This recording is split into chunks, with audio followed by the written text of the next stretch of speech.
Oh yeah, ladies and gentlemen, we are going at it. It's almost that time. We've been celebrating Metal Gear, the 35th anniversary.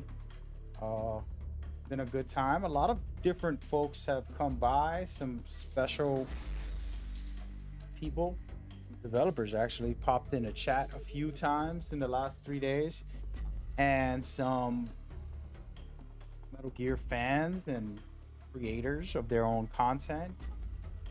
It's been nice. It's been really nice. Today we're gonna casually vibe out.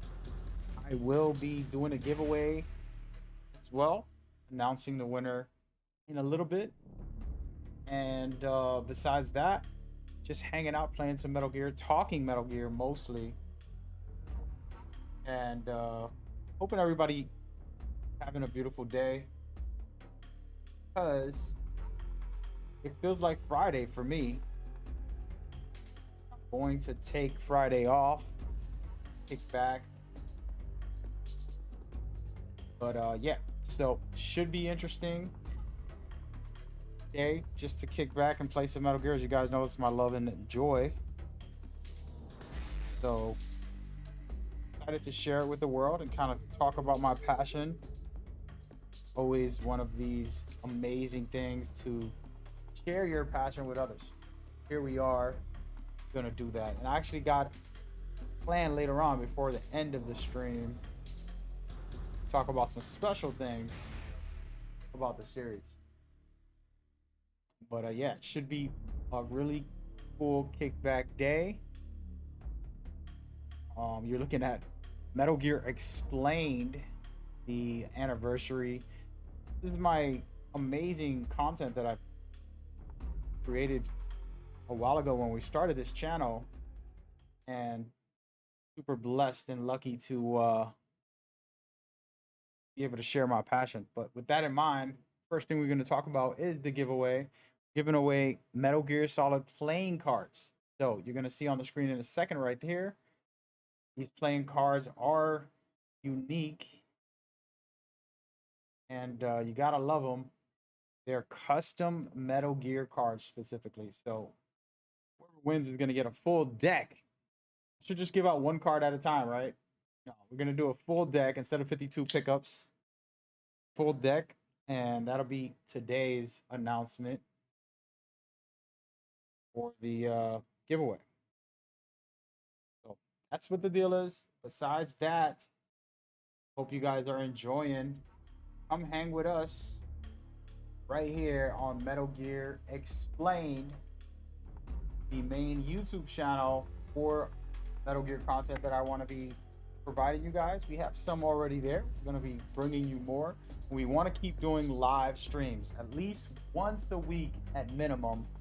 Live streams specifically dedicated to the Metal Gear Explained community, hanging out and enjoying each other, casually talking Metal Gear and getting into a flow. It is a beautiful Thursday at 3 p.m. my time in the East Coast of USA, and celebration is gonna last all year long for me. This is not a one-time deal. Next week and then following weeks we'll continue to do streams and giveaways, trying to keep everybody rolling and strolling. Super grateful for everybody who's already showed support, liking, subscribing, and mostly just supporting in any way. Coming out and chatting with me is special enough. So that's what's going down. A lot to talk about. The 35th year of Metal Gear is what I consider this whole celebration thing, because the first game released 35 years ago. A full entourage of 9 full games, masterpieces that complete the Metal Gear saga. Then you have a bunch of spin-offs, over 10 spin-offs that you can play as well. We talked about both. The Metal Gear Explained channel focuses on the 9 chronological story-driven experiences, but there's plenty of spin-offs. Saw me stream them and play them. You want to go to my personal channel, Mag Gamer INC. You can check that out over there on YouTube, Twitch, I mean, everywhere. But with that in mind, I am streaming on all the platforms. This is specifically for my YouTube channel, but I am on Facebook, on YouTube, I'm on Twitch, on Twitter right now. Name the platform, and I am there streaming as usual. That's what's going down. And if I don't see your messages on Twitter, for example, then I apologize. I definitely need to do better with that. And actually, speaking of that, let me go ahead and tweet about this. So that it's all good in the hood. Go. And I don't know if that was a great tweet, but there it is. Giveaway. All right. So that's what's going down. I'm gonna draw a winner in a little bit. We're gonna talk about Metal Gear. We're gonna play some Metal Gear actually. And just get into a couple of different things as we go. Should be fun. I have a lot of things I want to do as far as projects go for Metal Gear, and I have a bunch of stuff in store, stocked up, waiting for the right time, and kind of just on a standstill with some of the content for certain reasons I can't talk about, but that'll come out when the time is right. But besides that, there's more to expect from the channel when it comes to Metal Gear. I'll explain about the series, which I've already done a few videos for. We have extra stuff coming also about that. So much to talk about in the series. A lot of people will go on social media and say, what is there to talk about? It's already an old series. Well, it's old to you, but there's plenty of people who don't know the full lore, don't understand certain connections and certain aspects or maybe mechanics of the gameplay, things of that nature that can help people get inspired to play the series or replay the series, get deeper into it. This isn't a contest about who knows more, who knows best. Metal Gear Explained, itself being created inspired a bunch of other people to create their content at that time, and then people wanted to recreate their YouTubes or podcasts or things like that. I'm grateful for that, but it's never been a contest. The reason I called this Metal Gear Explained, it's a simple place for anybody and everybody to come and learn about the series and say, wow, that's interesting, I never knew that. Or if it's somebody that knows the series, watches one of my videos and says, that's pretty cool, I always knew that, but he said it well, that was well connected to this, and I didn't think about those two little things. And that's what we've been doing, and we really enjoy that. I think that's important because it's just a way to talk about something you love. And I encourage anybody to make Metal Gear content with me, not with me, but with yourself. Share it with me.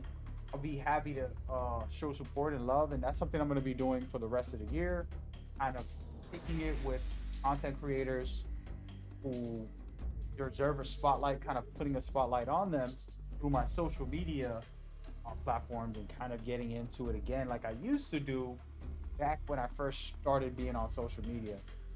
So that's what you can expect on that level. But as far as my content, as I said, Metal Gear Explained is the place to break down Metal Gear in different ways and talk about the things that you might know but never been put into a video, so that you can share it with a friend and you can explain it better for yourself and things of that nature, and also uncover some secrets, hidden gems. So just to give you guys a history on me, who I am and what I do with Metal Gear specifically, since it's been created, back in 2001 was when I started to actually research Kojima's work, specifically Kojima's work. Metal Gear Solid 2 inspired me to learn about why he makes the games the way he makes them. Part 1 was really amazing, I loved it, but then Part 2 blew my mind to the point where I said, I need to get into this. I need to see what his mind is like creating these games. The fact that he puts messages into the game, deep life messages, having themes that are important, like anti-war is the main theme of the Metal Gear Solid series, and all of these beautiful um, aspects that he's put into the game. I've researched ever since 2001, over and over and over, stop obsessively checking out every interview he does, trying to understand, talking to the developers of the games from Metal Gear Solid 2, 3, 1, all of them, talking to everybody I can, and it's helped me not only learn about game development, but learn about the true essence of the series. So I can articulate some things, and I'm not, here to be the best speaker, but I can articulate things exactly how Kojima was trying to project them towards us at the time of making them. And as time goes on, these games change because of society changing and things are a little bit different, but it's still all in the core of Kojima's themes, messages, and overall wanting to create an experience. That's what I loved about Kojima's work. To explain it fully, I'll go ahead and break it down. And as a matter of fact, let's play some footage of a clip I made. It's about a 12-hour video of Metal Gear, the movie. We're not going to watch all of it, of course, but I want to talk about the actual Kojima experience. And to explain it, basically, for every single game, he's has an idea of what he wants the player to go through. So the story, the gameplay, the mechanics, every little detail from the cutscenes to animations all have to be designed specifically for the player's full experience. So when you say, oh, snake eater, and you end up eating snakes, or you end up killing the Cobra leader, your name is Naked Snake, and you're killing a Cobra leader, snake eater, snake eating a snake. And there's so many metaphors in each of the games in that way, and those themes and messages, and they're very powerful and amazing, to be honest with you.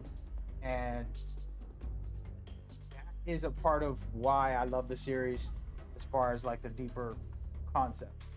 And there's so many layers to get into. We're not going to do it all today. But then there's also another great factor is just gameplay. Watch the gameplay or you play the gameplay, you're able to truly feel, the essence of amazing design. It's a lot of masterful designs. One of those things, and you play each of these when they released, they were mind-blowingly revolutionary, innovative experiences. That's a lot of words right there, but yeah, that's what this game offered at that time, and it really, really opened the door for some incredible stuff.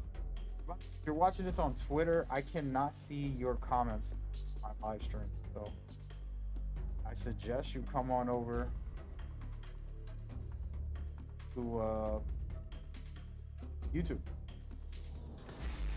or Twitch, whichever one you guys are comfortable with. But back to the topic, it's one of those aspects that really, really open the door for something special. And gameplay wise, specifically designed mechanics to really open your eyes into a full experience as the individual. There are moments you're getting tortured, for example, and like, why would you put this in a game, right? But that's a part of the player's experience. So you having to mash the buttons to survive, and little things like this that open a door for something special. And by the way, let's skip through this because this is a lot of nonsense. I saw this yesterday actually. Let's skip forward a lot more. I'm gonna go into one of these fights. But yeah, so in the end of the day, and by the way, I got this playing on fast forward, so you're gonna see a lot of quick scenes for you guys. But yeah, so there's a ton, and I mean a ton,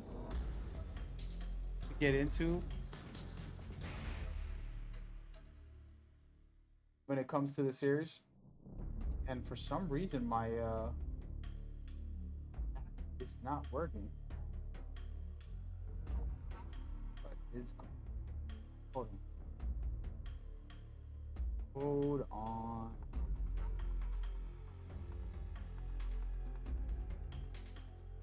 My YouTube chat specifically is not working.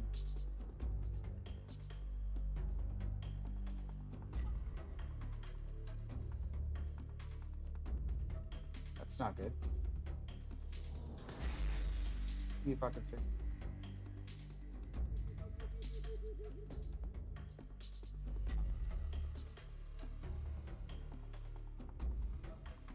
Brian can do everything here.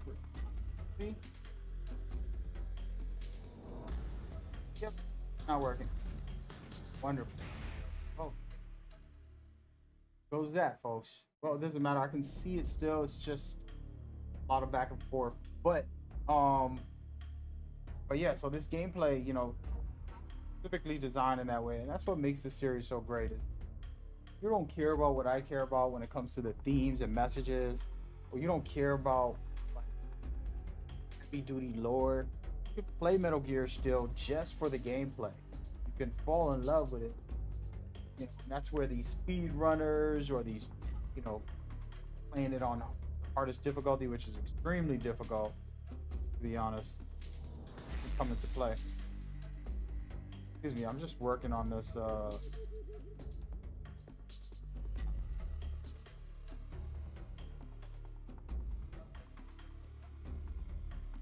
Nope. Okay, so one of them is working.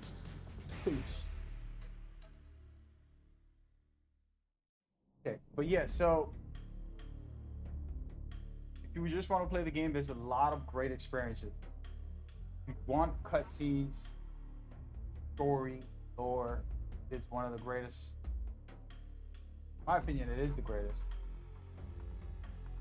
So maybe I'll have a debate about that one day and explain it in detail, but there's plenty and plenty of amazing aspects. Then you get these corny, situations here where like the sexualized situation where Eva's a spy. She's using her body to kind of ease down on Snake, make him more acceptable for her. He actually does become acceptable, and this is where you look at that situation and a lot of humor where the player can zoom in on her boobs. Like, bro, what are you doing? He abused that.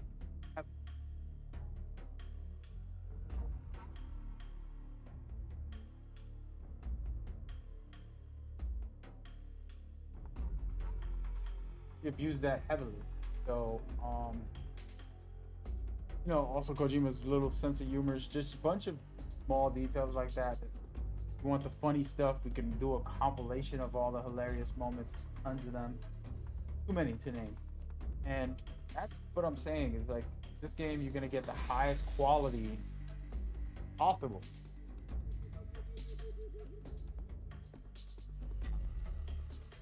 But highest quality on a lot of those levels, on almost all of those levels. It's very rare you can point out some flaws in the game for the Metal Gear series. Specifically, when I talk about them, I talk about the 9 Saga games because those are the ones with the most quality. All the other spin-offs are just one times and can definitely point fingers about what it needs. If we're talking about the 9 Saga games, those are the best of the best. Big props to not only Kojima, but you gotta understand Konami put in probably well over $1 billion. I haven't added the numbers up. I could say this easily 180 million just to produce the Phantom Pain. Never mind actually marketing and all the extra stuff. like 180 million around there. Just a ballpark figure about how much one game costs to make. So you can imagine the rest of the series and the amounts of money that it costs to make those games. So, with that in mind, there's plenty and plenty and plenty of discussion to have about those kind of things. We will get into it. You can see these situations here. You have a spy upon a spy upon a spy. You know, everybody there's a spy. See Ocelot trying to figure out who's the real spy. The boss on her horse is a spy, acting like basically she's a spy that's betraying her country so that her country can look good. And you got Ocelot, who's a spy, quadruple type of agent. And you got Evo, who's a spy as well, and Vogan, the only real villain there that's just a pure, you know, he is what he is. And you know, it's super interesting. Just to discuss this for a second, talking about the Cobra unit, a unit that I wish a game was made for. They're just weird and interesting. This guy right here thinks fire, purging the world's the only answer, and evil must be burnt out, and he thinks he's righteous, and it's a pretty interesting character. Gameplay wise, you want to stay away from him, try to shoot him as he comes around the hallways. You're trapped in an area trying to shoot his tanks and do all this stuff. It's pretty cool. And again, this is fast forward gameplay, so you can see more or less. This is not gameplay, this is mostly the cutscenes, but a couple of gameplay clips. Yeah, so this was a very cool fight of one of the Cobras. There's a bunch of them, and the conversation for them, be the boss's story and to really go deeper into her in some kind of way, because she's so impactful and powerful as a character. I would love it. Absolutely love it. But those are just some of the ideas of this game and concepts and so on. This is a funny part. This character right here looks like Raiden. He might be Raiden's father or mother. Who knows? We don't even know the sexuality of this being. And it's very interesting. As you can see, Eva's a spy. She's trying to get the information from the doctor.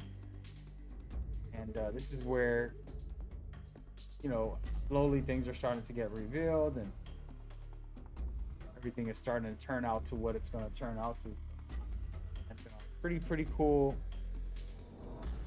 concepts and setups. And this is the part that I wanted to actually talk about right here. Let's fast forward this.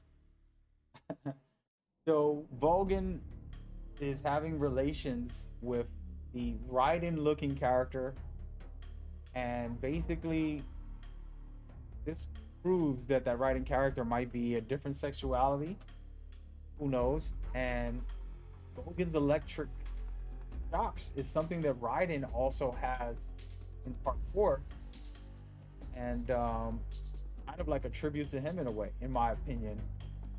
And that's what the first thing I thought. Kojima likes connecting all the dots. You can see right here Kojima's being ridiculous. He's checking to see if it's his lover, and you're not him. This is one amazing scene here where Snake's fighting Vogan, tries to fight the boss and gets his butt whipped because she is elite. So elite that she takes down Vogan also. But these are just really cool scenes. All of these scenes, this game's overall experience was ridiculous. Incredible. Let me play some different music. Welcome everybody. Just having a little discussion about the series. And this right here is that portrait where you're gonna go through so much different conversations about Ocelot, about this. We're gonna pause this here for a second. Play it in normal view just so you guys can listen to what I got going on. So check it. In this part here, all right? Ocelot's mother, the boss, is here, but Ocelot doesn't know that's his mother. He treats her like some regular person. Vogan wants to know who's the spy. He wants to know what are they after. He's torturing you, the player, to try to get that information. Eva can save you here, but she's trying to be strong. The boss is also working with Eva. She told Eva everything, basically. And right now, there's a big situation because Ocelot's even more of a spy in all of this. And he's actually becoming supportive of you more than Vogan. It's the interesting dynamic, all these characters combining, and then Vogan's the only true against you in this situation. But it's a lot to digest, and this is one of my favorite scenes. Once you know all this history, then it hits you a little deeper. And you look at Ocelot trying to prove his innocence by trying to point out a spy, and nobody wants to question the boss. She just betrayed America, and they're starting to question it. Oh, you killed the boss. This and that. And then he wants her to cut out Snake's eye. The soldier's strength. Really loyal to me. Show me. This is a very powerful scene, and this is an amazing scene. One of my favorites, literally, of all time. This situation. And the dynamics are just so much weight and really, really, really beautiful. But yeah, so there's tons and tons of stuff to digest in all of this. And like I said, the son and daughter, which is Ocelot, the boss. You got Eva trying to be a spy. She ends up having Big Boss's babies. So but she's also working against him at the same time. You see right here, Eva saves him. That's that situation where all these dynamics are in play. And a big shout out to the actual voice actors. They have been so incredible.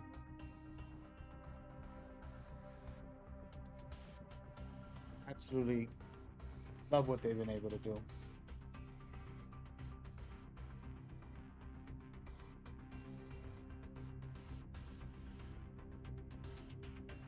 As you can see right here.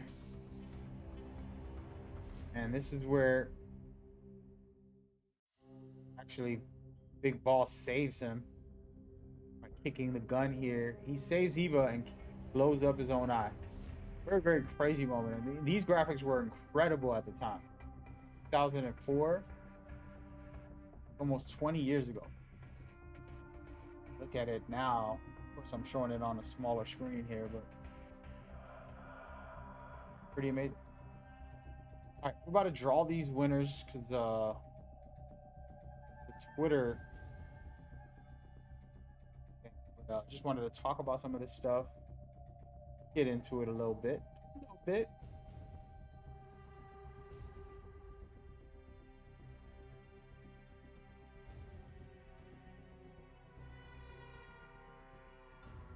Yeah, there's something going on with the chat. Can't fix it. I'm gonna try today.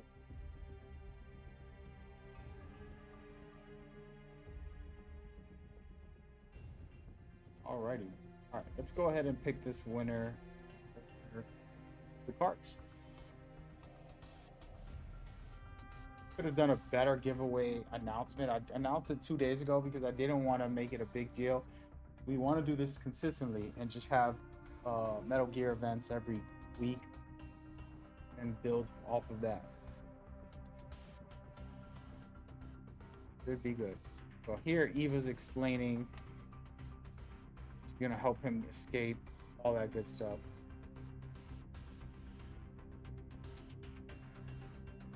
This is one of those amazing mechanics where this is one of my favorite reasons why I tell people to play this game too. It's in a great example of Kojima making his message of anti-war a part of the mechanics of the game. So this guy named Sorrow here, who basically who sees the dead, can talk to the living and the dead. This is the boss fight right here. But what happens is, see this river, it's full with ghosts. Those ghosts are people you kill in the game. If you don't kill anybody in the game, there will not be no players in there. If you kill a lot of players, there will be in there. And you have to end this by killing yourself. Well, not killing yourself, but getting killed by the boss, so that you can use a revive pill have on your teeth. But in that moment right there, when he passes, it's like being reborn. But the message about not killing is very heavy in this sequence for gameplay purposes, and it changes everything. It's a special mechanic, deeper messages, and kind of showcasing what Metal Gear is really all about.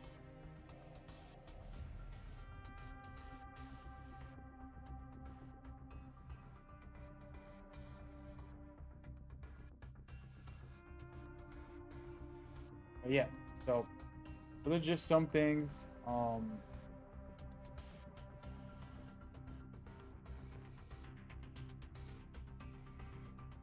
looking at what I play next. This is where Eva takes advantage of Snake. Snake take advantage of her. She's been using him, seducing him this whole game, and Snake fell for it. What you gonna do, bro? Beautiful women, take advantage of. I had a girl today that I know. She was on social media somewhere, and I don't even want to talk about it. Just weird sometimes. Sometimes women are weird. But yeah, Eva definitely played her part in this situation. We're gonna skip ahead into the final scenes here where Snake has to fight Vogan. But what happens is, forget about the boss. Ocelot's incredible in this. He's supporting Big Boss. He basically betrays Vogan in this situation. It shows because Ocelot in the end has always been true to the boss. That's what makes him the best character when it comes to just overall, my opinion. Of course.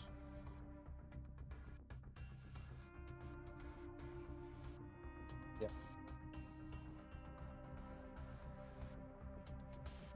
All right, we're gonna play some games here. Cut this off for a little bit. Play some games. Actually, you know what I was thinking? Maybe part 4. Good wrap-up games to throw in there. So all my hard drive on this PlayStation 3 has got reset, so all my save files are gone. Like starting over. All right, let me go ahead and do that. On real quick.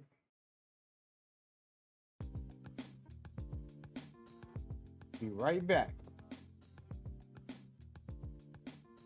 I'm gonna be right back.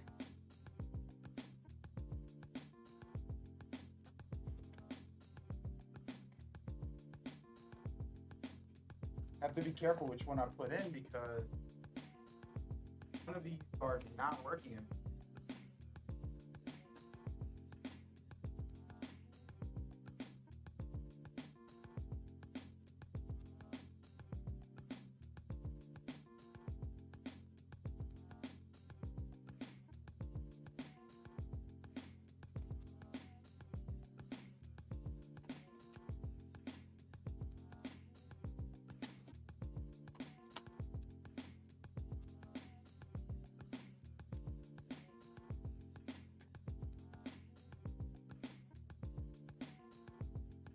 Actually, might have to install this game. Oh wow, still have the timeout.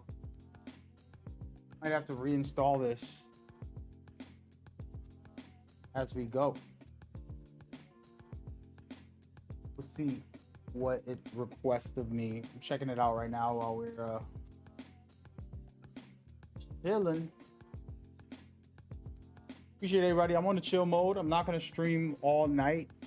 Probably do a couple hours.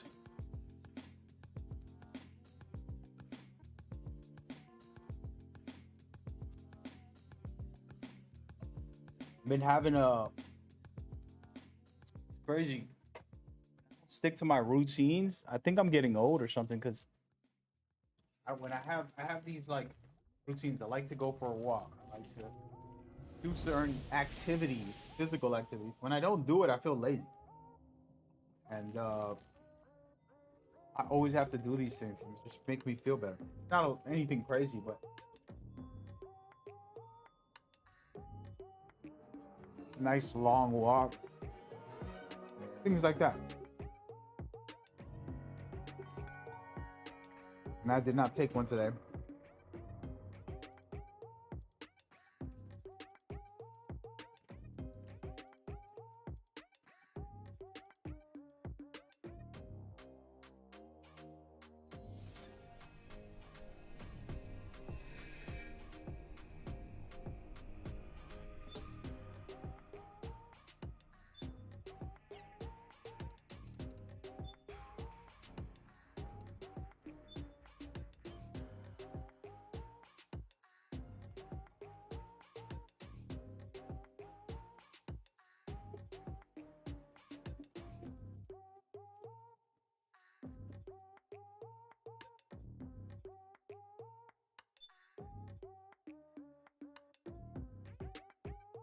If we can watch the full gameplay here.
Having a snack, apologies.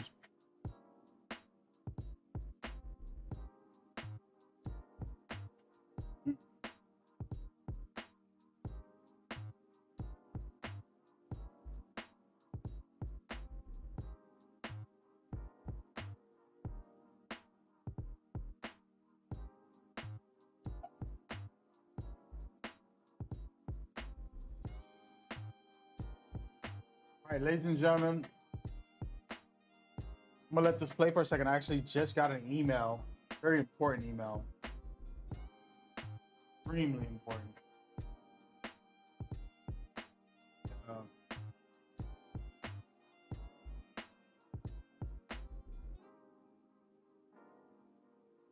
work on this.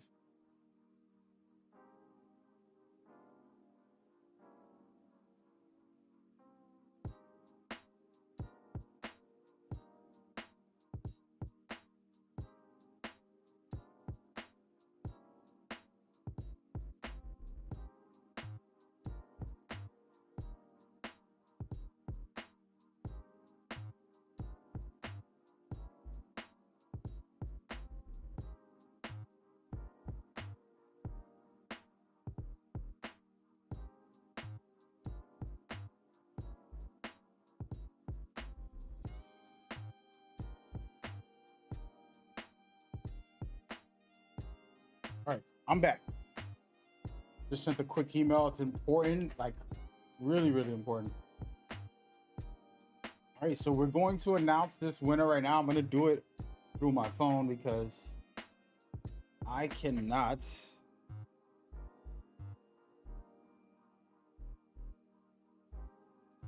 do it on my PC at the moment. It's only been 30 minutes, but fine. I'm going to announce the winner right now.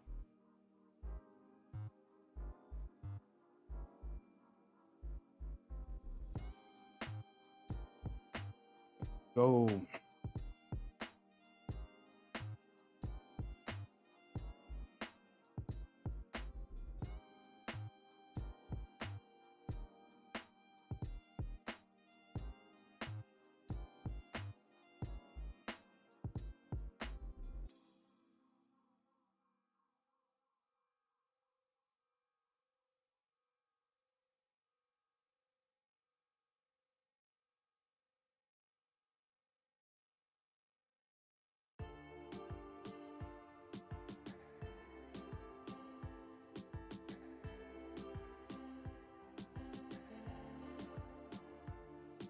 Goes.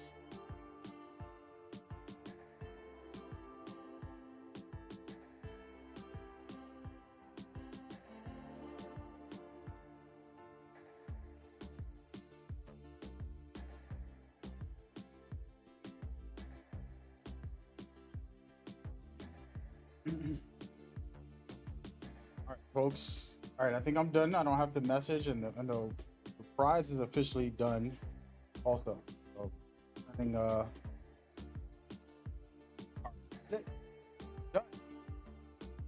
It's a warm up for the year. Gonna be a good time, baby. So yesterday we were having a discussion about the best Metal Gear mech, and I like the Shagohod. I feel like it's different, you know, like the Metal Gear Solid 1 and 2 had the same type of thing, bipedal, you know, big head type of machine kind of structure. The first two were like not even movable; they were just really sad. For the original games, talking about 1987 game, they didn't even move. This Shagohod is the most versatile Metal Gear before Peace Walker. Peace Walker really went crazy, and you had like 1,000 mechs in Peace Walker.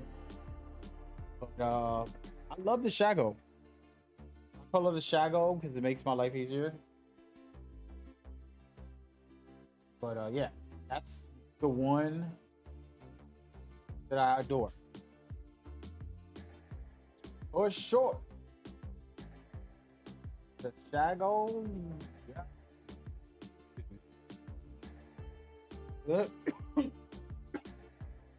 um,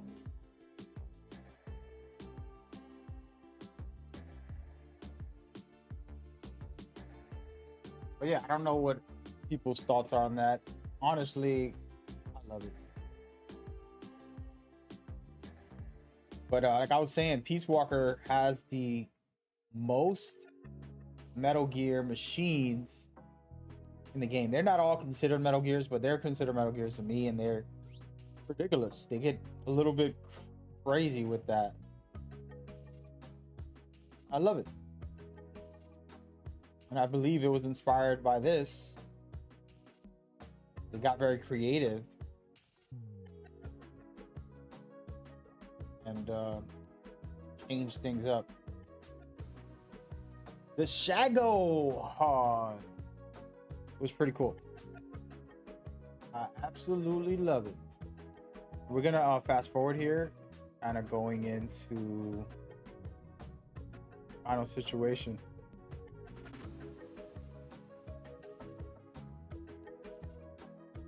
Wait, my phone is down. Here it goes.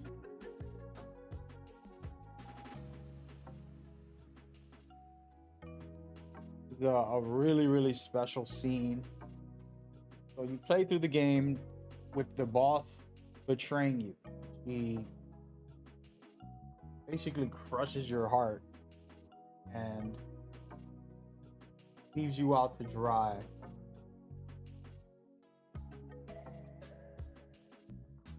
And pretty sad, to be honest.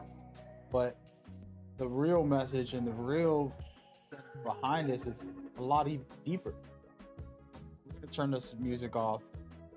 We're actually gonna get into some gaming. We're gonna play part 4. Go ahead and turn this off. So I officially got part 4 running. No sound for some reason. Turn this music off.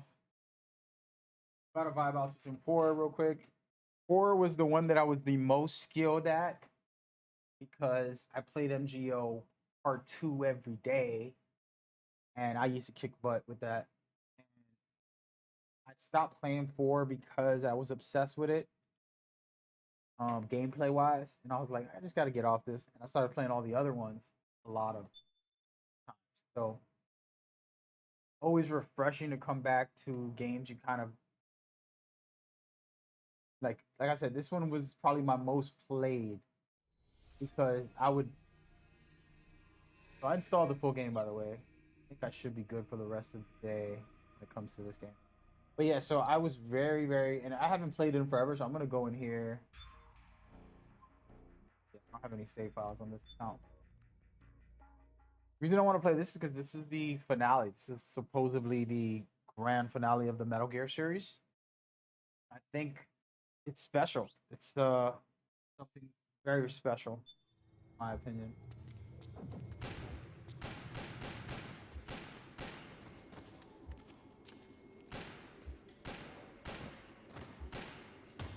So I used to be good at headshots. Clearly, you can see that I'm not as good. I probably should go full screen on this, but when I used to play this, I was so good at this game. And I used to do something so stupid and bring my PlayStation to a house party. And, these are real house parties, not like nowadays.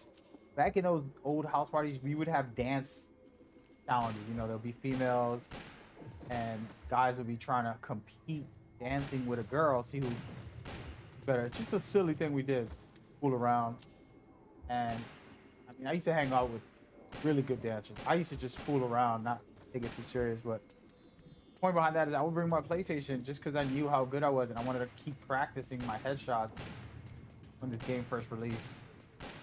Specifically because it had in-game tournaments that I really loved.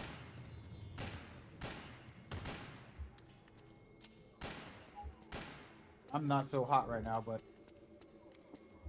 every shot would be a headshot when I played this.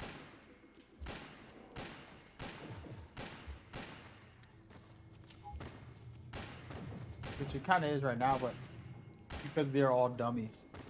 Literally, bunch of dummies. Unbelievable.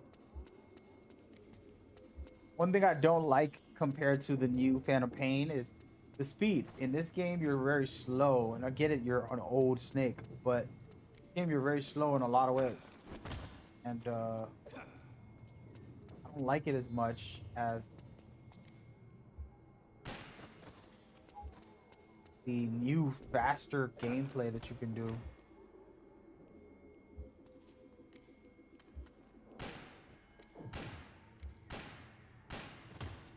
So one of our tricks would be grabbing somebody, interrogating them, letting them go, and then headshotting them as you let them go. I can't do it anymore. Clearly, I'm a rookie.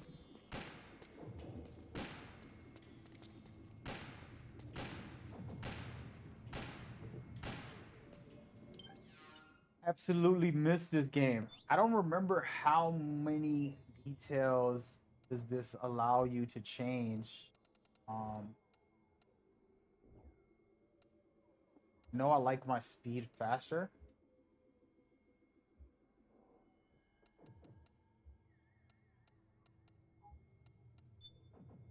So we might do this. Camera up. That over the shoulder, I used to turn it up too, but might keep it low. Might 6 or 7. First person, a little bit slow is good, in my opinion. Try this.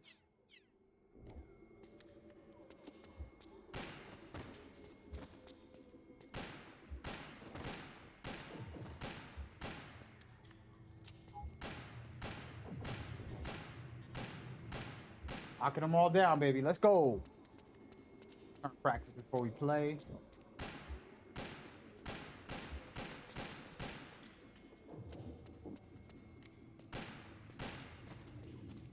Looking good.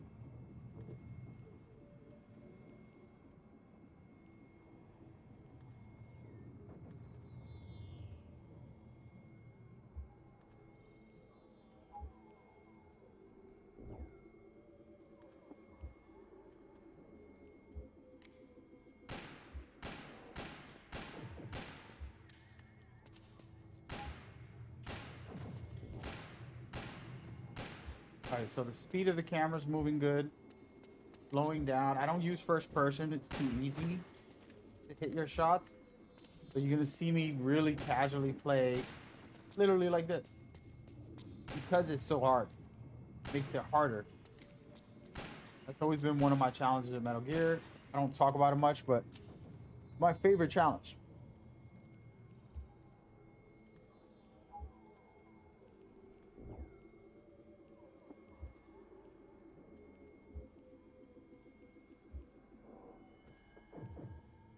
Alrighty, here we go.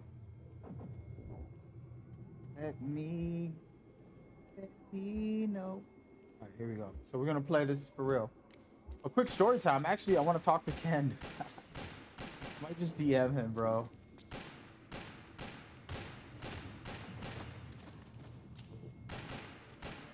Might DM him right now. He's what time is it? 3 a.m. I can't talk to him right now. Terrible. I'm gonna bring some developers in and have some conversations about Metal Gear. I just think it's fun. There's a lot of details. Like this game was so crazy to make.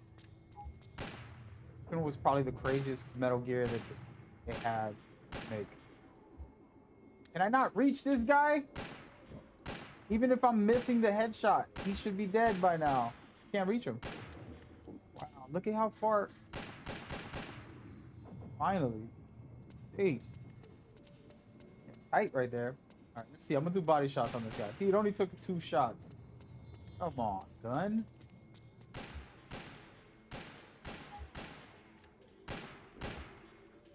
All right, I think we're done with this mode. Let me check some of the options. See what else is there I could change. Audio. Let's see, subtitles off. In-game music on. Turn on output. We'll leave it like play screen. That means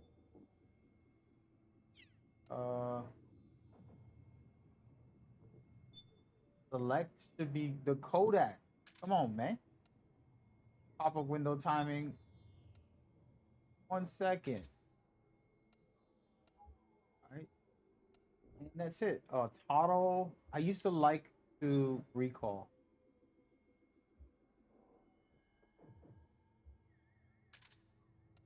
I'm gonna go with this. It's been a long time. No lock on.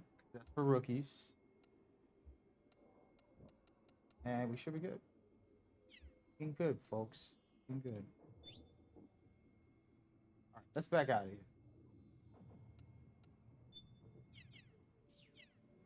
Let me message him.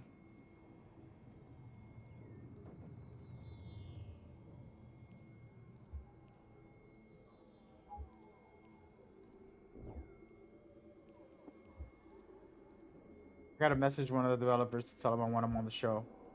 I'm in a good mood, you know, so I want that energy to project to him.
message him.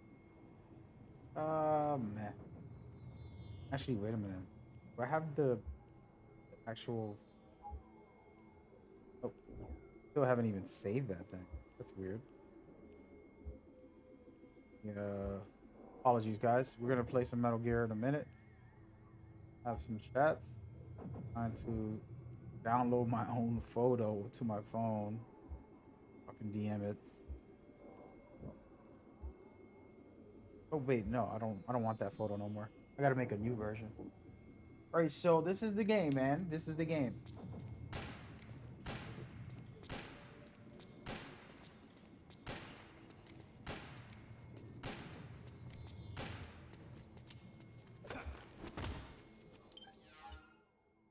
This one was one of the hardest ones to get the platinum for. Oh my gosh. I just think about that type of stuff. I'm not a platinum chaser, but for Metal Gear, out of respect for the series and the love, I definitely put in time to do that. But had me play this, you had to play it multiple times, which I was okay with. And there's specific things you got to do. Beat it in under 5 hours, I believe it was, and like a long list of stuff. But it was exhausting, to say the least. Very exhausting. Photo mode. I'm just looking at some of this cool stuff. Mission briefing. We're gonna play this display because I need to try to sign into the PlayStation Plus for a second. I don't want y'all to see my password or email.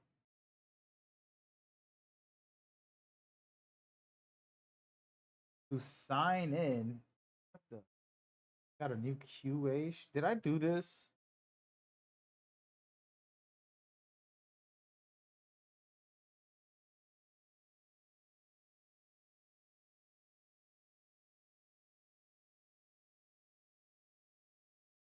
It really got me out here signing in like a madman.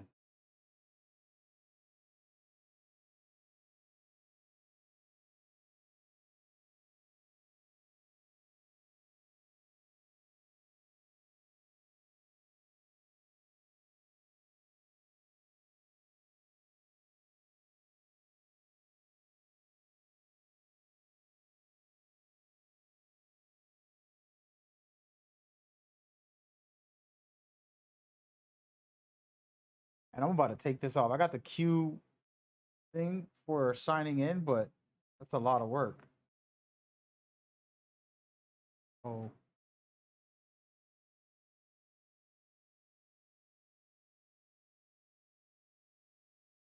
Really making me sign in. What's going on? You can't hear sound. Yeah, I don't have the sound on specifically for copyright reasons. Actually, I'm lying. Actually, you prompt the PlayStation 3. What's going on, Cloudy? Hope you're doing good, brother. I'm kicking it right now. I'm actually trying to sign into my PlayStation 3, and they're being a pain in the butt. You need to generate a device setup password. Once you enter this password, you'll be able to sign in. You can revoke device password setup anytime. Bruh. Your device password. You kidding me, bro? Bruh. You gonna make me punch in all these numbers? PlayStation is crazy. Nobody even plays the PlayStation 3 anymore, and they got me doing extra security codes. What's going wrong with these guys? Hey, Cloudy, how you been, man? What's new, brother? Talk to me, man. You've been hiding under a shell. What's going on with you, bro? Oh man, this is annoying.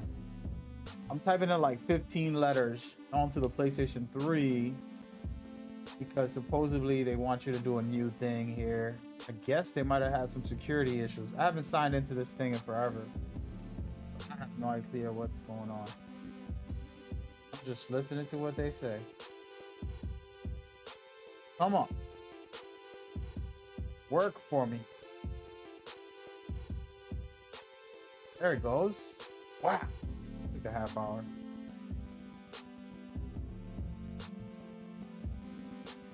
Oh no.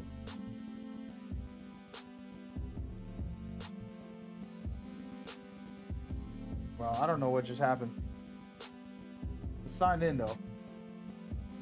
Shout out to everybody hanging out. We're not playing this game that you're watching. I'm actually literally honest. These password thing. There you go. I'm back.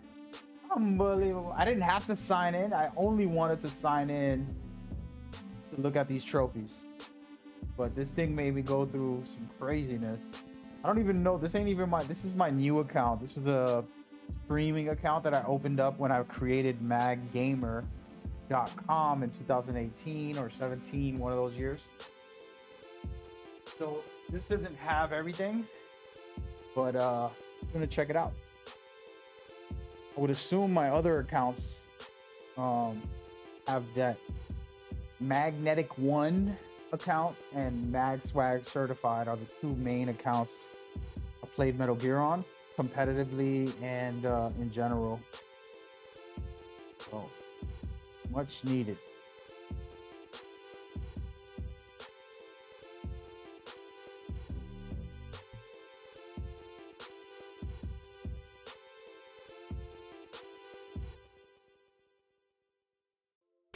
Man. But yeah, so we're just gonna check these trophies out. I actually don't think we have that trophy. The reason I want to check the trophy out was because this one was the most pain in the butt that I could remember.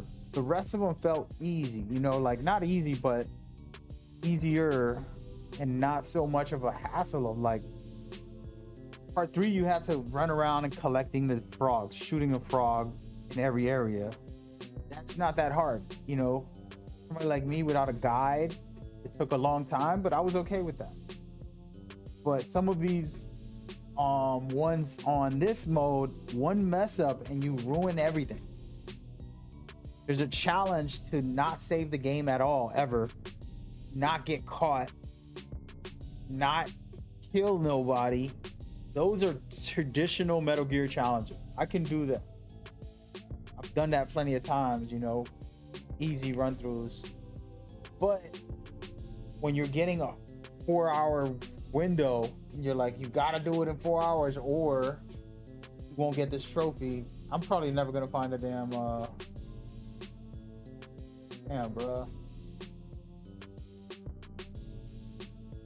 So many games in here. Oh man. Let me see if I can just find it through the, I should have done this from the start. Trophies? No. About this game? No. Yeah, I'm not gonna find it. Well, I can find it another day. The new PlayStation 4, the PlayStation 5 might let me see it faster. PlayStation. I got too many games in here, so it's gonna take forever. It's gonna take forever. I'm over it. Let's play this game. Brand new start. Going in. Let me turn off this music.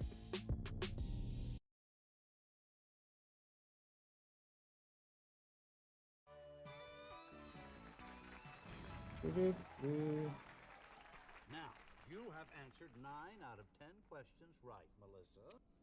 You have 1 question left. Now, if you get it wrong... Shout out to Taylor. He just won. Goodbye, and maybe good luck. This is the most oddest thing you ever seen in your life, guys. I'm gonna get it right. I want that new RV. Larry and I've been planning this So, vacation forever. when you first put on Metal Gear Solid 4, there's these commercials, and there's a bunch of them. I can skip through. This right here is the actual voice actor of David Hayter getting interviewed by this lady, and she's just being weird to him. And then there's this exercise one and all of them are themed within the universe of this story. And then you have two, which is the Metal Gear blank screen, traditional that this happens in every game, kind of tripping out the player. And this crazy lady with flies on her food, cooking some things. I mean, this is one of the most ridiculous things Kojima's ever did. And interesting as well. Just really, really wild setup. Absolutely love this one right here because I love octopuses. I think they're like aliens from outer space, you know, or maybe we're the aliens and we invaded their planet, but octopuses are so unique and they're a part of this game too. All of these are themed within the story of the Metal Gear Solid 4, where you have an octopus as a boss. You're fighting a bunch of different things. Hey, Melissa? I haven't seen all this in forever, so I'm just skipping through so I won't miss everything.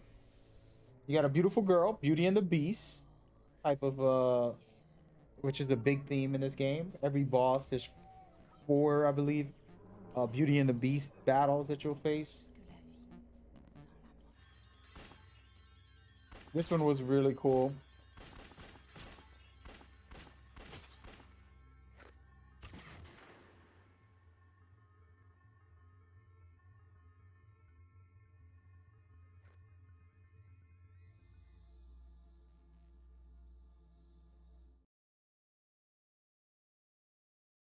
And there it goes. The craziness of Kojima. In other words,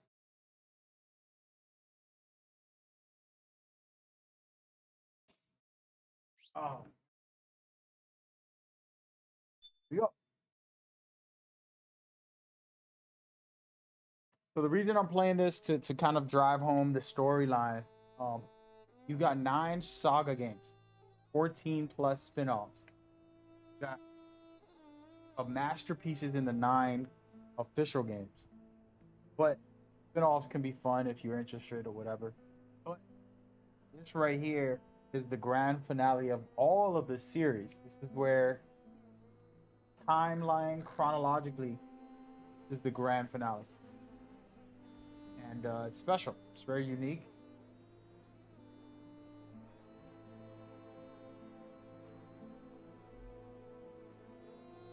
Audi came in and said you can't hear a sound, and he leaves.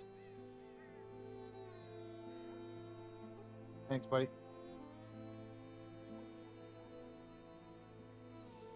But yeah, I absolutely love this game for a couple reasons. David Hayter's performance was incredible. The whole cinematic, literally a real life movie. Like literally, there's just scenes take over an hour to watch. Cutscene. So you talk about a heavy duty movie, and it gets criticized by fans. It's like, oh, it's just watching a movie. You know, you're not even playing the game. There's 15-20 hours in this game Has changed. or more, gameplay wise. You know, It's no longer about nations, ideology, listen to the snake. or ethnicity. It's an endless series of proxy battles fought by mercenaries and machines. War and its consumption of life has become a well-oiled machine. War has changed. ID tag soldiers carry ID tagged weapons, use ID tag gear. Nanomachines inside their bodies enhance and regulate their abilities. Genetic control, information control, emotion control, battlefield control. Everything is monitored and kept under control. War has changed. The age of deterrence has become the age of control. All in the name of averting catastrophe from weapons of mass destruction. And he who controls the battlefield controls history.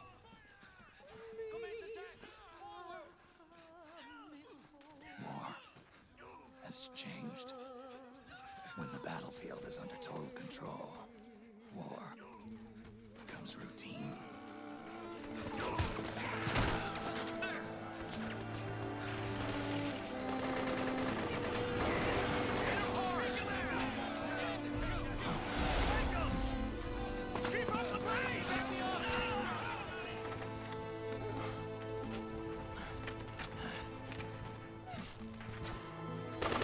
This special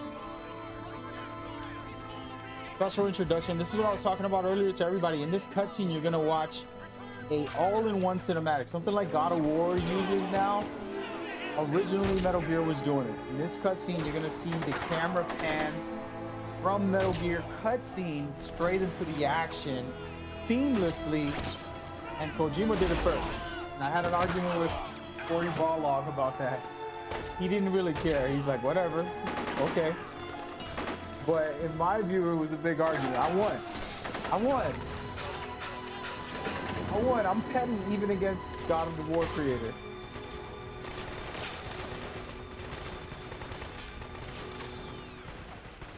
Right there, that was a perfect example of how the cutscene goes. Are you okay? It's too dangerous to stay in one spot. Get prepped, then get out of there as soon as possible. Get in there. So I don't remember everything on this game, so you're not gonna see some perfect playthrough. But I don't try to speedrun it. I did, and you can go watch that video. Look for like Metal Gear Platinum, Mag Gamer or something, or Mag Swag. I think actually it might be Mag Swag, not Mag Gamer. Touch into this cutscene and how it ends. Keep bringing it up because me and Cory Barlog got into it on Twitter about it. Somebody please see how the cinematic goes from cameras to Snake, and then it zooms out into gameplay. All in one seamless flow, which is what God of War does also. And God of War gets credit for doing it throughout the whole game. It's only one camera. That's very difficult. I don't think they're gonna do that for part 2, by the way. Ragnarok is not gonna be one full cutscene. If it is, then props. These guys are masters. But that takes a lot of time and a lot of energy to really hone down on all of it. See right here, ready? You're gonna see it go straight into gameplay. Beautiful. See? See? Wasn't lying, Cory. I sent them like footage. I was talking smack. From the menu screen. Back when this originally happened.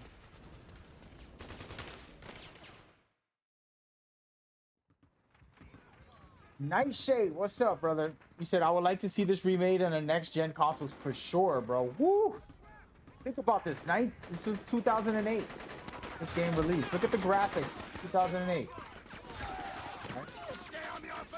Right. 10, 11, 12, 13, 14. I can't count. Slow. 14 years ago, this game released. And look at how good it looks. There are games that release today that are next gen that don't look half as good as this. Sadly, no disrespect to anybody out there, they don't do good jobs. And then you take this game from 2018. This was when the PlayStation 3 first came out. I'm sorry, not the PlayStation 3 first came out. It was on the PlayStation 3, is what I meant to say. Man, talk about incredible, in my opinion. You know, PlayStation 3 first released in 2016. This game came out 2 years after of that release on the PlayStation 3. 2 generations ago. That's how old this game is. Just an example. But you're not wrong about wanting something special, but the thing is if you prefer them just to remake this or do an older one, Metal Gear and Metal Gear 2, do those over. Even Metal Gear Solid and Metal Gear Solid 2, do those over first. Then come to this later because this is still playable. Like, look at the visuals. Are you kidding me? It's all cinematic. This is all actual gameplay, by the way. Head north and try not to run into anything. Taking a shortcut, by the way. On no beef with these weirdos. Actually, I'm missing out on all the items if I do this, but it's all good.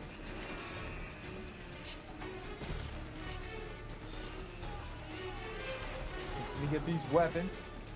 But yeah, this would be incredible on the next gen, but I honestly think this still looks better than a lot of next gen games. That they can work on the older games first. I don't know if you agree with me on that, but you just want this on the next gen, or what is your thoughts on that? Because everybody has a different opinion, but for me, I would prefer this not to get remade next. If they told me what's next on the list, it's definitely not going to be this one, because I know this one's still good, graphically amazing. Nope, just my opinion. And it's good to be back on my old layouts. I've been sitting on these layouts for years. This is a traditional layout. You go back like 5 years ago in this very gaming room that I have right here, which we're gonna pause this for a second. You guys can see this gaming room has been around for like 5 years, man. Gaming room is my favorite place to game. This is actually Otacon's office. If you don't notice, got the police knocked right here. You have more posters all the way over there. Got the awesome, which I can go grab right now, right behind me. The figurine Solid Snake. You got my lamp right here, which not the coolest lamp, but it's a gift from my mama. Then you got that candle all the way over there as well. This is my favorite room to game.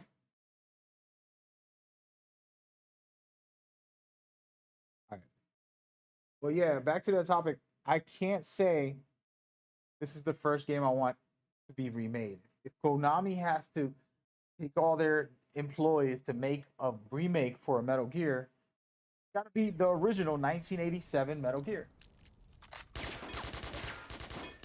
Or the second one, which is Metal Gear 2 Solid Snake. And if it's not that one, then it's got to be Solid Metal Gear Solid. If it's not that one, it's Metal Gear Solid 2. I'll take all of those being remade first, and then we can get into part 3 and part 4. You know, I don't think part 3 and 4 need a remake, in my opinion. Not yet. It would be nice. I'll take it anyways. But if it was up to me, I would do the older one. Retro pixel game, you know, with no voice actors, with no cinematics, just reading.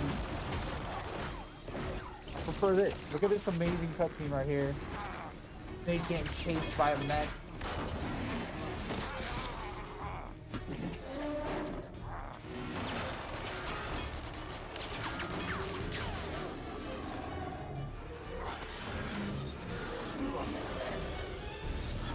It's incredible. Lower the cutscene just a little bit. Make sure you guys can hear me clearly.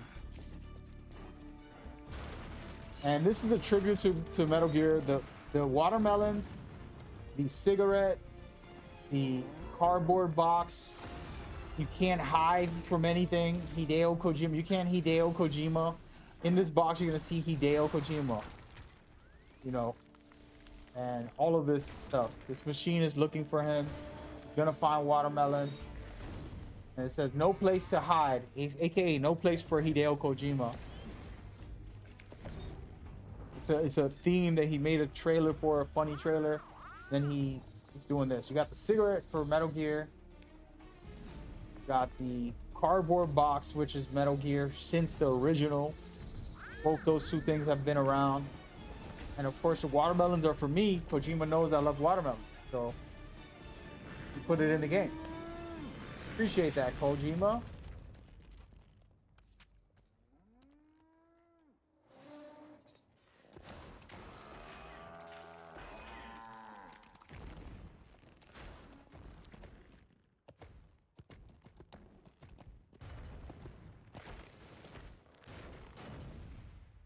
And there you go.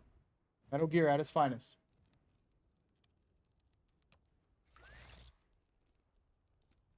An introduction like no other. And you got the stealth camo, amazing.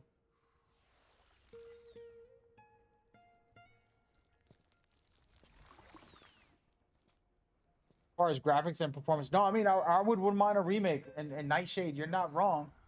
The Metal Gear in general, the whole series is so good. What I was saying is that the original came out in 1987. I just finished playing it yesterday. I played it the day before. I was playing it, but it's pixel. There's no cutscenes. There's nothing good like this where it's like graphically inclined to the future to what we got now. I would prefer that. But everybody has their own taste. Some people want to see a remake for part 3. People are asking Peace Walker gets remade, which is another cool game. That was a handheld game on the PS Vita, and then they ended up porting it over to the PlayStation 3 also. So that was cool, but it was a handheld. So if they remake it, it's gonna look like the Phantom Pain. It's gonna be amazing. And honestly, I'll be honest. Peace Walker is basically the Phantom Pain when it comes to mechanics. In Peace Walker, you're building an army, you're building a base, you're recruiting players as you go. You do that in the Phantom Pain. You're recruiting players as you go. So in my view, you know, Peace Walker would be just as good as Phantom Pain was when it comes to gameplay and mechanics if it was a regular, release and it wasn't a piece handheld game.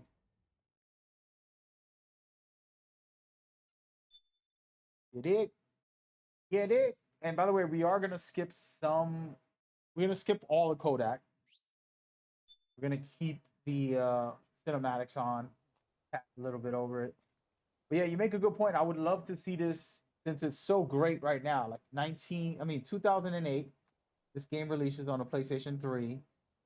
PlayStation 3 is brand new. It just came out in 2006.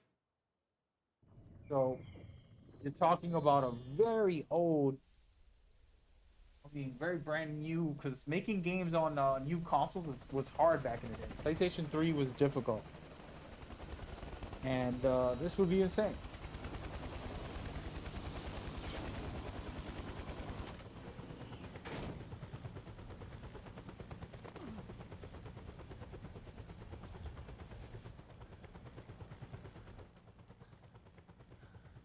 Otacon, even the dead have ears.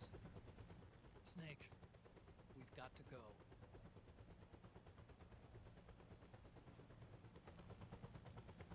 Two brothers right here. Friend waiting for you. Otacon, the test results. Proteome analysis was positive, but the mRNA analysis turned up negative. The wrinkled skin, the hardened arteries. Your early aging symptoms look like classic Werner syndrome. But none of the tests were able to pinpoint the cause. So I'm listening to this because I can remember, hearing that your hero is dying. Why did he have gray hair? Why is he getting so old? The aging has progressed. And it's actually, he's aging faster because of the nano machines. And I don't want to spoil everything, but basically, the nano machines have caused him to age faster. Supposedly, he was a clone, but we find out he really wasn't a clone. Find out he was born just like another kid, but we find out that he's suffering right now. He's about to die. I'm not an ordinary It's man. okay with him because he's a soldier. He's like, I'm gonna die anyways. Fox die.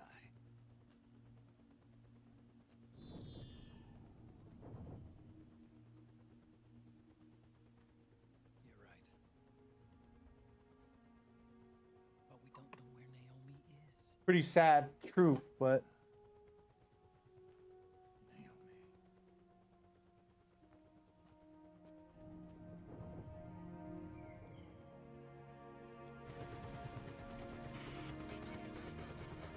by this time the game has been over 20 years old.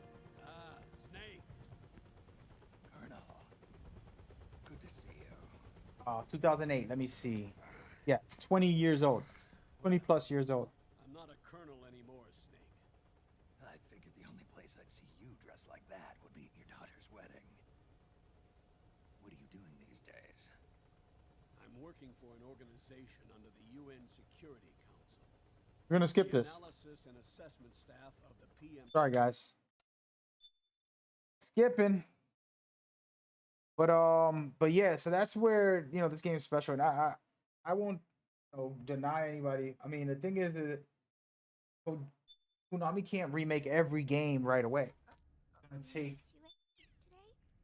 one at a time type of thing. So in 5 years, they remake one game only. Which one would you want?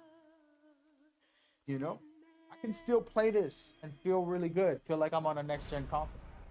If they made a remaster, just like Nightshade was probably starting to say, a remaster means that they enhance graphics and they improve the gameplay. You can play on like 120 frames per second. You can play on 4K graphics. If they did that alone for this game, it stands to the test of time for the most part. They don't have to do a full remake for this specific game. In my opinion, the 4 games that I would remake is the 2 originals, and then Do you read me? What's the situation? I'm just inside. do Metal Gear Solid and Metal Gear Solid 2, Is crawling with lizards. Ah, and then all of these kids can get into the series, and then we can start remaking the others right after, because in the release order, Before I go anywhere, I'm gonna look around. I know that there was some items out here somewhere. Remember, I haven't played this in a little bit. I gotta get a rhythm.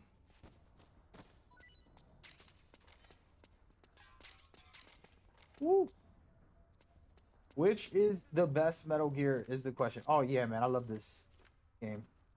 So the original way I used to go, which I'm gonna do again right now, is going down in here. I used to go all the way straight through with them, and it's the easiest shortcut straight ahead. We're gonna do the lazy way.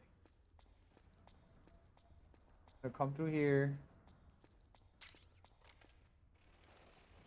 and shortcut it a different way. By the way, you're watching this visual a little bit compressed, so the visuals are not gonna be as perfect for the Metal Gear visuals. The reason I did that is because I wanted to put up the chat this old graphics that I had for Metal Gear, keeping it the same, but adding my avoid unnecessary combat whenever possible. In this war, neither side is your enemy. There's no point whatsoever in you getting into a fight. Got it?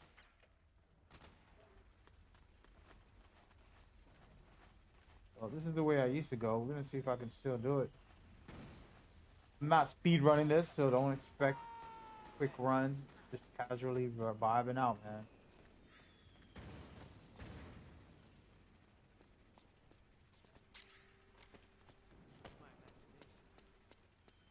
So in here's there's a guy right in here from my memory. Where's my I don't have a assault rifle. Yeah, I don't have one yet. There goes this guy right here. Let's take him out. He's gonna be moving up. I used to love this Metal Gear 2 with the weapon.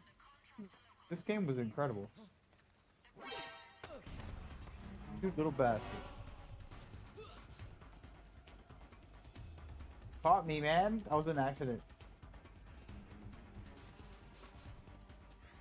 I choke him out. Oh. Mess this up. I'm out of here.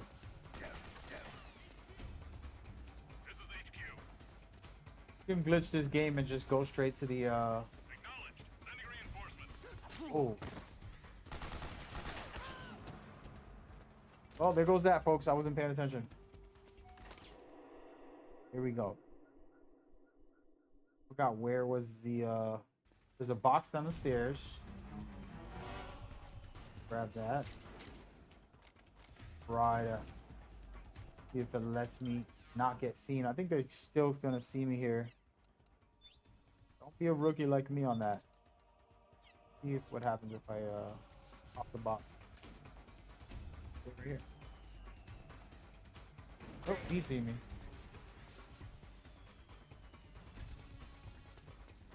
Oh, we're out of here, folks.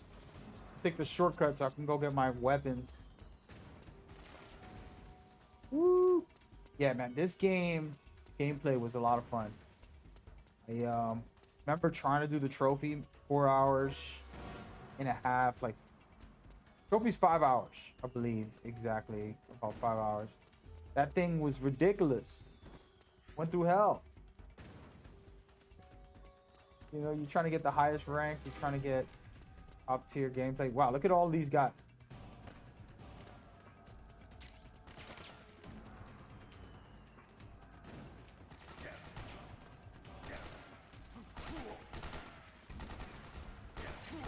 Oh, they're gonna get it right now. Yeah, kicking my butt. They about to kill me, dude.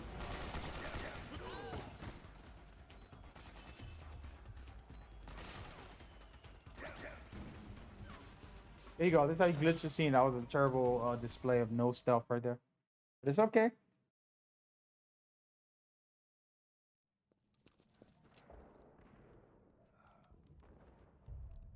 The cool cutscene. You get the MK2. I don't even remember what it was. The name was MK2. What was that? Anybody remember? It's me, Snake. Snake, it's me. Otacon. Sorry to keep you waiting, Snake. Allow me to introduce Metal Gear Mark II. Metal Gear. That's right. Just like Rex.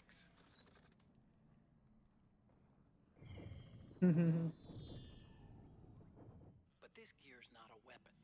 It's a remote mobile terminal designed to provide you with operational support. Where are you? I'm in the Nomad. Where else? I'll be watching you through the Mark II. Wish I was good with gadgets. Hey, I'll be with you in spirit. Anyway, because you had to dress up as a militiaman, I had the Mark II bring you some goodies. Starting with this. Put it on your left eye. Looks like an eye patch. I call it the Solid Eye. It's an all-purpose goggle that displays radar images and other data in 3D. You can also switch it over to light-amplifying night vision.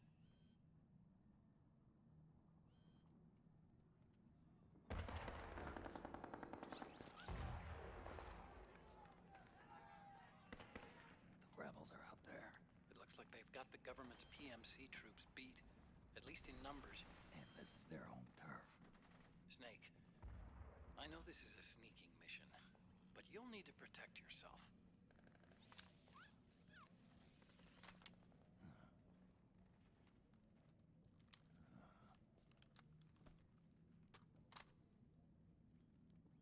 An operator.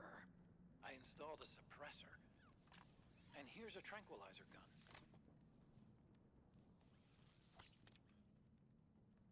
How thoughtful. It predates the implementation of the system. By some miracle, it was never recycled. It's getting tough these days finding decent guns that aren't controlled.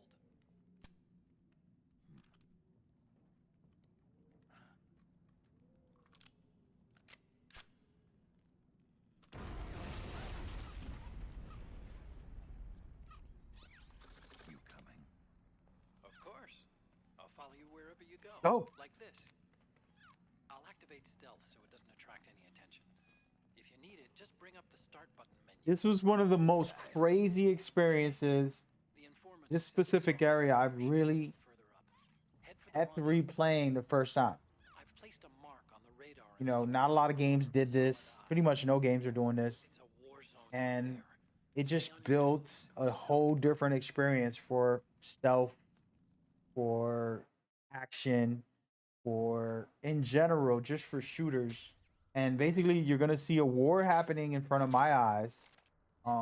Actually, hold on. Let me go to my items. Put this bad boy. What is this bad boy? I want to know the name. Forgot the name. It was like a Metal Gear something.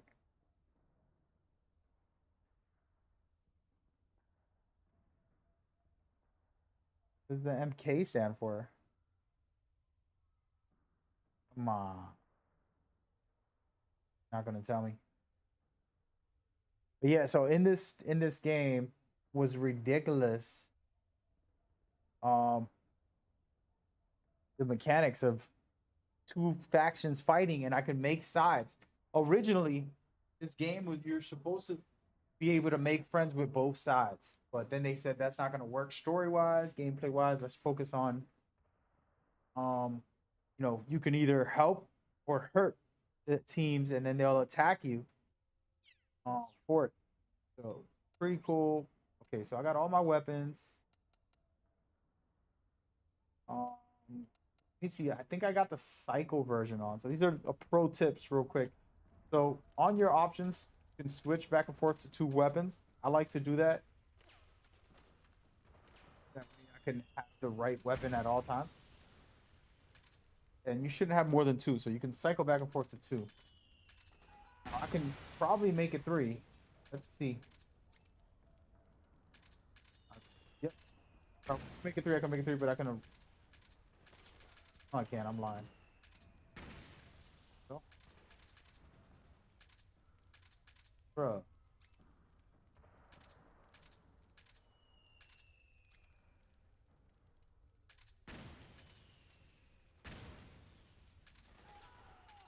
Bruh.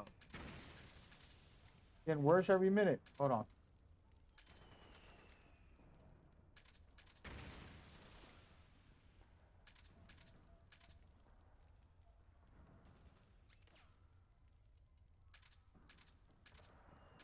Yep. This is my #1 weapon in this game. I used to go crazy with this thing.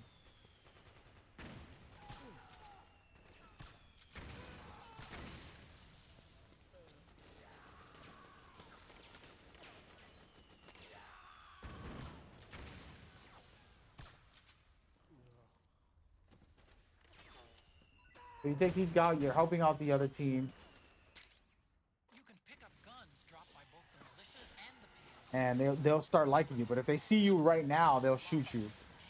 But the more you take out the enemies, the better you are, because then they'll end up being on your side. And now you can basically experience the game in different ways. Play it not helping anybody, just sneaking by. This is the right way, the Metal Gear way.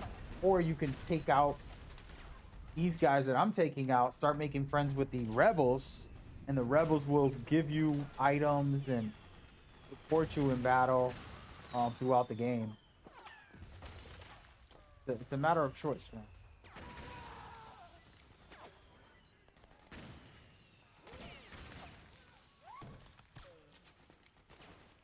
Absolutely love this game so much.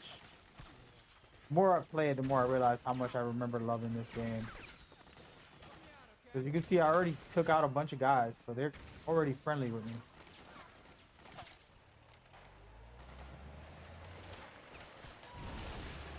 Oh my, truck just came out. So I can kill this truck if I go all the way around and grab the rifle. This is gonna really make them my friends. Right now they'll see me, they'll be like, huh? Well, that's that guy. Not really say much. But if I grab this RPG and I shoot this tank down, I'll end up actually making friends with them. This is a really key part of the game, in my opinion. Really nice. All right, so let's go ahead and put this weapon on for the moment. Not something I use regularly, but if there's a rocket launcher or something crazy. Oh, no. Here you go. Got it down. Now, I will be friends with this guy, most likely. And then once we clear out all the enemies in the area, they really love me. Right now, they're just like, whatever, it's this guy.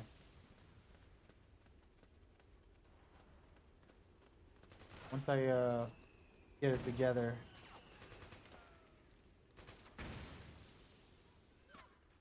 And I'm trying not to kill nobody. Just headshotting people.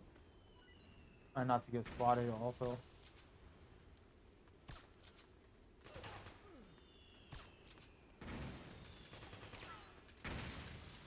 Help me out, okay? See? He's being friendly with me now. I can be nice and give him something. For example, I'm gonna give him a ration right now. You sure? Making friends with him. And he'll end up dropping some. The more they like me, the more they'll drop stuff. Right now, they don't care about me that much. There's still enemies out here they're worried about. Oh, there's a tank. Speaking of that, I gotta find more ammo for the tank.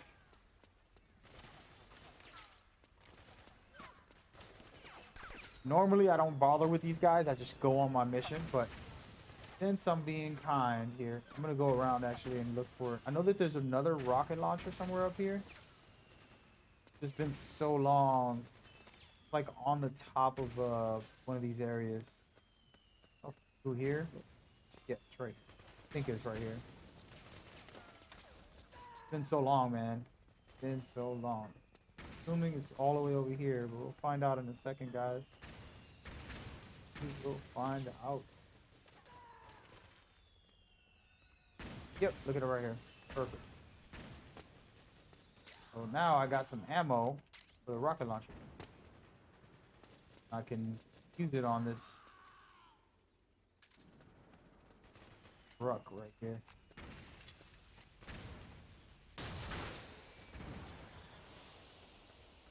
I don't. See, now they're all happy. They're cheering. And when they see me, they'll start rewarding me with items. So it's worth doing if you really need extra support. If you're really stealthy and you don't care about what they think, you just go for it and fight against them. See, this guy saw me. He's being friendly now. Little by little, they'll start rewarding me with items. And it makes it useful in the future when you're battling against the top dogs. Just say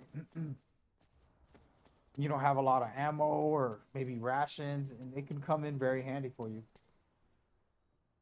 You know, if you're not into that play style, that's perfectly fine too. Funny little silly thing the Kojima does. Always something extremely silly. You can actually hide out against enemies that are trying to find you by just doing this.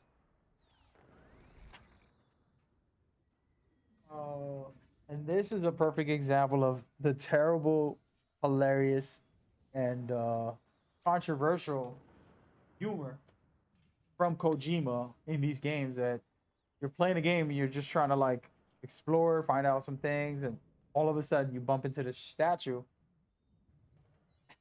and this happens. Now, what's even more hilarious, and we're gonna stay here for a second. We're gonna stay here. Let me zoom in on this so you guys see it a little better. Oh.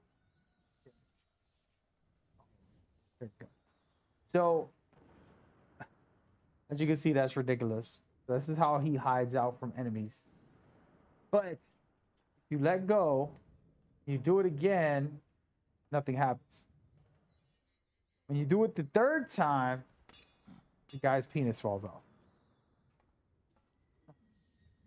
Hilarious. So this is literally just Kojima being Kojima. One of the best things about him is sense of humor. You know, I was explaining that this game can be very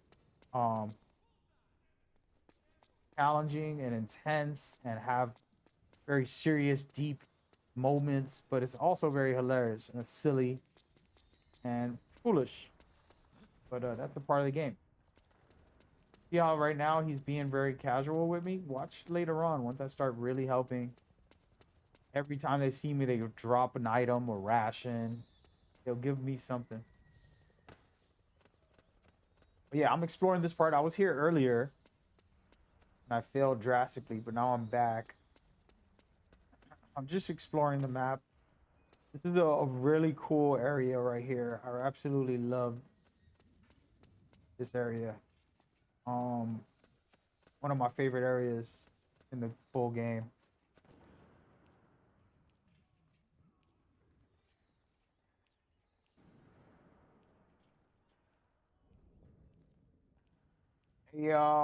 That you copycat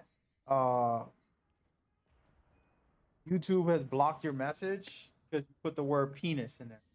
Is penis a bad word? If I was like doing a PG stream and it was like for kids, would penis violate the code?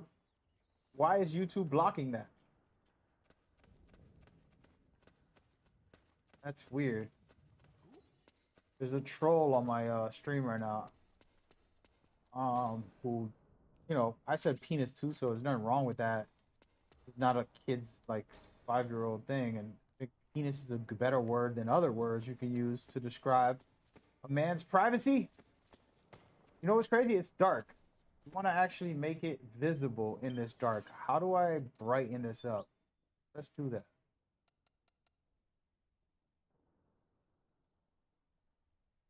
Said I'm a phantom. Haha. That's pretty good. That's pretty good. I like it. Yeah, man. Like I said, I'm not gonna get into the topic. I already told you what I felt and how I live and how I think.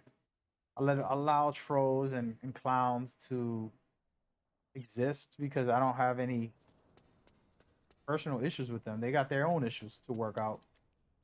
So I don't really bother with it. I shouldn't be entertaining it as far as like, you know, just conversing, but like I said, you're probably a good person who's a little misguided, needs some type of like support and love and care, and you know, who am I to deny that? You dig? But yeah, I'm just out here looking around. I'm scavenging, even though I'm not even gonna play this game. To find silly. This is hilarious, by the way. So check this out. Let me pull out the book. This is funny. Is it on items? I believe it is on items. I'm gonna put this on real quick. Oh no, it's not. The weapon. What the heck? Go to weapon. So this is funny right here. We're gonna take off this grenade launcher. We'll waste this on him, even though I don't even know. I never tried it on these guys. So here you go, buddy.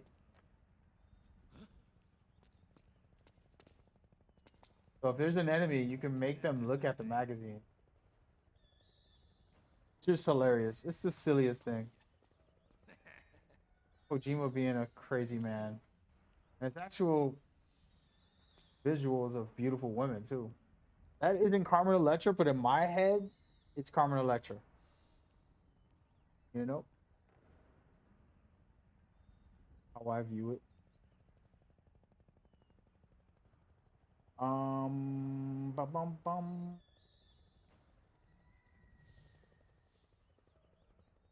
Let me grab something real quick. Give me a second here. Why not figure this out? Oh. Hold on a second, guys. In the middle of some.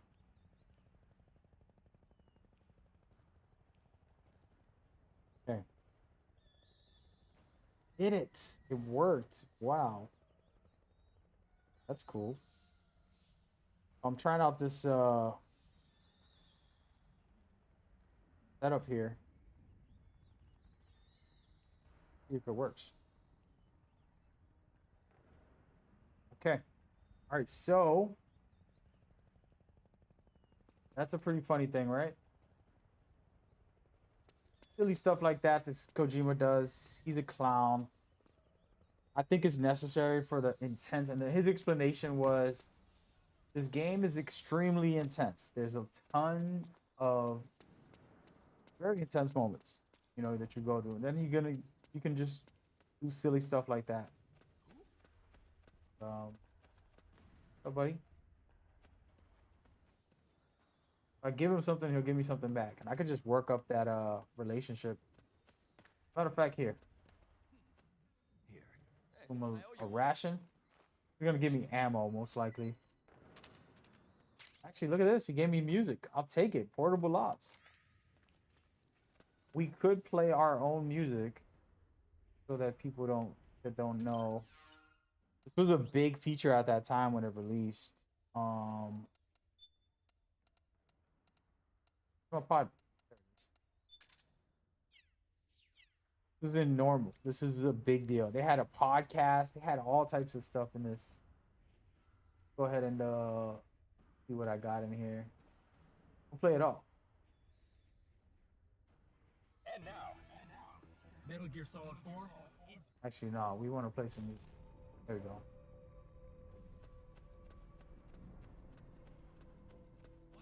Just a cool feature. Very special in my opinion.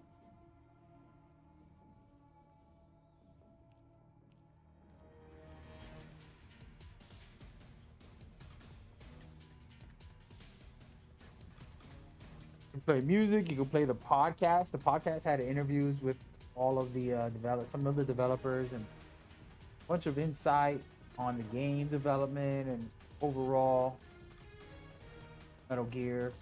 Pretty cool.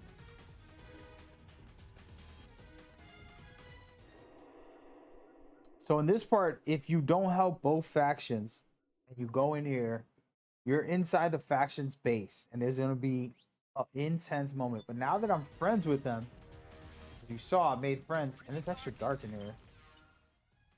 Trying to brighten this game up, but I think I shouldn't. Go fully bright to see what happens. Still can't see nothing. Yeah, so I don't have to worry, but if I was playing originally, it would attack me easily. And I'm gonna ruin my music. Put on the eyeball. I want to put on the night vision. Oh, wait, wrong one.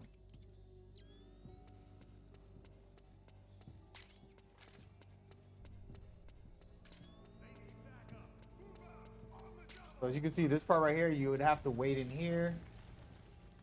You guys are rushing through, let them go, and then you can go after.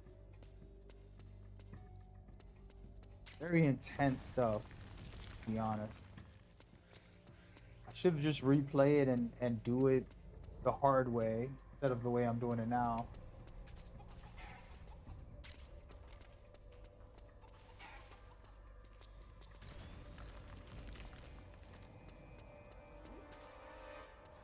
So that's... What are you trying to do?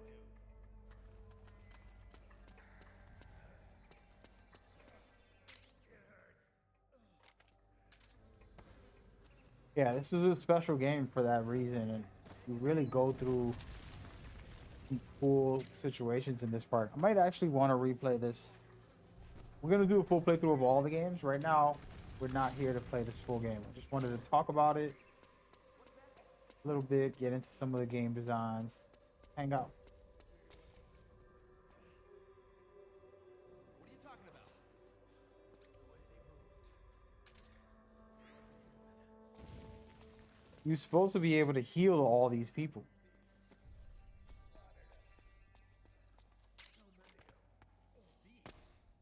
A lot of mechanics that didn't make it into the game, people don't even know about, but did exist.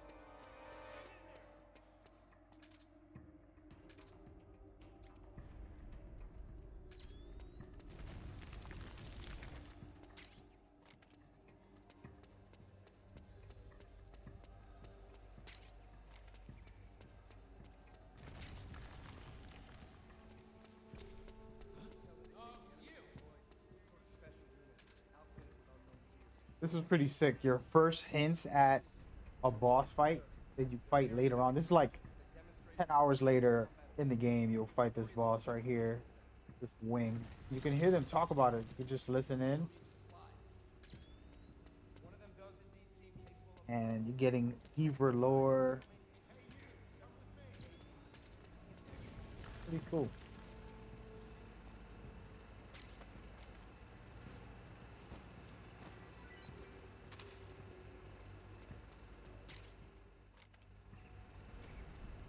You can hide in here. Funny, if you stay in there long enough, you'll stink.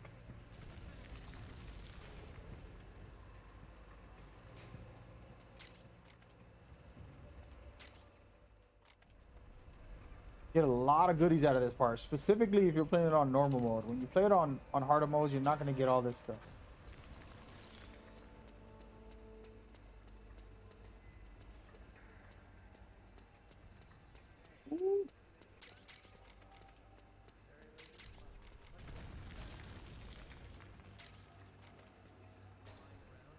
And this right here makes life easier. You just put on the outfit, they'll leave you alone.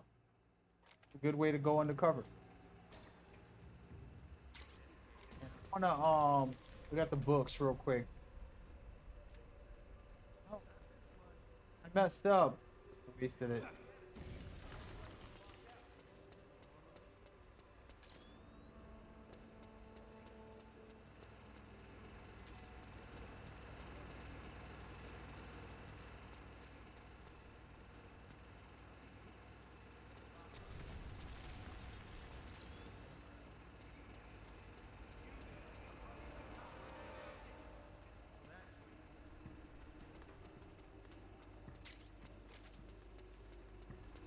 Yeah, very, very special experience. Did I just come from here? It's you. What? Like I came from here. I did. Alright. I'm slacking. Reason I slacked there is because I was looking at the screen, making sure it was fine. So I turned the one wrong turn in the dark. Kill it. This is the way out.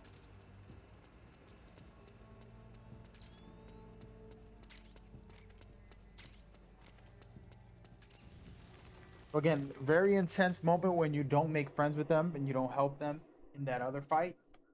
Not an option. I mean, it's an option, not a mandatory thing to do when you start the game. You can help them or even kill them. You really want to be evil. But since it's an anti-war game, it's important.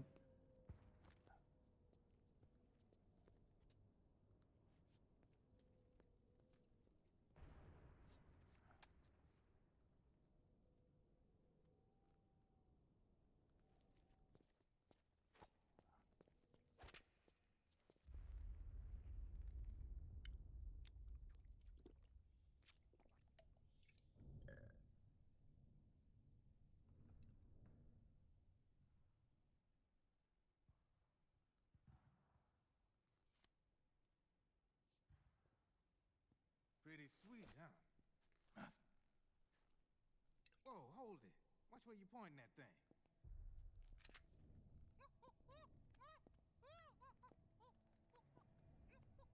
Who are you?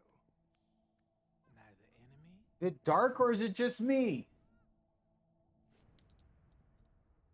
Voila. You're not with the militia, and you're not PMC. I'm a weapons wholesaler.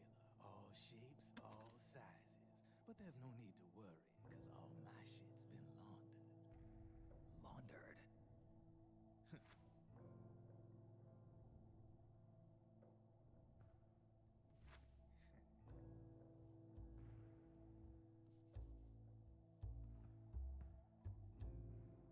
You see, I take ID guns like the PMCs use and make some mods.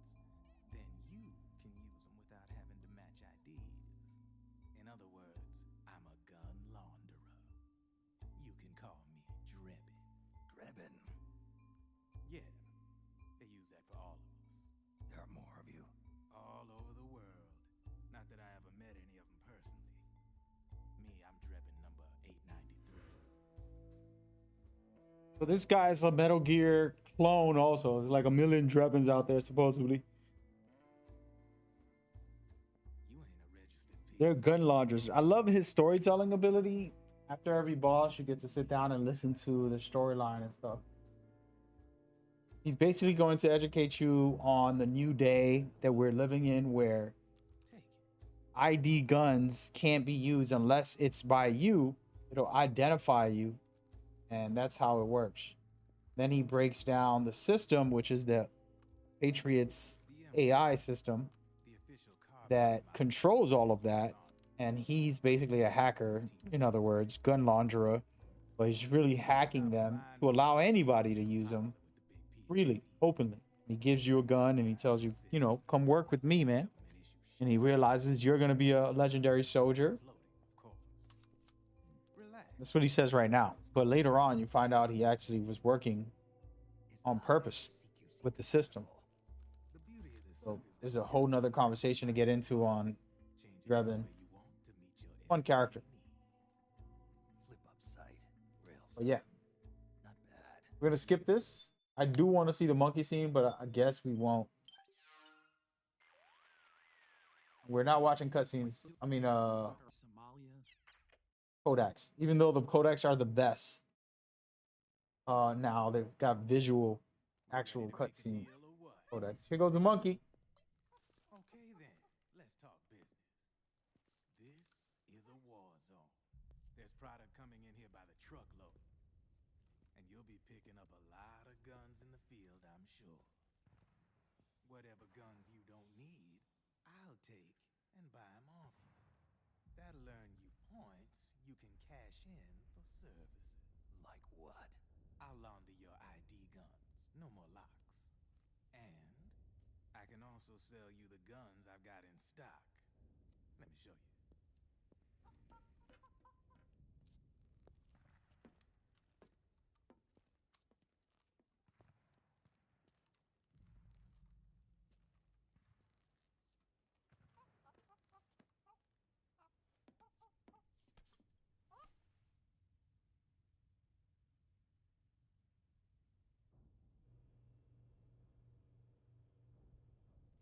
We're not gonna get into it. He basically hits you with another injection, Sure you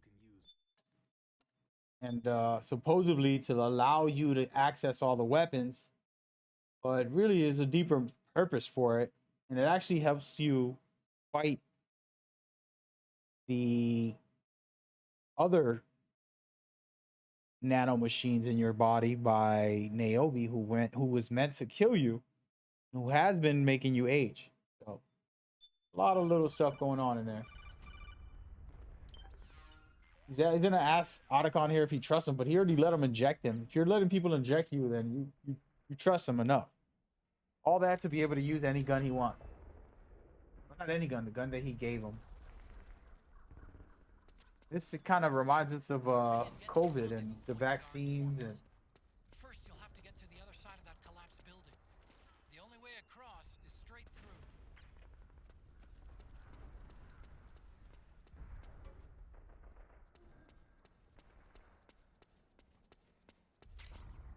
don't mind me, I kind of trying to remember where everything was in these areas that I can get.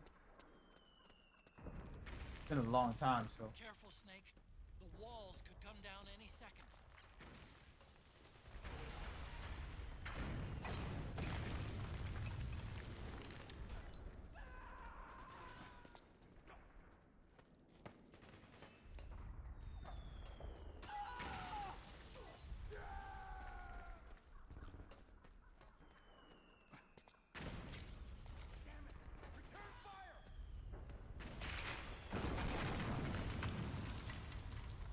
absolutely love this game right here.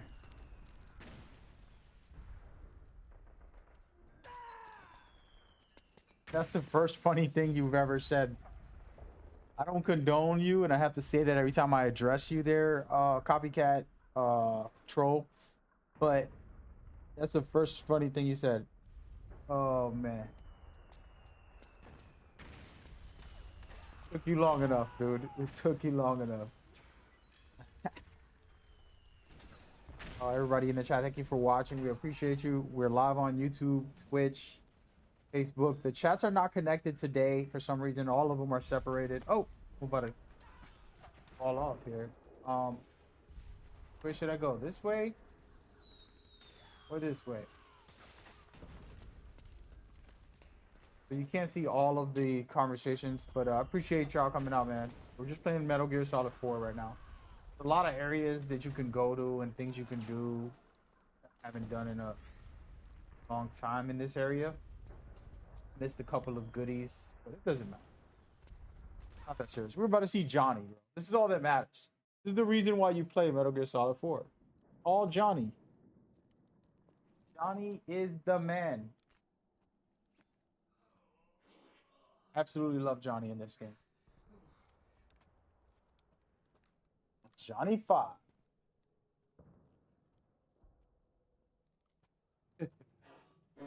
Thinking about this. Hilarious.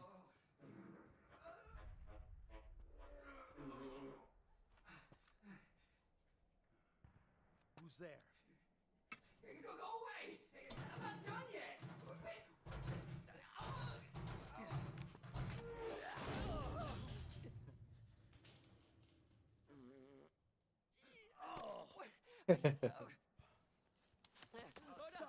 Kojima humor, guys. I apologize in advance. Butt cheeks. Johnny is an inside joke in the office of Konami for years. So they put him in the game way back in the day. Somebody who has bowel problems, soldier. He showed up, the grandfather, the father, and this is the son. After 20 years of making the game, this character who just ran away with his butt out is the son, Johnny. So he still has the same problems as the father and the grandfather, having to go to the bathroom, but this time he's even more hysterical than ever. Hurry to the rendezvous point. Your radar is marked with which way to go.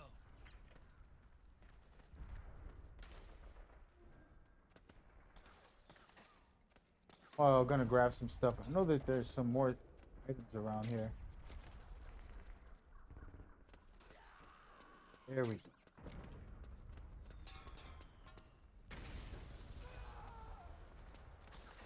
Yeah, but the joke goes, and I talk about this all the time when there's a Johnny situation. The joke is that in the Konami studios, Kojima was working there. There was a guy with bowel problems. He would always go to the bathroom in the office, always having problems, and he decided to make it a joke in the game. And then ever since then, you know, there's a lot of tradition in Metal Gear. Always a cardboard box, always some cigarettes, always some butt jokes. They always you know, just a long list. So, by the way, I'm taking the shortcut. This is probably the easiest route. I shouldn't do this, but since we're streaming, I love going this route. You can get a couple of items. It's very safe if you're not fighting against these guys. They won't bother you, and you can just run around picking up items, kind of just going through area. It's real chill. Wait, throw this on. Here we go. I like using this only to find items because it just makes it easier to see them. I hate using the night vision. I feel like ruins the experience, but it's easier this way. So see right here, there's a sniper above. I can just one shot him. There we go. There's another one over here on the right. I don't think I'm gonna headshot this guy. Nope. He dead? He dead. One more guy in this window too right here, but won't be able to see him from here. Gotta move in to get him out. Wait a minute, there's another guy right there.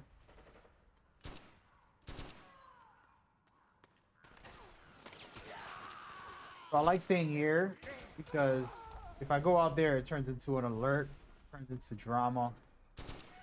And we're trying to cheese it up a little bit. We're just casually playing today. We're not going crazy. Pretty good. The guy in the window I'm not going to be able to kill until I go out there, and I don't want to go out there. I'll kind of let these guys stack up, distract them for a little bit, then go in. Here he is right here. Come on.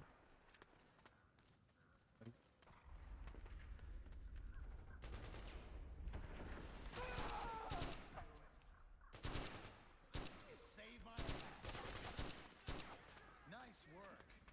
Here we go. So basically I encourage these guys to move up. It's gonna help me in the long run. Make life easier. Finally killed them. Dude. Bro, what more help you want? I done killed everybody.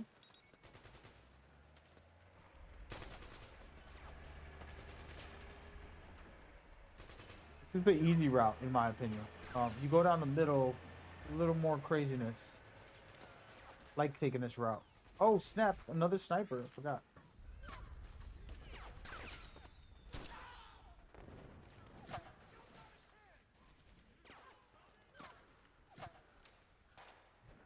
we're gonna go in this building. There's a guy. I don't remember where. This is what it is. Alert. I'll get alerted, but it's fine. I'll figure it out.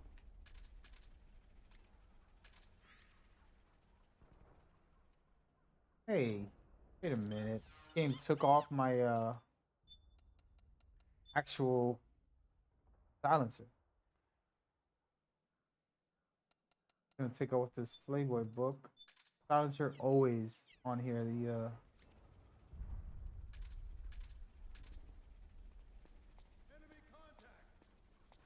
Oh, I don't remember if he's on this floor. I think he is. Oh, I lied. He's on the top, I believe.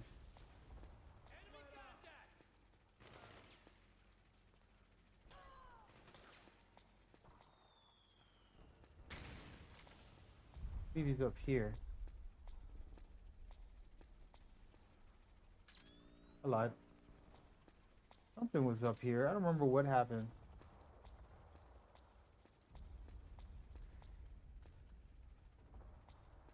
Yeah, we killed them all. Good. Beautiful, baby. Beautiful. Don't mind the in and out. I just wanted to double check. I don't want to get caught on this part. So this is the part when I was trying to speedrun this that I had to time so perfectly. These Metal Gear games are not that bad. There's a couple of easy methods and stuff, but this part right here for me was giving me trouble. I had to study it. Like that's the one thing I don't do when I speedrun. I just kind of just wing it. But right here, there's some guys come out from right here. They come down to the car. Another team that comes out also from over here somewhere. Kind of blurry. This was, I haven't tried to speedrun it in forever, but this is the route I would take, but not from up this roof. I would go straight down to the right where I was. I could have came down from, but I decided to do it this way. Yeah, they're about to come out right now. Here they are. And I don't have to fight them if I'm playing it smart. I could just let them run around. But there is another team that makes it more difficult. If you're trying to speedrun this, they're right over here to the left. And there it goes right here. I don't really care. Too much action going on, so since we're not doing official speed runs or anything like that,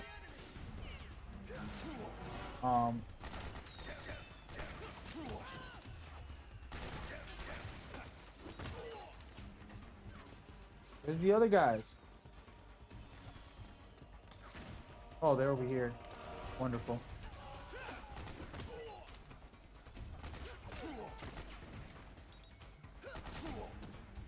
Bruh. You can tell I'm not killing people right now. Which isn't working in my favor, but it is what it is. Oh no.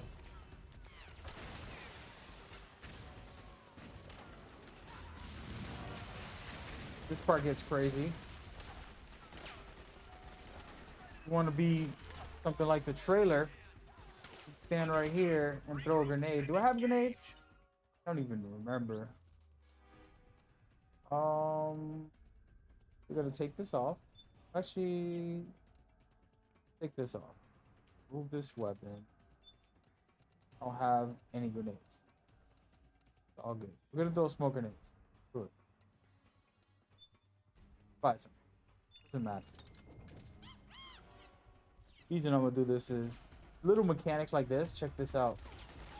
Oh, I did it the wrong way. Start that over. See, I'm laying on my back this time. Go back. And there's a war between them and me, but I'm helping my team. I can leave, but I'm gonna stay here for a second.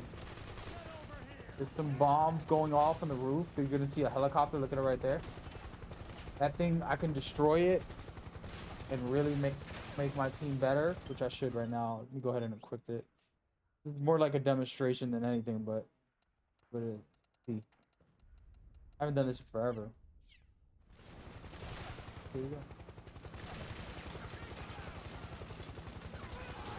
See how it leaves? Don't come back. You're here. So they know where I'm at, but I got an army with me here. I ain't worried. Just gonna back out of this situation. Gonna go see Meryl.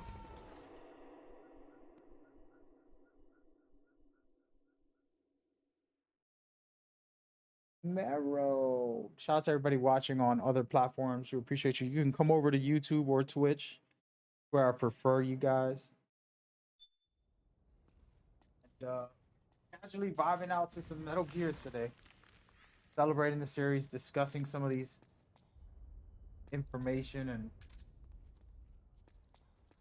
some lore. Anything you want to talk about, feel free. The more topics you bring up, the better, rather than me just discussing it on my own. Picking up these claymores.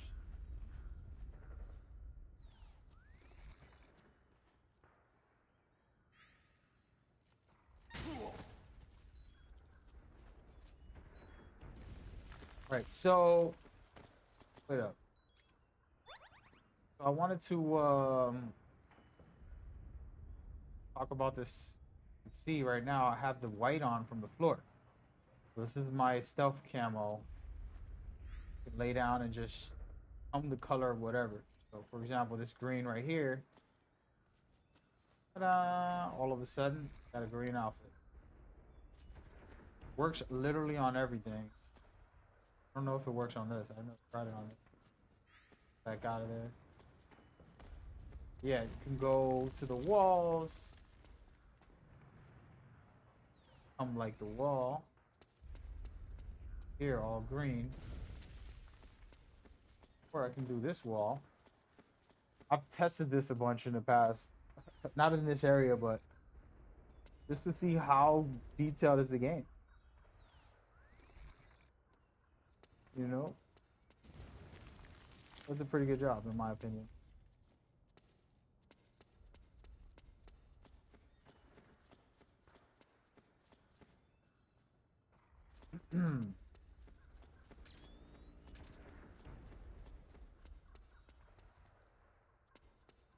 Alright, enough of that foolery. See, if I go up these stairs, I can't remember what happens on which one.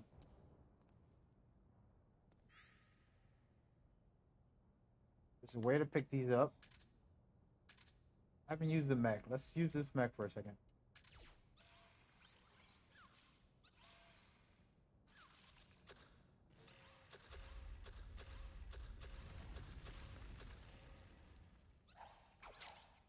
Sleeping gas, baby. Let's go. Cool about the mech, it has stealth camo and you can taser people, pick up items for you. Explore areas, there's a lot of traps in this area. I can literally go through the whole map. Look for them. And picking them up so I can have them.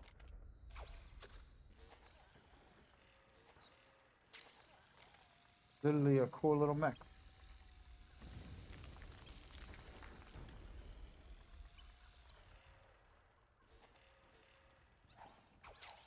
Let me go back. I want to show you guys something. I could just get off of it if I wanted to, but I want to go back just to show you another fun little small tidbit. I'm actually going to do it somewhere else. We're in bright lights. Boom, right here. Okay, check it out. Oh. You look at Snake, he has a PlayStation 3 controller. So imagine you're playing this game with a PlayStation 3 controller. This is where the game released exclusively on PlayStation. Right there. PlayStation 3 controller. Is there a way to like...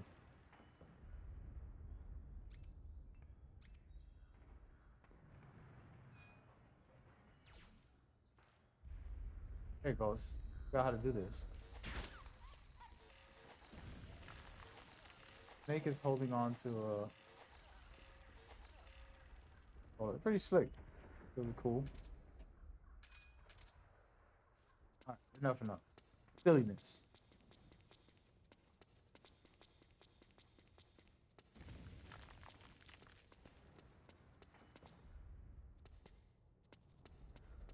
This was a really great fight too.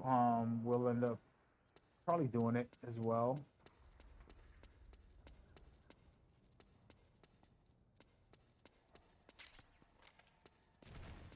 Gotta fight through this whole area. It's a boss fight.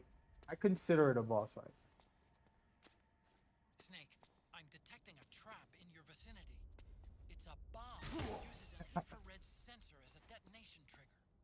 It's a remote control device, and I'm detecting slight traces of volatile sleep gas. Trigger it, and you'll be knocked out, so be careful.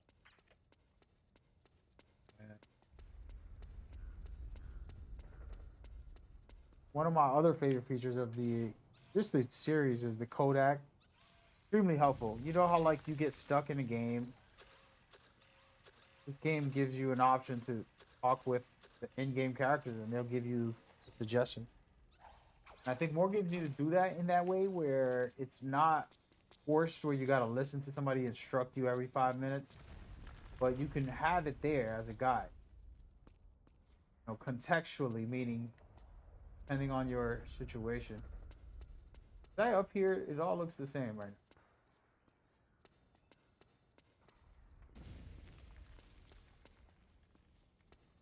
now. Again, I don't have to go through all this. This is me just being extra. Right now, this is a playthrough, but it's really just casual conversation. Oh my goodness. I'm gonna die in here.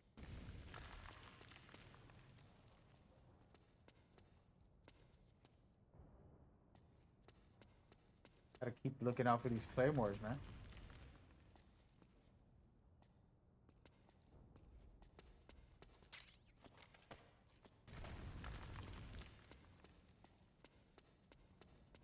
Yeah, there's a lot of good stuff in here. I'm gonna back out. I'm gonna go ahead and start the fight. This is a cool fight.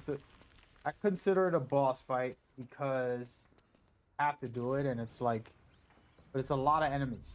I think we gotta learn not to just say a boss fight. It's a one-on-one. Oh, well, that didn't work out.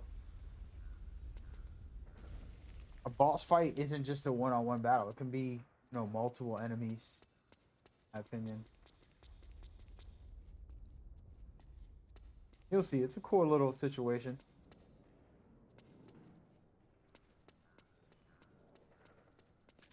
Oh, wait. I know what I can do. Here we go.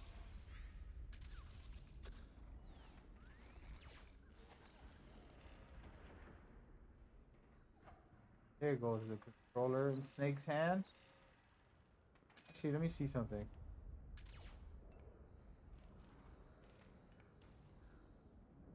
That's exactly what I wanted.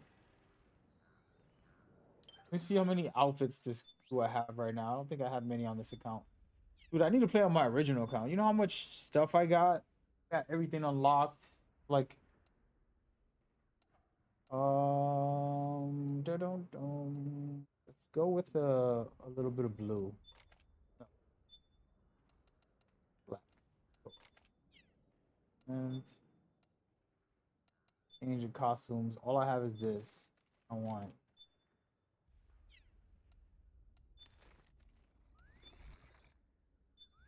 I'm gonna put this on for the moment. I want to take a picture, that's why. Don't judge me. I'm gonna do like a little selfie here. Solid Snake in the sun. And also my lights are a little too bright. Drop that down. Alright, let's try. Goal here is just to get a selfie.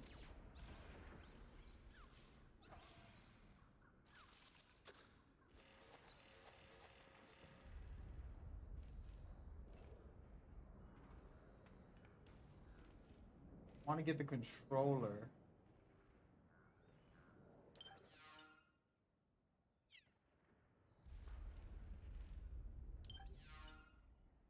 I'm over it. Let's go. Automatic. The best way. Keep it gray. Let's get into this run through of this. My consist. I love this battle right here. This was a cool little situation. You're in a building. You're trying to escape. Pretty awesome.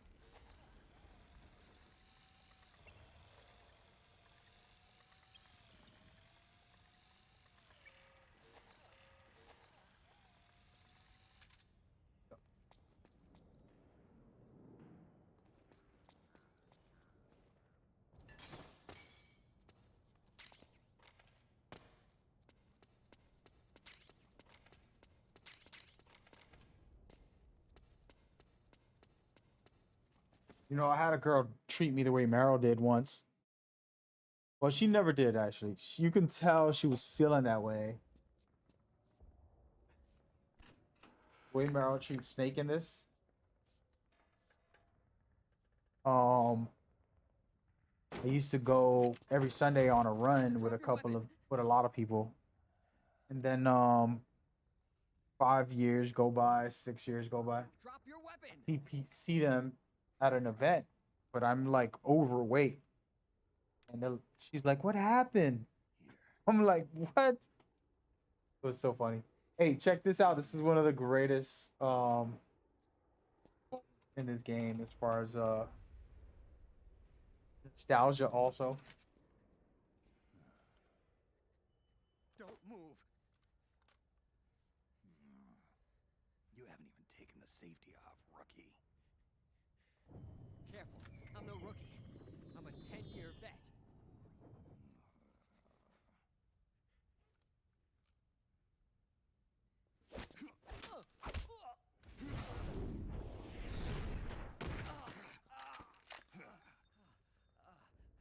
How the hell did you ever survive 10 years?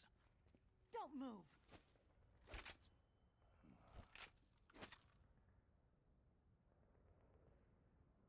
CQC, real big boss, huh?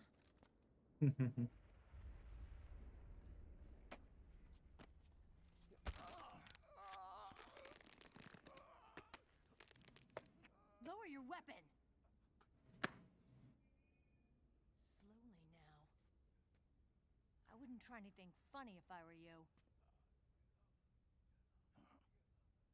I'm gonna let this play out. Actually, it's such a memorable moment. I'm just gonna let it play. I'm not gonna talk in between.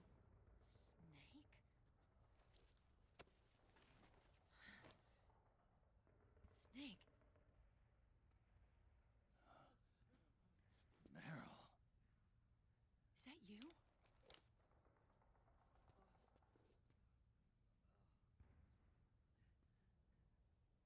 What happened to your face?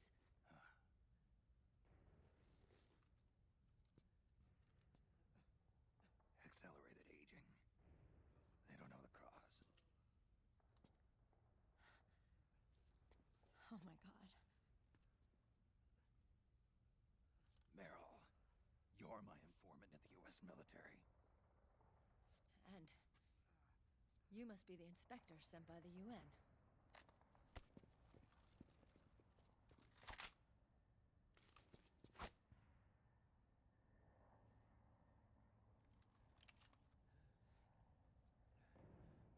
Akiba! Commander! Sorry.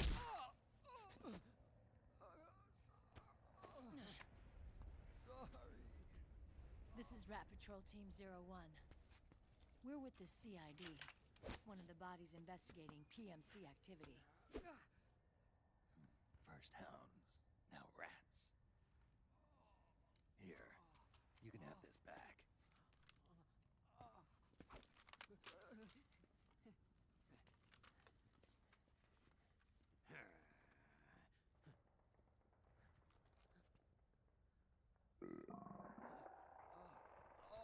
What is your problem? You okay? Stomach pains? Diarrhea?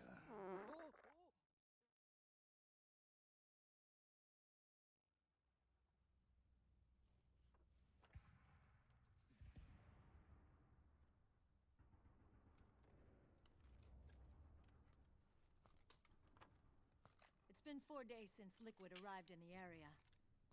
And since then, this woman's been with him. She doesn't look like a combatant. Probably some kind of advisor, maybe a scientist.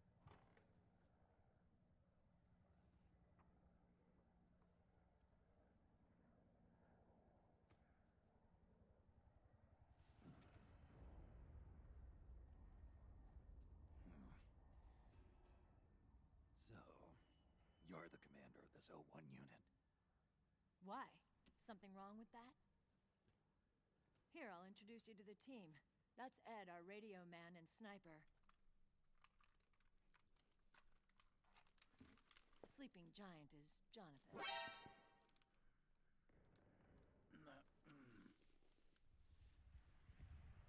Don't stand behind him. He hates it when people go around his back. And finally...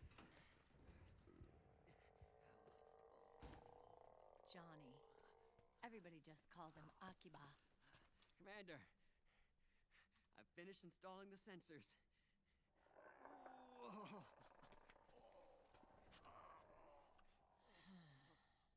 Okay, Akiba. Anyway. You're all grown up. Maybe it's because someone taught me well. A certain legendary hero who suddenly disappeared. You quit the unit. Me? I never gave up on you. Or on Foxhound.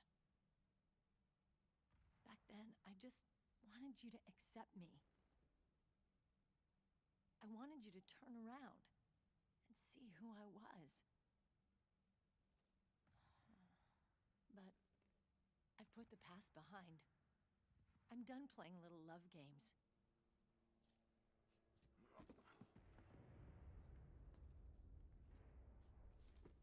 So, what are you here for? Threat assessment. The PMCs. Really?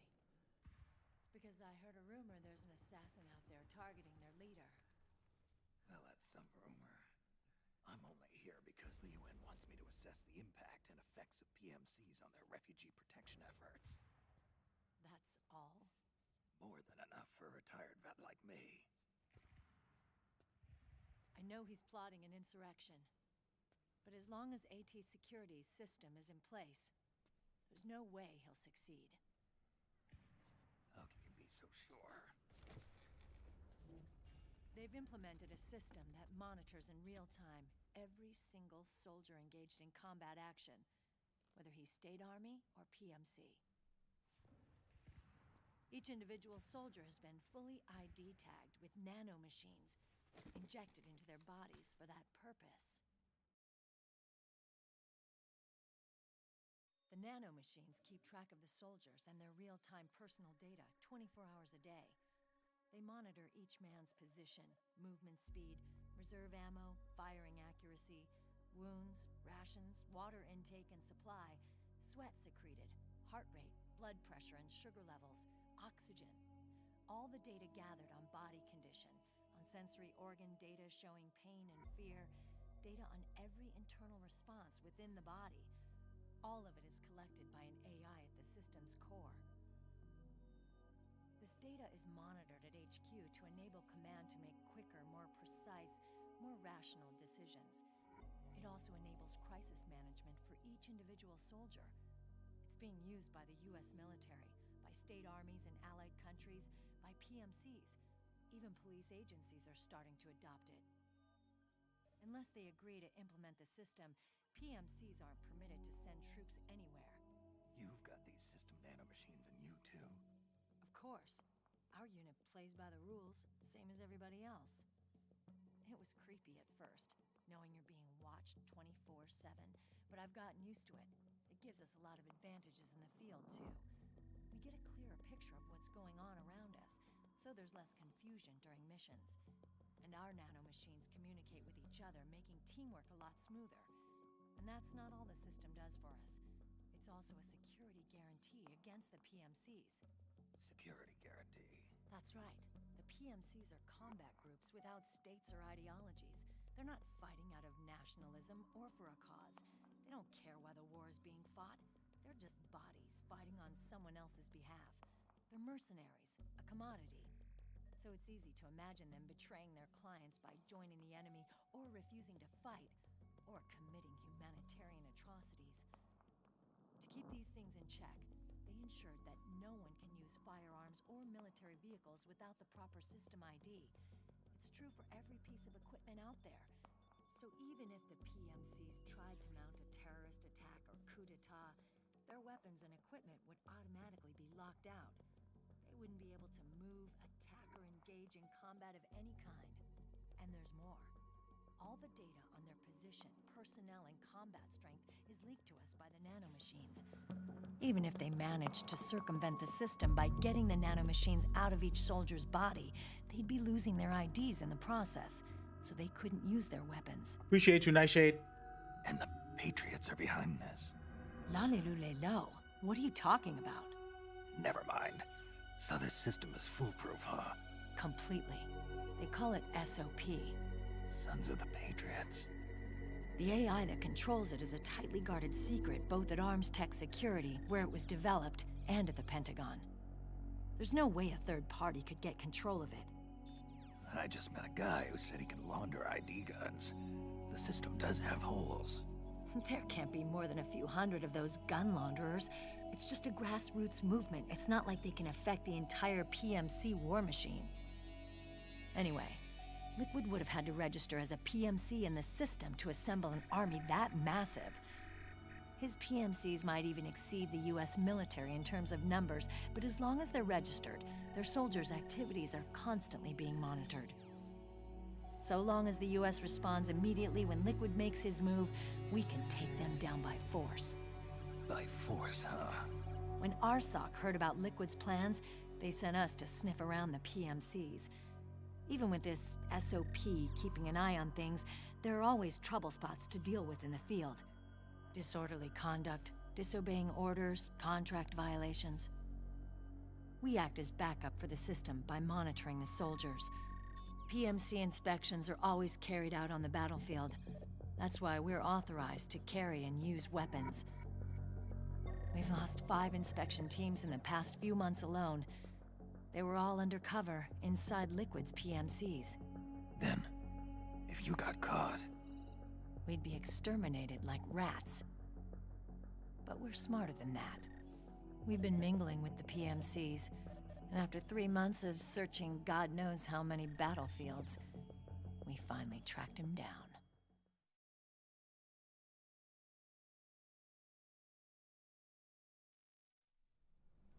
When we reported that we'd found Liquid, our superiors ordered us to provide the UN investigators with intel. But I didn't know it'd be you. Didn't the Colonel tell you he was sending me? Colonel? Don't tell me it's Campbell! Yeah, He put you up to this? you didn't know. You've gotta be kidding! You expect me to work with my uncle? Get head online. Meryl,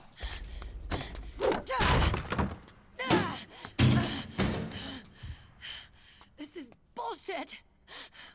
He's not my father.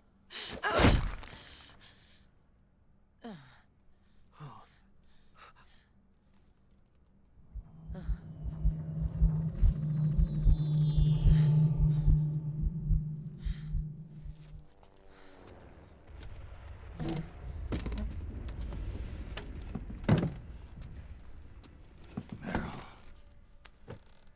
So, you knew.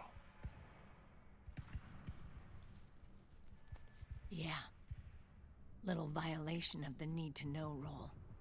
Then, why are you still calling him Uncle? You're still calling him Colonel. He's your father. As far as I'm concerned, we're still uncle and niece. I will never forgive that womanizing piece of shit. Meryl.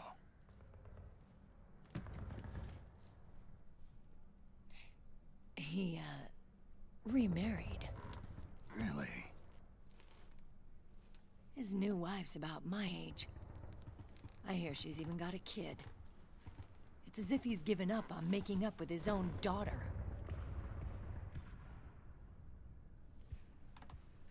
Men. Selfish, egotistical pigs. I'm sorry to laugh, but she ain't wrong. A lot of men are, Commander, fortunately. What is it?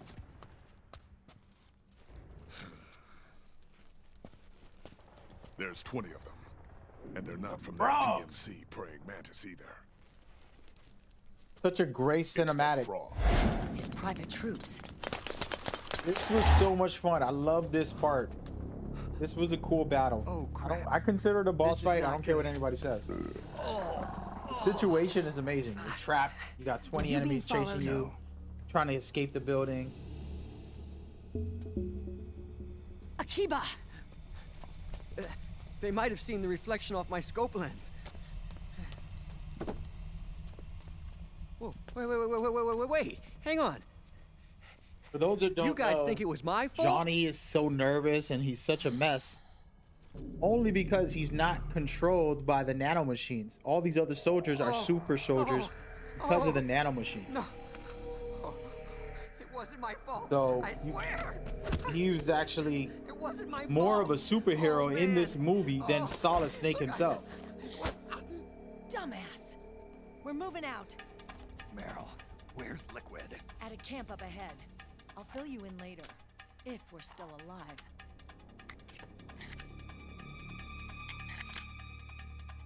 All these guys have the injection Follow me. vaccine.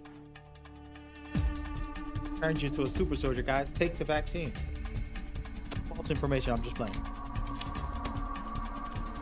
The nanomachine vaccine. Yeah, so throughout this game, Johnny, he's nervous. He takes a crap. He got diarrhea because he's always nervous. He's very weird. He can't shoot good. He doesn't perform well.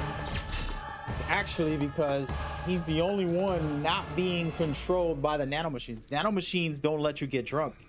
You can't even get drunk if you're one of these soldiers. Nanomachines can suppress everything. Your fear, it can suppress your... Shoot It first. controls your senses so you can see better, aim better, move better. Change the route as necessary. Pretty much does everything for I'm you. on point.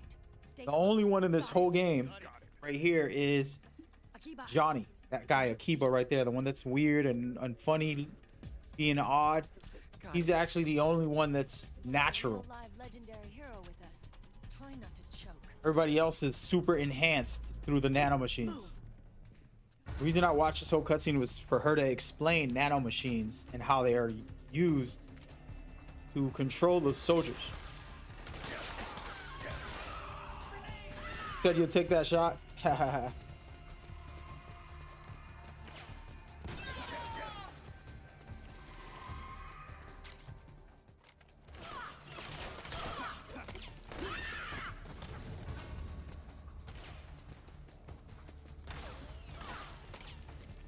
But there's a lot of ways to play this. I like to lead, but when you lead, they won't follow until you kill off the guys.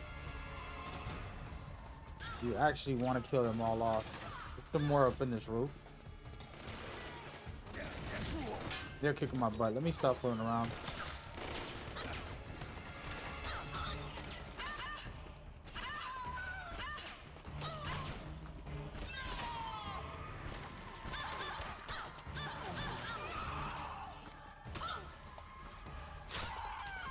They killed him. Said you'll take that shot for the abilities. It'll come with probably a lot of side effects, man. The day something like that exists, and they already have it, all right? And this is kind of crazy, a little too sciencey for gaming, but let me pause this stream. So let me play this audio, these visuals while we discuss it for 1 second before I continue. So the facts are that when someone drinks coffee, they believe that they're getting energy. They believe that it boosts their energy. But it does boost your metabolism a little bit, which can boost your energy. But what it really does, it blocks your nervous systems that tell you if you're tired. So you won't feel tired, and you think you're not tired, but in reality, you're still tired. It's just being blocked. And that's what coffee does. Okay, so imagine other type of medicines that they can enhance us with, and there's plenty of things out there, but there's always a downside to them. You take these drugs, you're gonna go crazy after.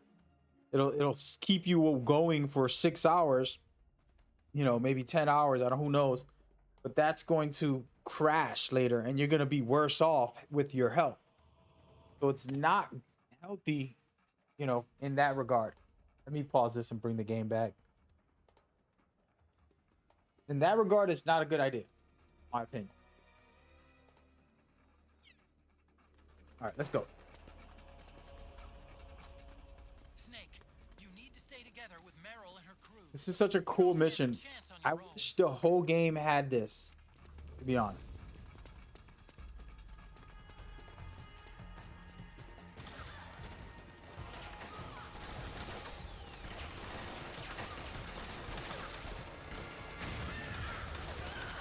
Trying to use third person view for this.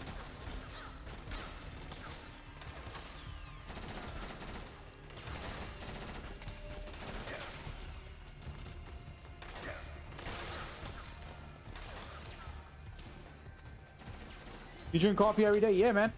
Look up the information. It's not like I'm talking just making up a story. Look up the information on what coffee really does to your body. Oh no, look at these guys. Oh, I might as well kill them.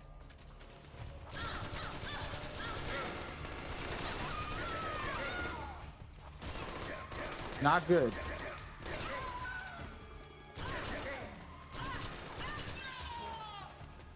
But you look up the information, you'll find out, damn, that's true. It is what's happening with the coffee. I'm actually, wait a minute. Where's this guy? Where'd he go? It's actually just blocking your neural systems and stopping you from knowing if you're tired or not. It works. You know what I'm saying? Like, I'm not saying it doesn't work, but people are thinking the wrong thing about it. And I'm not saying coffee's terrible. I'm just saying you shouldn't rely on it to think that it's gonna make you better.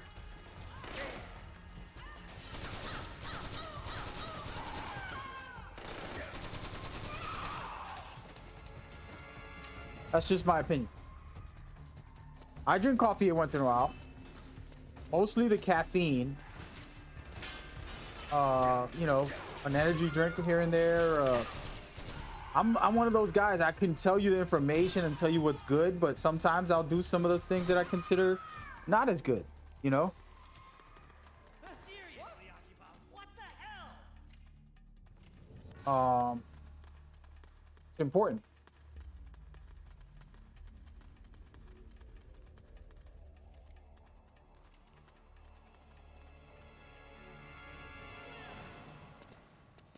So it's important to know it so that you won't you know, and I mean, like, I can overeat on anything and it will be unhealthy. Even if it's something healthy, you know, like too much of it is not going to do my body good. But the caffeine story, it is true. You can look it up and see how that whole thing works, and, you know, and then it can disturb your sleep also. It's a lot of little elements to coffee. And again, I ain't here doing this vegan type of like, you can't have this, and if you have it, you're a bad person. None of that. It's like more like informational, educational type of experience. Dude, what's wrong with you, bro? You got a problem? Contact! Guy don't trust me.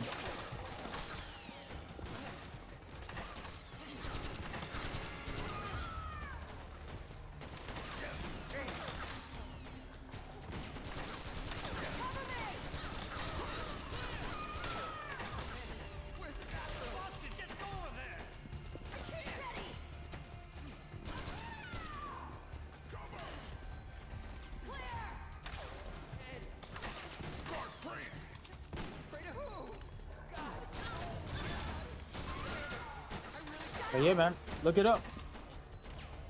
And then you tell me, Come back to the stream one day. I'll be like, you're right, man.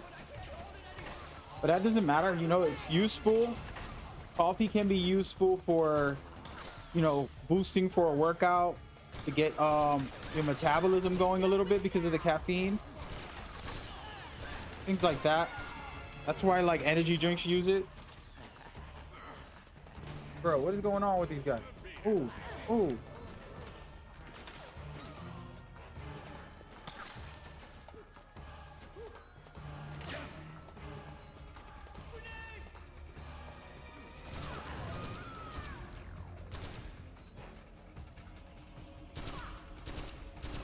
But yeah, this part was fun. This is a cool little boss fight. It's not really a boss fight, but it's a boss fight to me. Love it.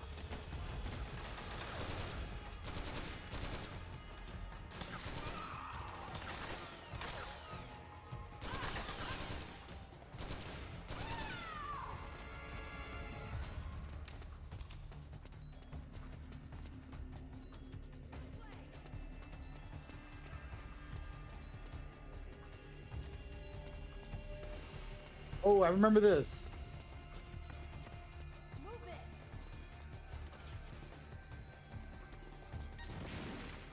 Forgot about this part. Wake Johnny up.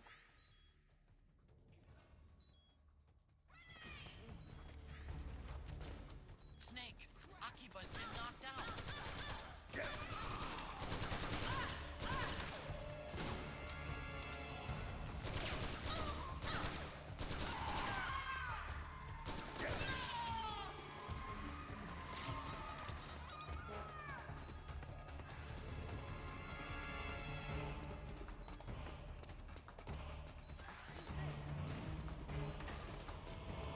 Sir?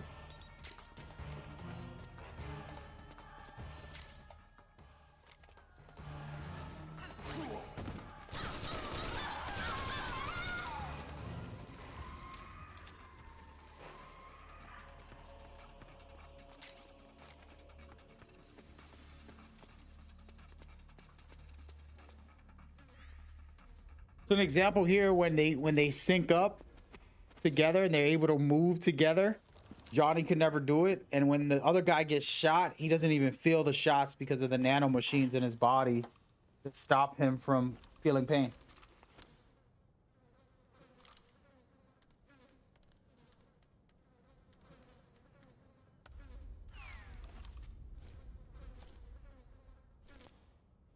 So coffee's just like that.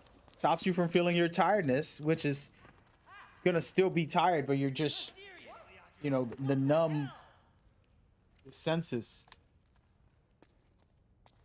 But you'll see it right here when this guy gets shot up and he's still badass, and Meryl explains it also. This part's pretty cool.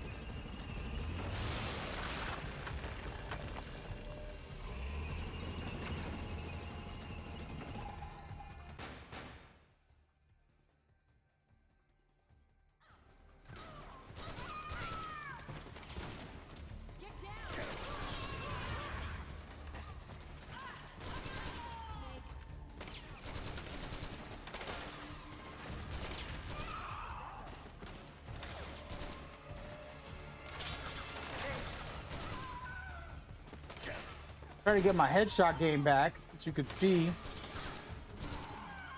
It's working slowly. Let me go back over here. There's always something.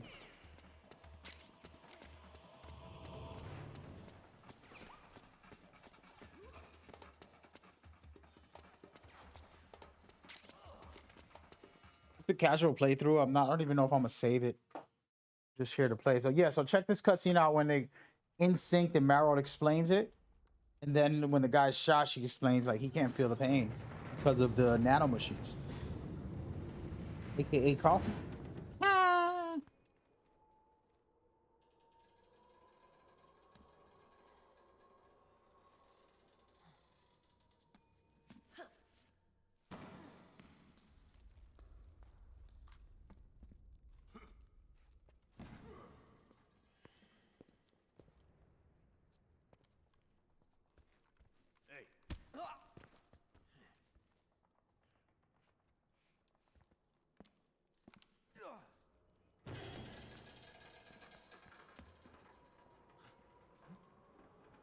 See how he's always nervous. He's always weird.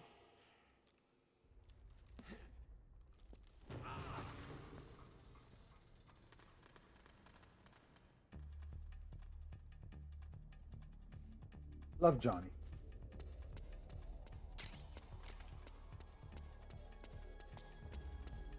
We're out of here. I don't understand why they did this, because it's like 2 seconds to walk. They could have just showed a cutscene instead. Like, you jump down the elevator and that's it. Get a cutscene so that you could jump down. Kind of weird. Just a regular dude, yeah. Super dude. Actually, he's a hero, man. He's like, you play through this whole game, you'll see how amazing he is as a character.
The nanomachine network inside each unit member's body lets us share each other's senses.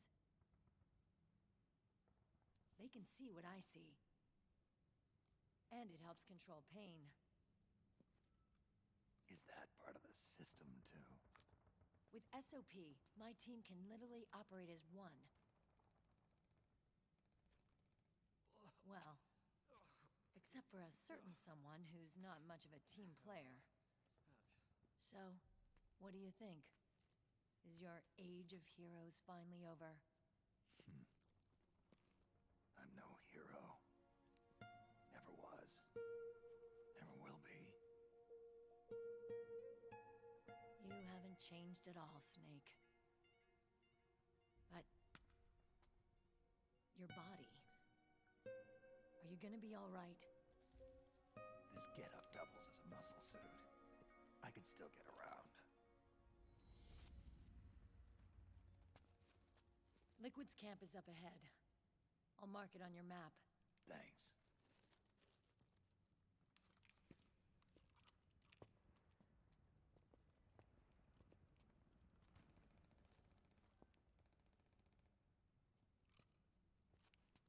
Akiba! One man's blunder can compromise the whole team. I'm sorry, Commander.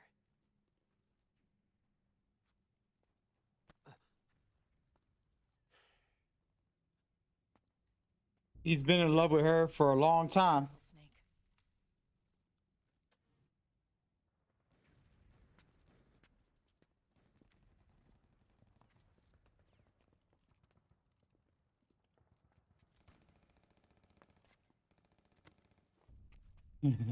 He got his pants all pooped up. Hilarious. I'm still rocking the same brown camo. What is wrong with me, dude? Oh, man.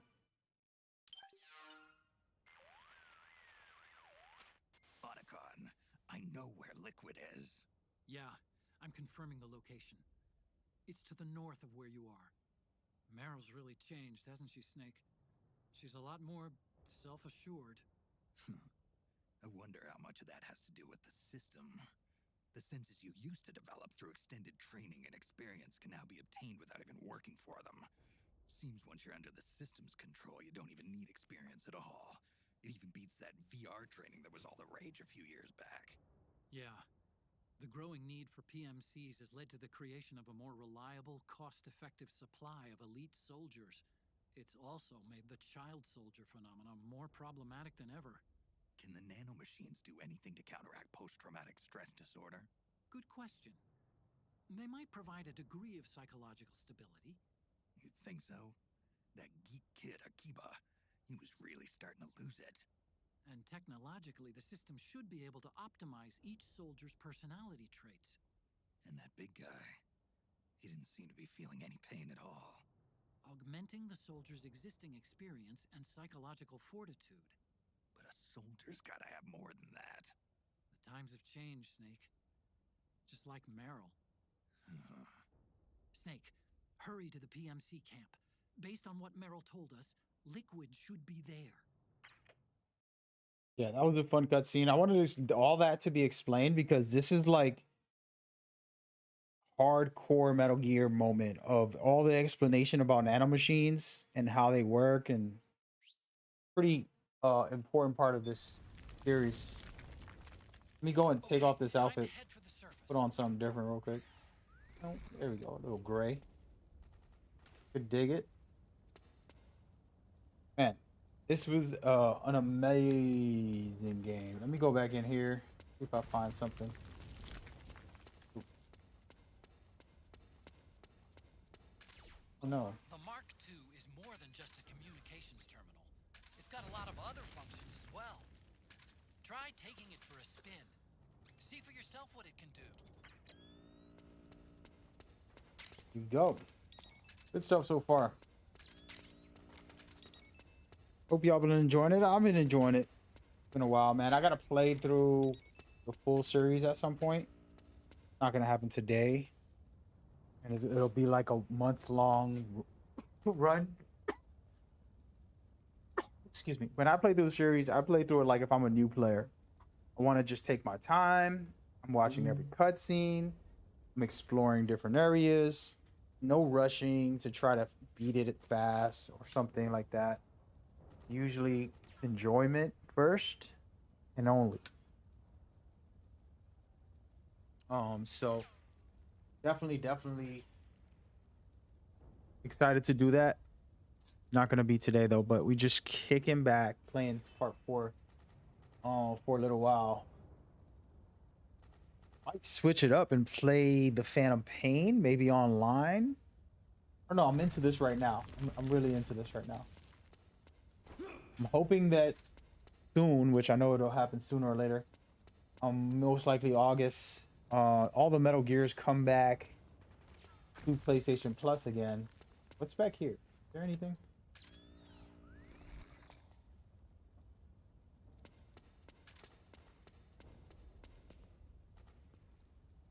You can watch MGO gameplay all day, for real. Like, if you want to see me go try hard, let me know. I'm laying back on this seat right here, playing on the 60-inch. I can sit up and get really hardcore. Do some sweaty gameplay if you want to see a try hard to be stealthy or something like that. I mean, I did some stealth earlier, just a little bit. Not a lot. Again, these parts are kind of vague. Vaguely, I remember all of them in detail. Like there's a truck that's gonna come by. I mean, a tank, bulldozer, then the tank, bulldozer, whatever you want to call it. I remember some of this, you know. I'm playing it casually today, which I like. It feels good. Helping these guys makes the game so much easier. It's literally a joke when you play with these guys this way, where they're killing off the enemies for you too, you know, and then they'll drop stuff for you. Like, see, look, this guy sees me. He didn't say nothing. But now I don't have to worry about that crew. Imagine if I didn't help them and I had to fight them.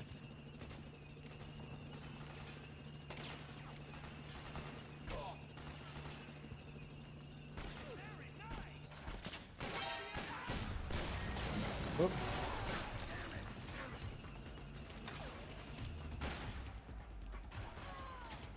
I want to get this guy over there. There he is, he's down.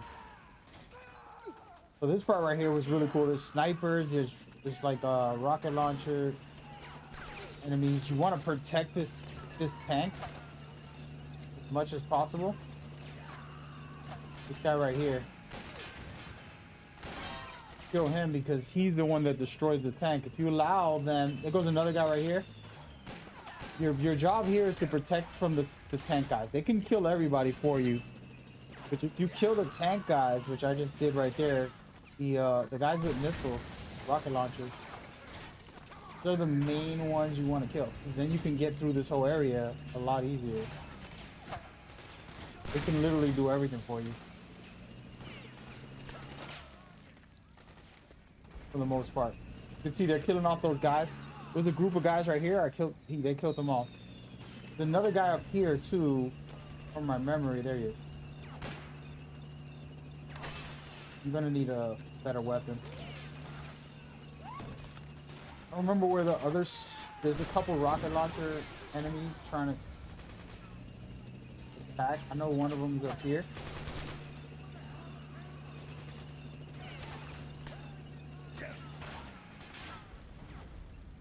Can't get them. There they are, taken out. But yeah, so this is a good way to just control the game, make it easy for yourself. This tank could get destroyed right away. I would have never had it this whole time. This is me just chilling, cheesing the game a bit. I don't think there's any more grenade launcher guys. Oh wait, there's a guy up top, I believe. Oh.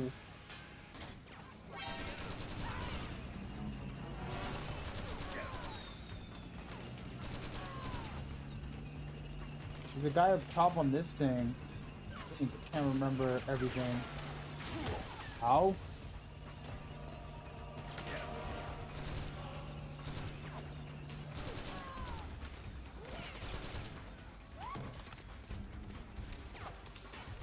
Where's this guy going?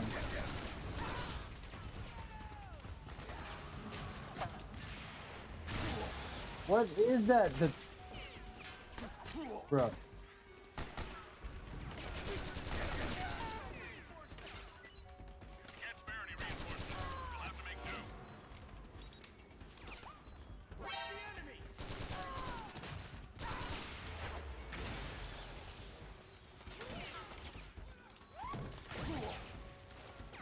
I'm missing the guy. Again, I'm looking around because I can't remember where everybody was.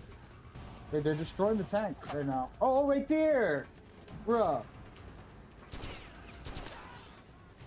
He almost got it. He ripped the tank up. I don't think it's destroyed yet. Down bad, though. Is what it is. I'm a rookie right now.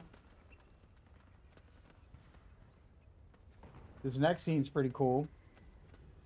But yeah, so this is the type of stuff you could experience a different way. Now, imagine if I didn't help these guys. I got to go through both enemies on both sides, killing them both or sneaking through both. And it can get very difficult. And that's the fun part, you know, the challenge.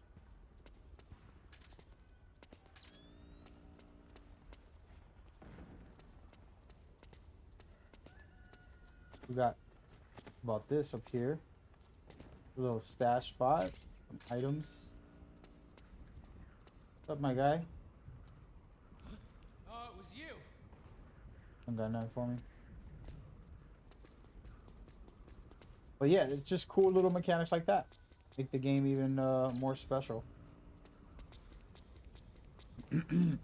The hate on this game, the only thing people were hating on was the fact that cutscenes were very long. It was like, oh, this is like a movie when you trying to play a game, and I get that, but I love the cutscenes. You know, I'm paying to play a game with a story, right? So why not have a lot of cutscenes if possible? If it's good cutscenes and it's story driven, you know, I never see the problem. Again, I'm just looking around, by the way. Oh no! Poor old Snake broke his back on that one. Unbelievable.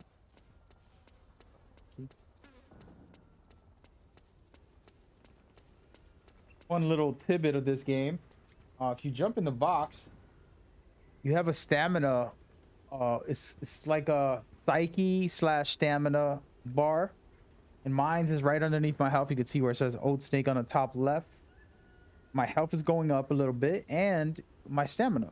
So if you just want to chill out and stay in the box, you could actually play music too.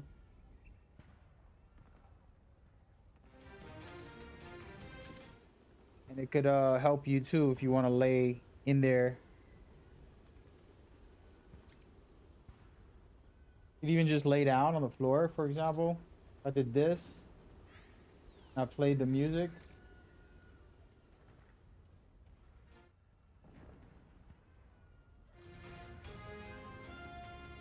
Supposedly, it's supposed to help you. So even if I'm standing, I'm lying. Only when you're laying. Especially if you're like this. Or even more like this. You can play dead. You're gonna see me play dead in a minute. And test the playing dead. I haven't done it in a long time, but I'm lying. I've did it every time I play this game. We'll play dead to see what the enemies do. On this very next part too. It's gonna be a cutscene. What was that for? And now,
So a big storyline is Beauty and the Beast in this game.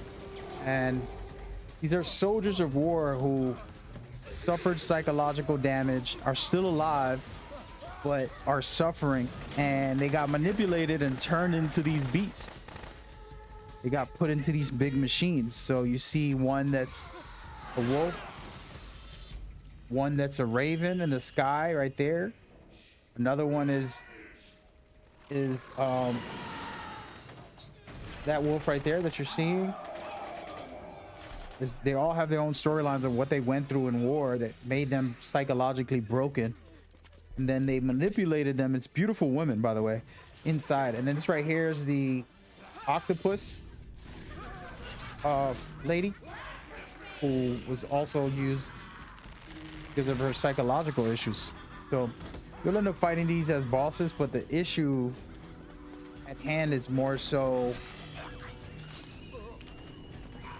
the experience of what it takes to become a Beauty and the Beast. You know, a great storyline and some really crazy stuff. And this right here, the person doing this is Mantis. Even crazier. You see right there, praying Mantis.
First of all, it's a tribute to past bosses, but also manipulation of soldiers who are broken mentally, and then they're used for war and turning a beauty into a beast. And it's a main story of the Metal Gear series. And you know, turning the beautiful world into a place of war and this and that. It's a big metaphor in the game. Amazing connections you can make with all of it. We'll get into it. Oh, I gotta turn this podcast off. Recorded at Konami HQ. We're gonna throw this on. So there's some soldiers coming up in a second, and I'm gonna play dead here. I don't know where it's best to do it, but I'm gonna just do it right here. See if it works. What do you think? I don't think I have the corpse. I don't have the corpse. Does anybody remember where the corpse is? There's a disguise you can get that you're a corpse. I'm just gonna lay in front of them. I don't have the corpse. So I don't think you can get it till later on anyways. But we're gonna see what happens here. If they see me, they see me. They will. And I'll just kill them.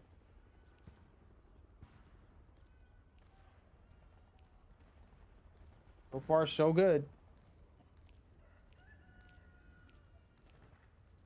Don't step on me. Playing dead, folks. That is how you play dead. Then you get up. See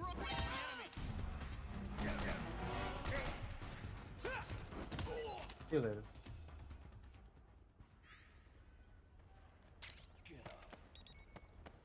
I'm gonna wake him up.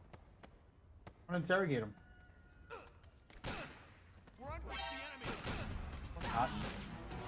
My bad. Try that again.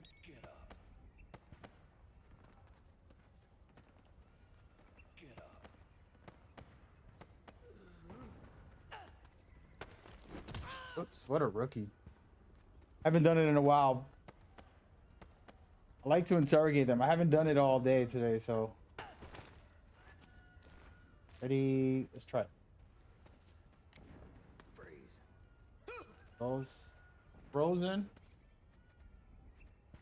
I could pat him down. You gonna take it or what?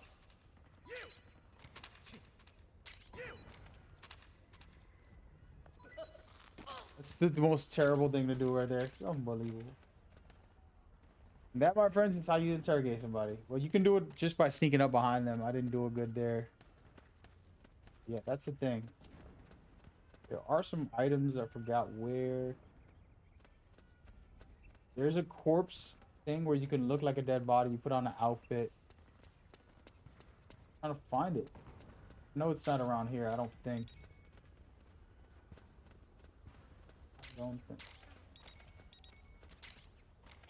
Just getting some ammo real quick. Going back.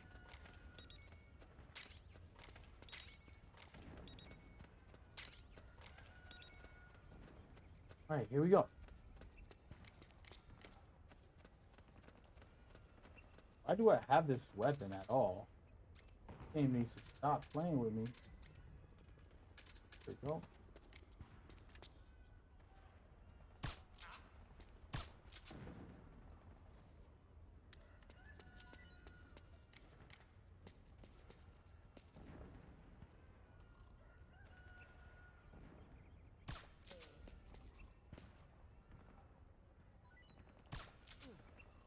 I'm so good.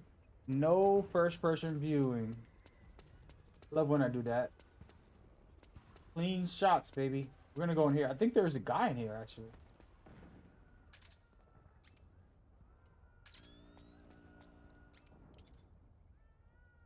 Put it on normal mode.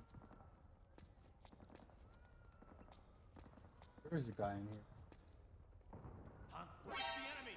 You little.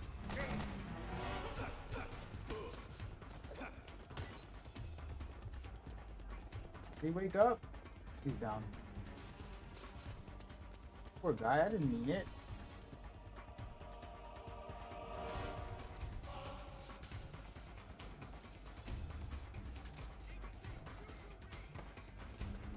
Dude, they're coming up.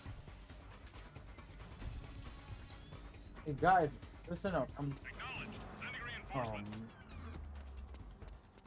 sending reinforcements, folks. I wanted to stealth this part actually. I messed up there. If I had my night vision on, I would have seen them perfectly. Here they come. Come on over, fellas.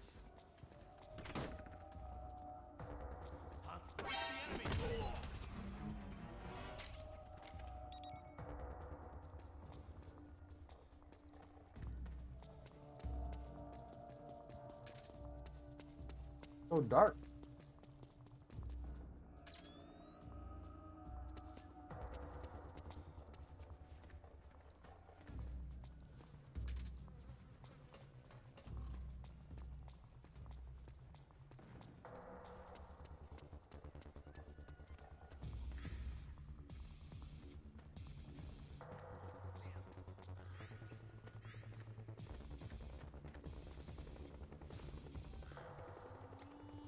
What the?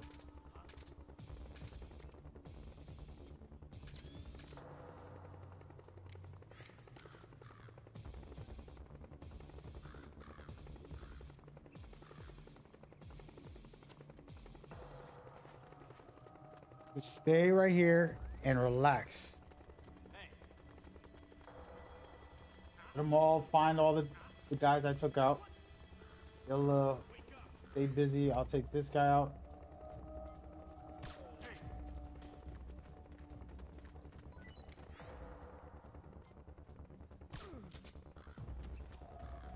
Both them down. Now I gotta hurry up and get in before they see those bodies. We're good to go. Trying to get to Liquid. Pretty good so far.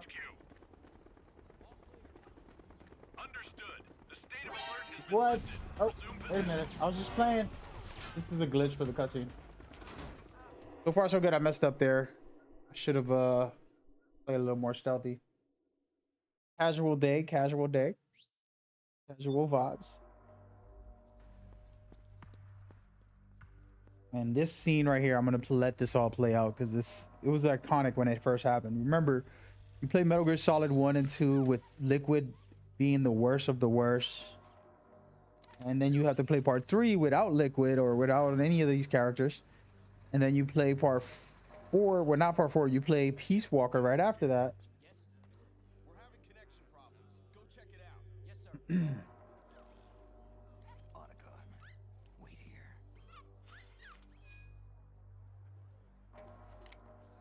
Peace Walker came out after this game, actually. I'm sorry.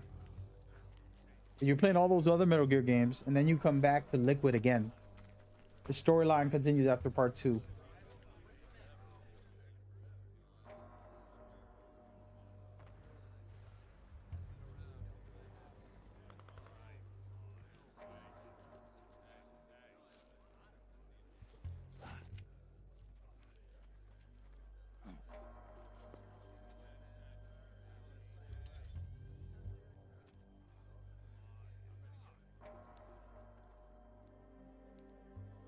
There he is.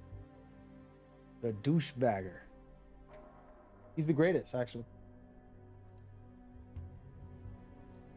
Man.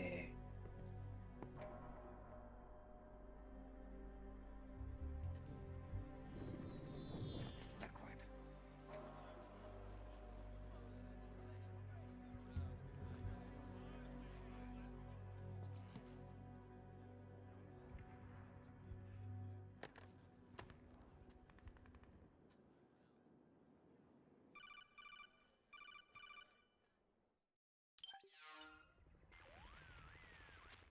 I knew it.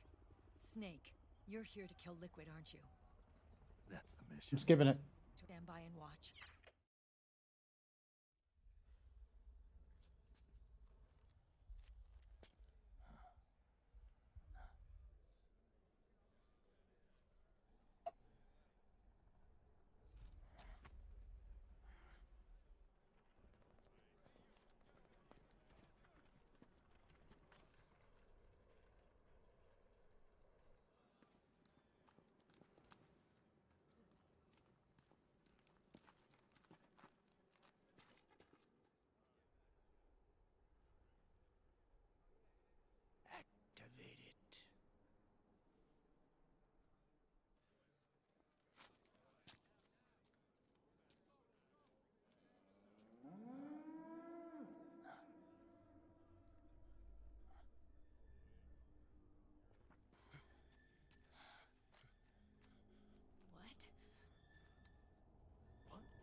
So what to notice here is Johnny's the only one that doesn't get affected. What is happening right now is Liquid, aka Ocelot, has hacked the system, and all of these people using the nano machines to have superpowers as soldiers are getting devastated by it. And only Johnny's the only one not affected because he's not in control of this with the system. As you can see, everybody's losing their minds because Liquid has hacked it and he's testing it right now. See if it's working on everybody, which it is. Except for guys like Johnny who actually never took the medicine. And that's why like Meryl and all these guys are suffering right now.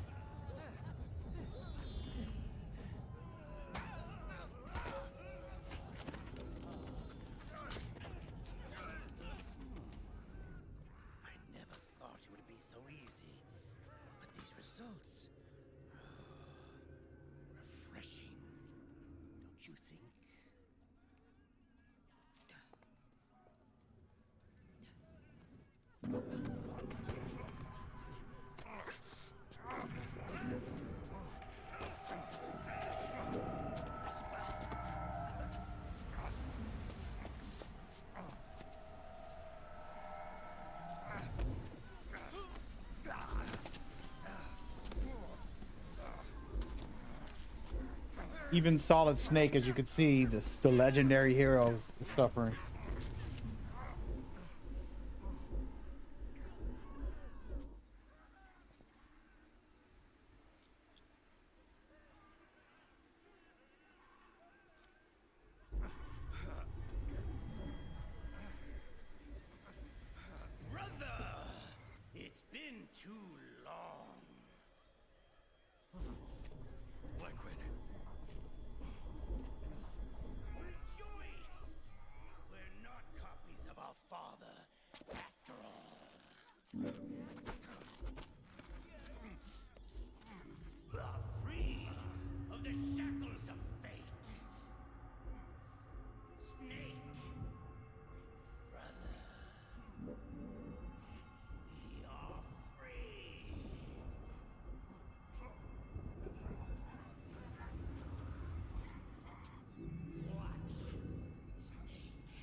Snake, if you won't be a prisoner to fate, then go. Fulfill your destiny.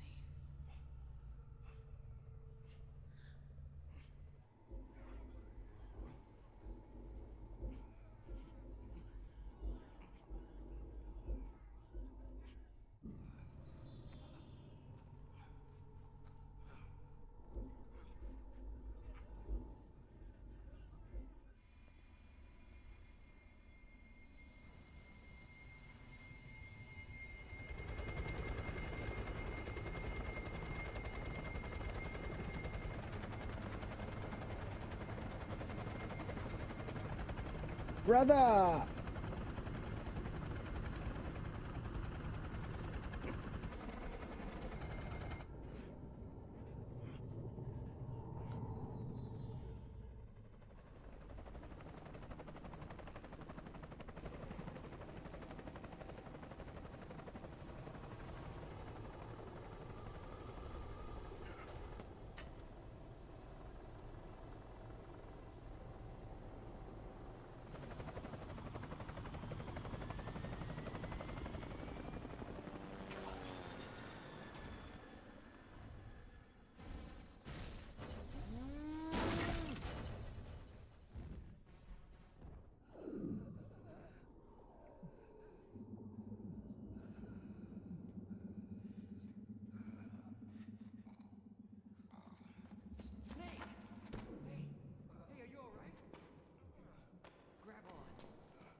You can see Johnny already the hero of the game. Look at how bad this stat sheet is.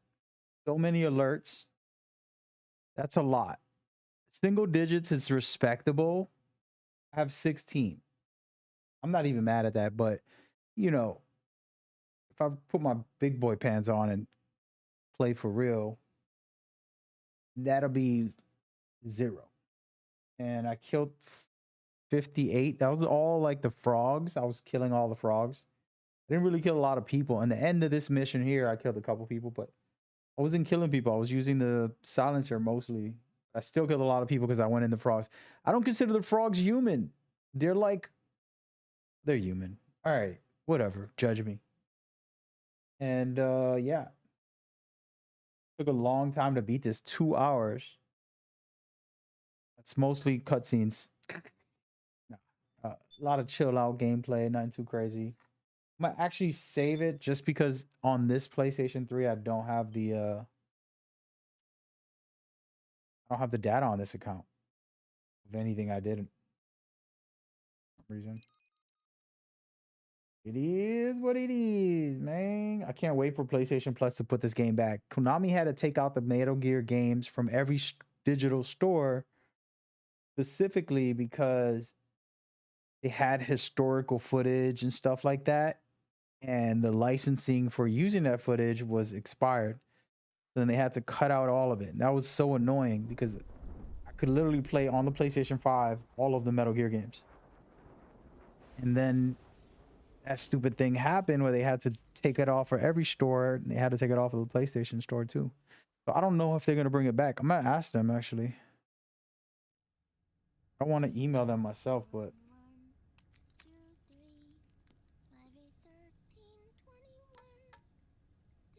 I'm going to skip this.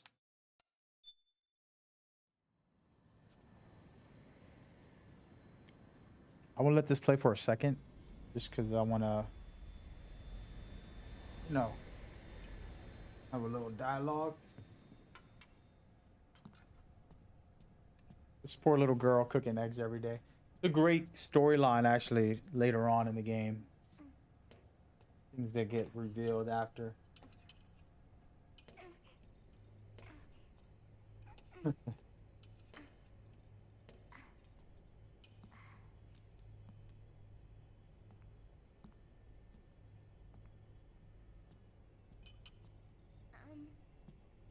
Uncle Hal?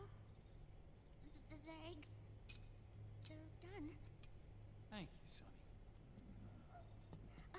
Snake! So, back from the dead? I don't remember the sun being so flat. Sorry. I'll dig in right away, Sonny. And would you make some for Snake, too? Okay. Hey, none for me, Sonny. Art is funny.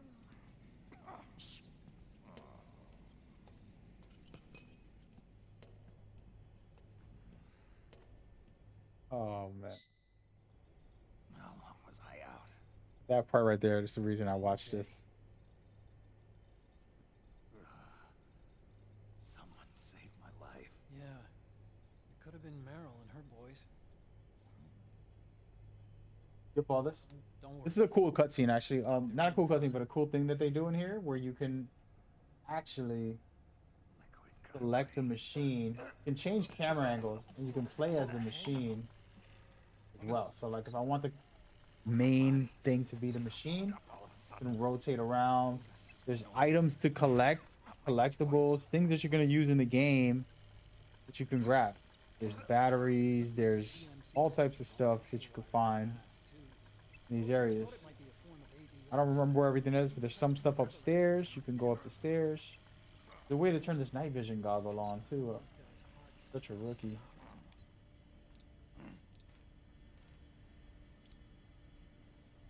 Oh,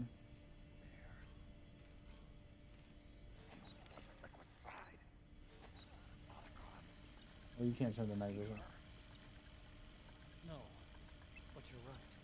Naomi was there.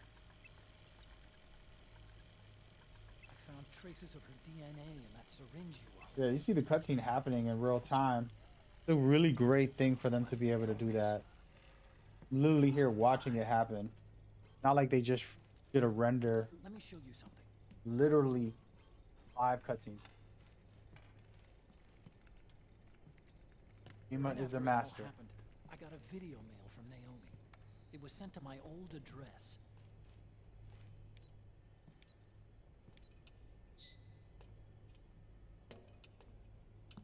Another funny part right here.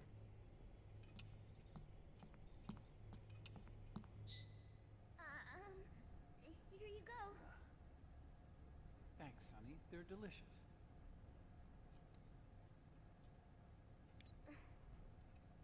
But you haven't even eaten any.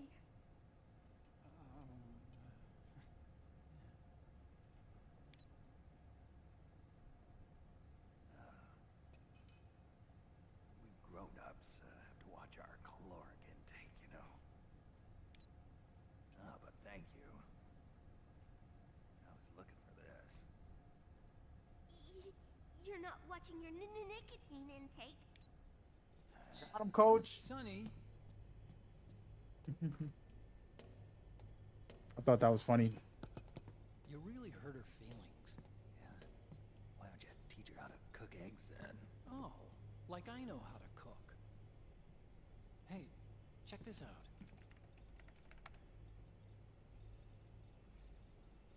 The data's been quarantined, no viruses.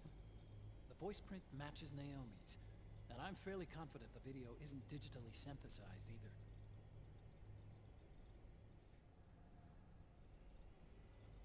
Snake, I'll make this quick. I'm in South America. I've been captured and forced to do research.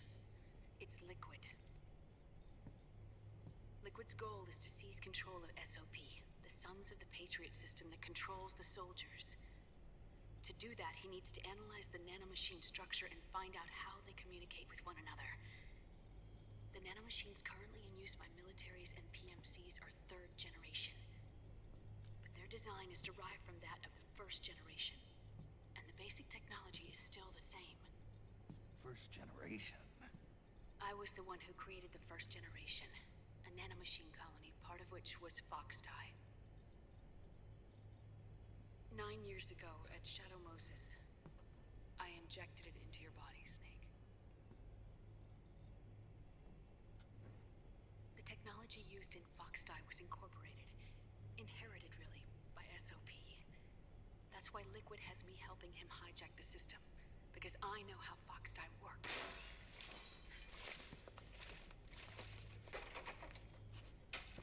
Please, you must rescue me. Liquid's found a loophole he can use to get into the system. Preparations for his insurrection are nearly complete.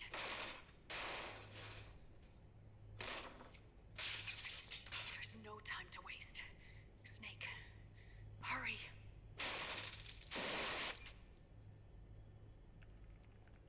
Naomi sent her location data in a separate file. What the hell is that?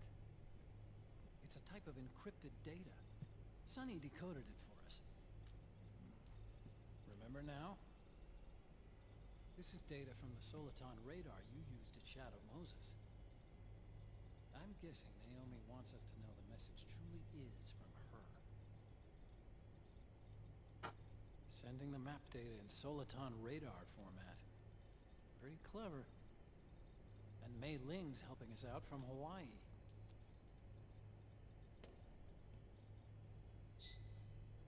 The data she sent was 4D sound data. I don't know how Soliton radar works, but all I had to do was change the audio data into video data. It was easy. This Naomi lady seems pretty cool.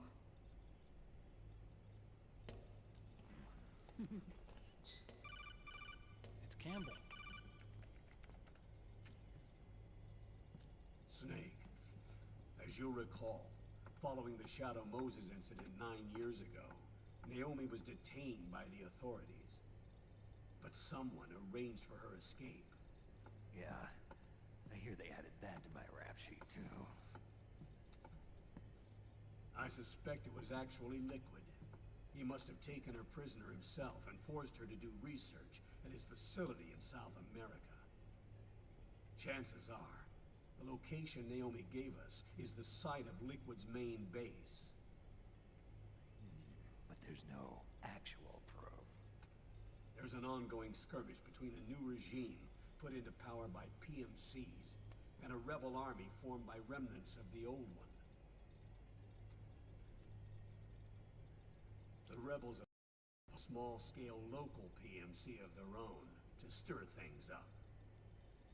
It's the quintessential example of a war economy market. The new regime is still in shambles, so it's really Pure Maman, one of the PMCs under Outer Heaven control, that's calling the shots. You might say it's a perfect place for Liquid to make his haven. Or it could be a trap.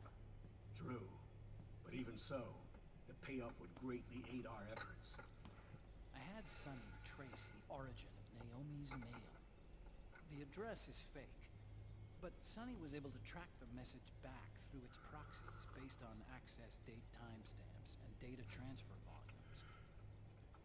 Apparently, the message originated from a server in South America. I wouldn't exactly call it 100% credible, though. Colonel, where's Meryl? Well, I know she left the Middle East in pursuit of Liquid. I'm sure Arsak is on to us by now. We can't chase that line too far. Which leaves Naomi as our only lead. I've secured you landing clearance at El Dorado International Airport. You'll be acting as a UN inspector. South America. That's about 20 hours from here.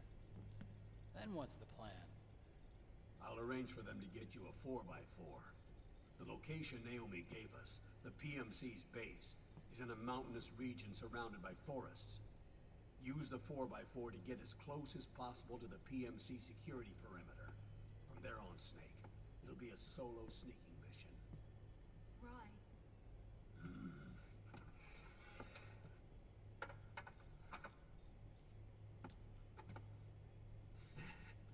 Thanks.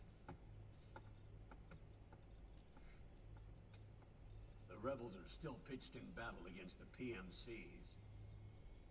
The commotion should help you slip into the facility unnoticed. 20 hours until we land. Got it. I'll have a look at the documents. Maybe I'll even have a smoke while I still can.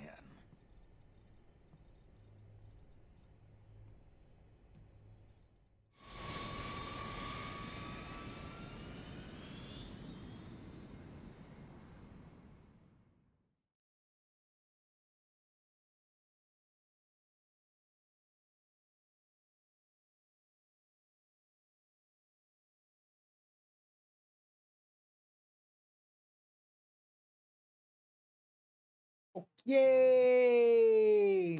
Might as well save it to this specific file. Thank you guys. Apologies for the quietness. I like to keep these cutscenes real chill and just enjoy the actual setup. And just so people can be understanding what is happening here. So, you know, Naomi was pretty evil in the past. She went and helped me basically stay alive. And also gave me the message that she needs help. She wants to get recovered because they're trying to use her for the nanomachines and all this stuff.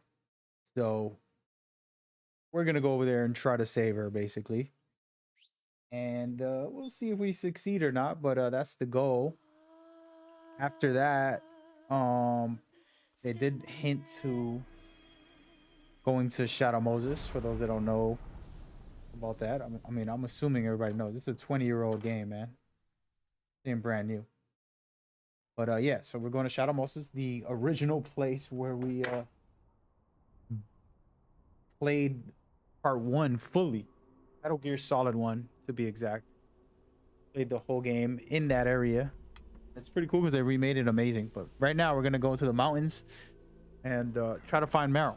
I mean, Deeply Naomi. I said more or Meryl. less. The Patriots, you mean? The data we got from Arsenal Gear was a load of crap. 12 founders who have all been dead for 100 years. Give me a break. We know they exist today. If the purpose of this battlefield control system is to control IDs, it fits in with their plans perfectly. Seizing control of the world's ID systems and then using them to manipulate the economy and information flow. For the Patriots, that's the ultimate prize. You might say the Patriots are the embodiment of the war economy. Everything that Solidus feared 5 years ago, it's all come to pass.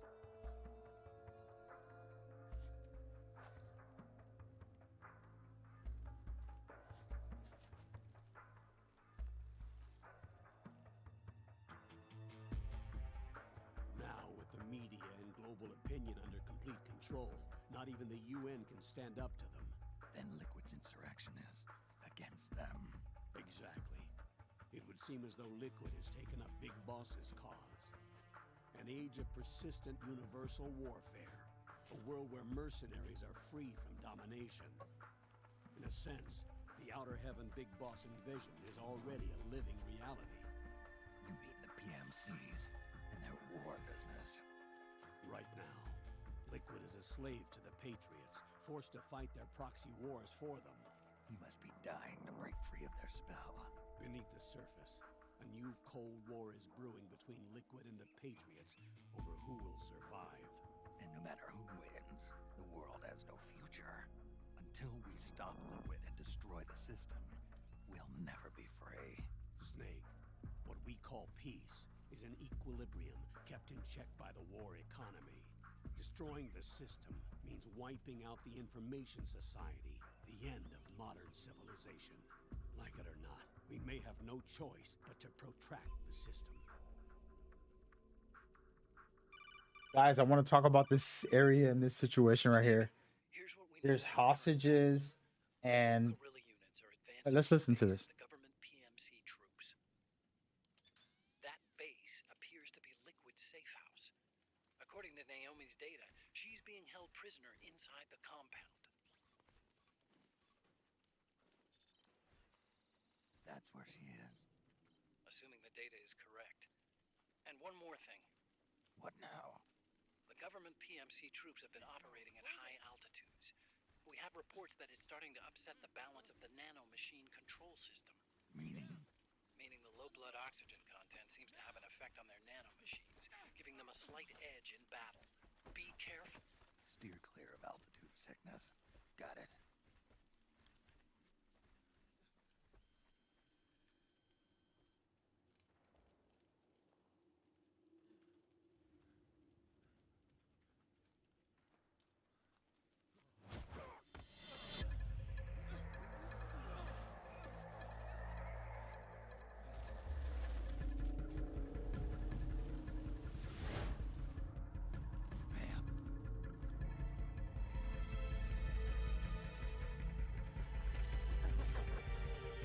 Part 2, one of probably the most hated in part 2 was Vamp. He killed Otacon's sister.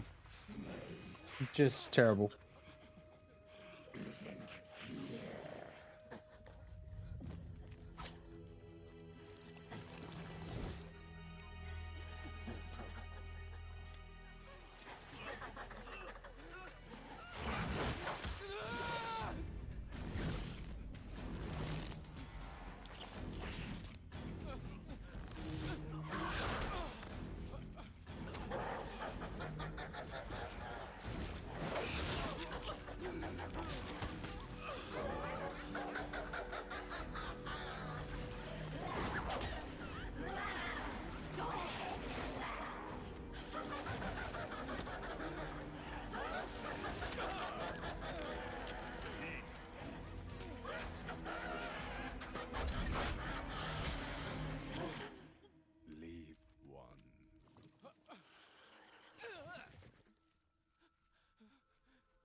safe house. He must be among their numbers. Sooner or later he will come. Don't let down your guard.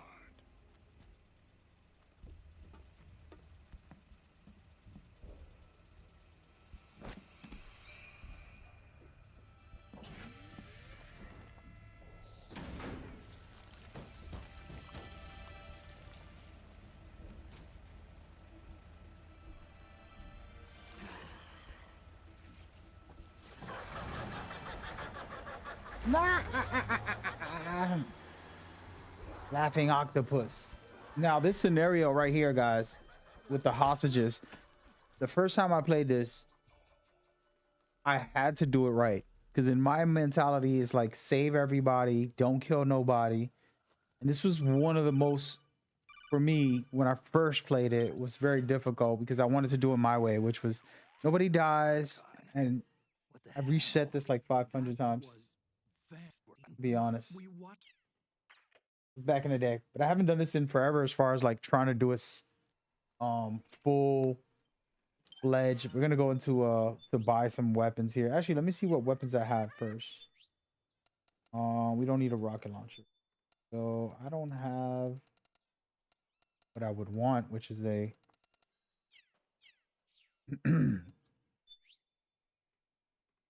go with a looking for this bad boy right here.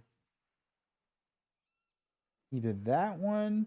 I don't have a lot of money, so I got to be careful with what I pay for. Or you can try to do the smoke. I haven't tried that. I'm curious to see what other people do. I don't tend to look at what other people try to do, but I'm assuming.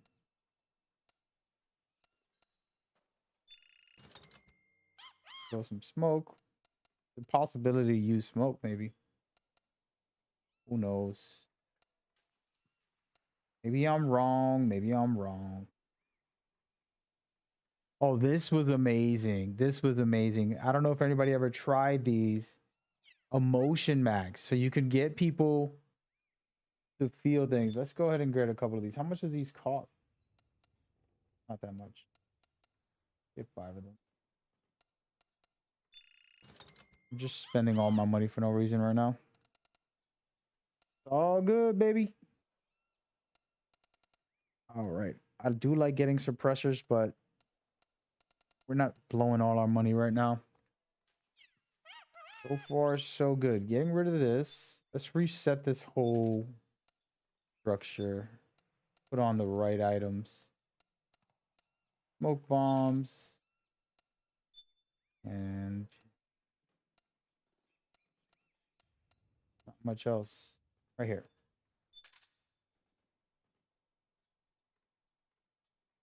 Not going to use the mags right now, but I just want to have them. All right, here we go. Items. Nothing necessary. So I'm curious how others have done this. Head for the research lab where Naomi's being held. It's to the north. Hey. We're under attack. HQ. This is HQ. We're under attack. We're under attack. Guy's not falling asleep. Sending reinforcements. Use extra caution. Ow. There we go. Go get the weapons.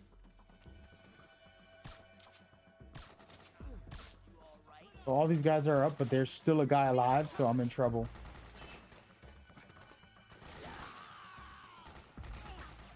Couple of guys alive. I'm gonna reset this because I want to do it over. There you go. Help me out here. Very nice. They're happy with me now.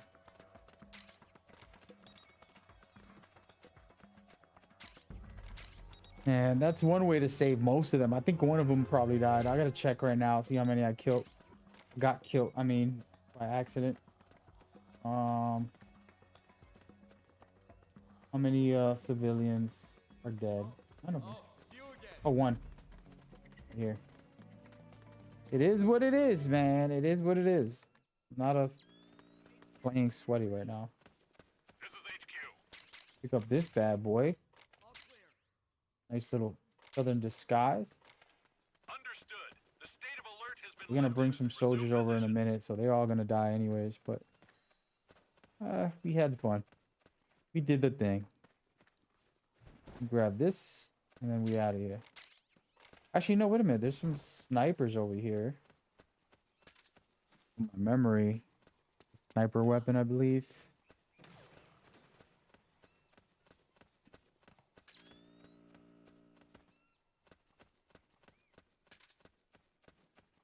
Yeah, that's one way to understand the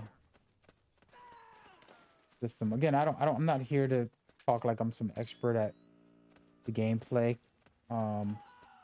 My historian skills speak enough as far as like knowing Metal Gear on every level, from development to the lore and connecting everything and different deeper breakdowns. You know, that's reputation is well known for that. This gameplay stuff is just extra, man. Fun times. I'm not one of those competitive guys that's trying to be, not at this, because this is a story mode. I'd rather enjoy it. For multiplayer, yes. Put me up against anybody. See how they handle it. But as far as this goes, man, this is all about good vibes and just kicking back. Speaking of that, I don't think I picked up everything. I gotta get up top over here. I don't remember how to get up there. Maybe all the way in the beginning. Not an elevator, that's for sure. I mean, it's not a ladder that I can remember. I have to go through this right here. I'm not gonna drop down into the roof. There's like a sniper up there or something. Do it. Let's do it.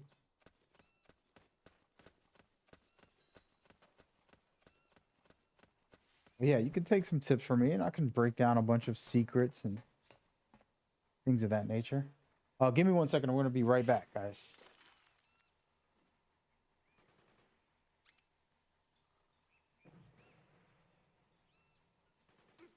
Oh, man.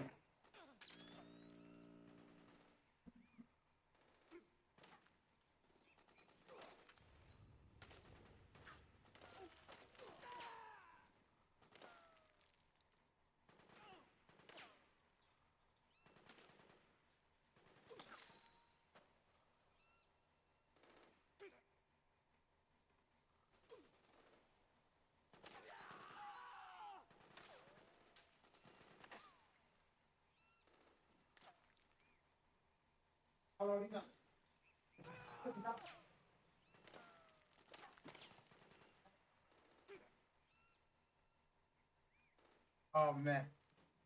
All right, I'm back. My step pop's dropping off something for my mom. She wants me to do some mailing stuff. Apologies for the quick delay. Where were we? Where's my controller? Dropped. I broke my controller. No, it's the only good PlayStation 3 controller I still use. All right, here I am. Woo! Excuse me. 1 second, folks. 1 second. All right. Here we are. On this roof, there's nothing here. Leave on the third roof. Something. Or I roll properly. Can I get up there? Hey.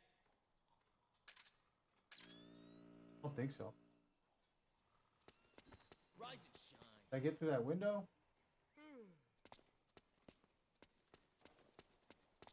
Hey. Oh, snap. They all woke up. I'm in trouble. I knew it. Hey, wait, guys. Oh, wait. Don't shoot. Have no respect. But you see, I'm streaming. I can't go pick up my mail and do stuff. Damn. Acknowledged. Sending reinforcements. These people nowadays, it's like they don't respect streamers. It's unreal. It is unreal.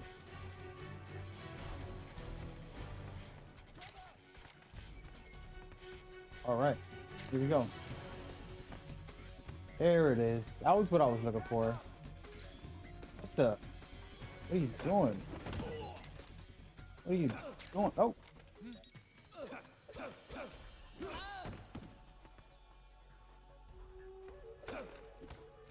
This what you really want? Idiot. Get down, my boy. Anybody else? This is what I was looking for. The SVD. There's a guy right out here. Careful.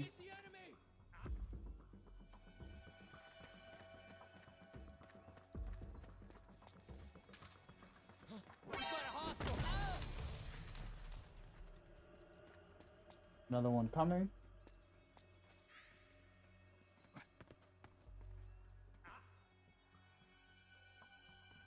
I'm over it. We out of here. Got what I wanted. I just wanted to get that sniper. And we shall move on. So far, so good.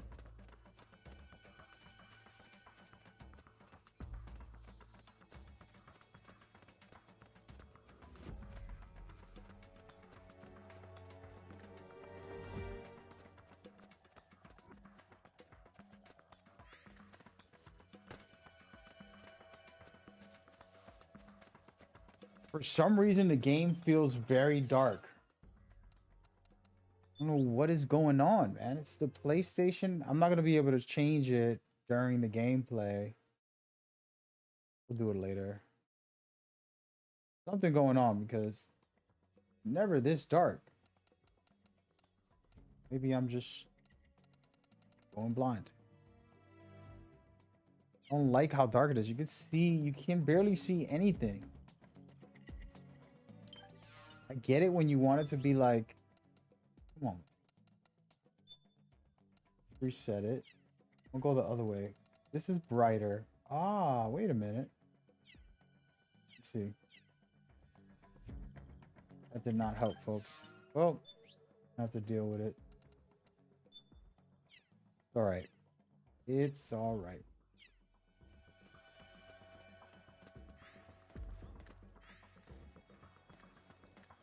Gonna be a bunch of guys rushing towards me and I'm just going up like I don't care.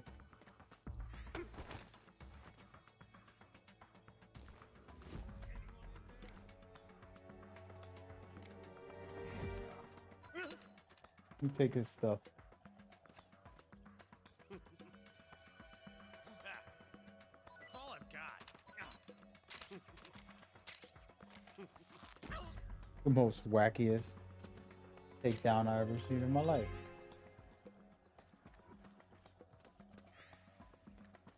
Wait, what the heck? Am I going the wrong way?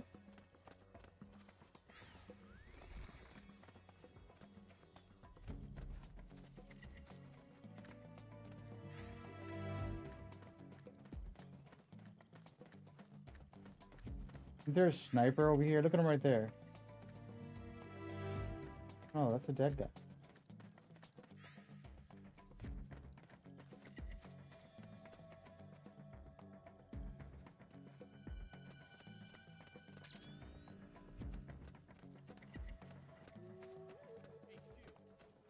This is HQ.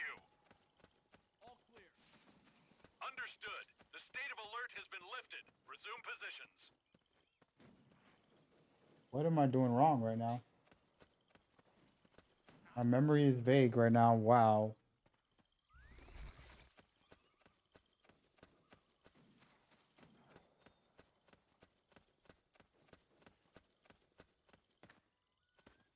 I don't even know how to get up.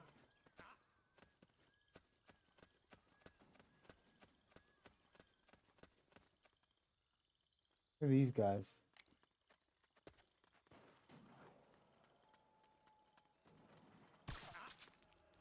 We're under attack. You're not.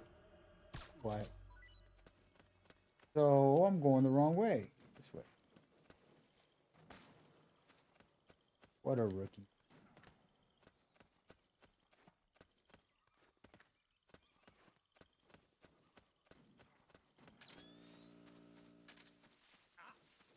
Yeah, I can play this game all day. This is the thing. I love this game.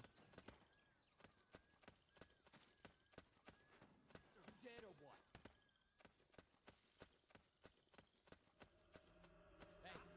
They woke him up. They woke him up.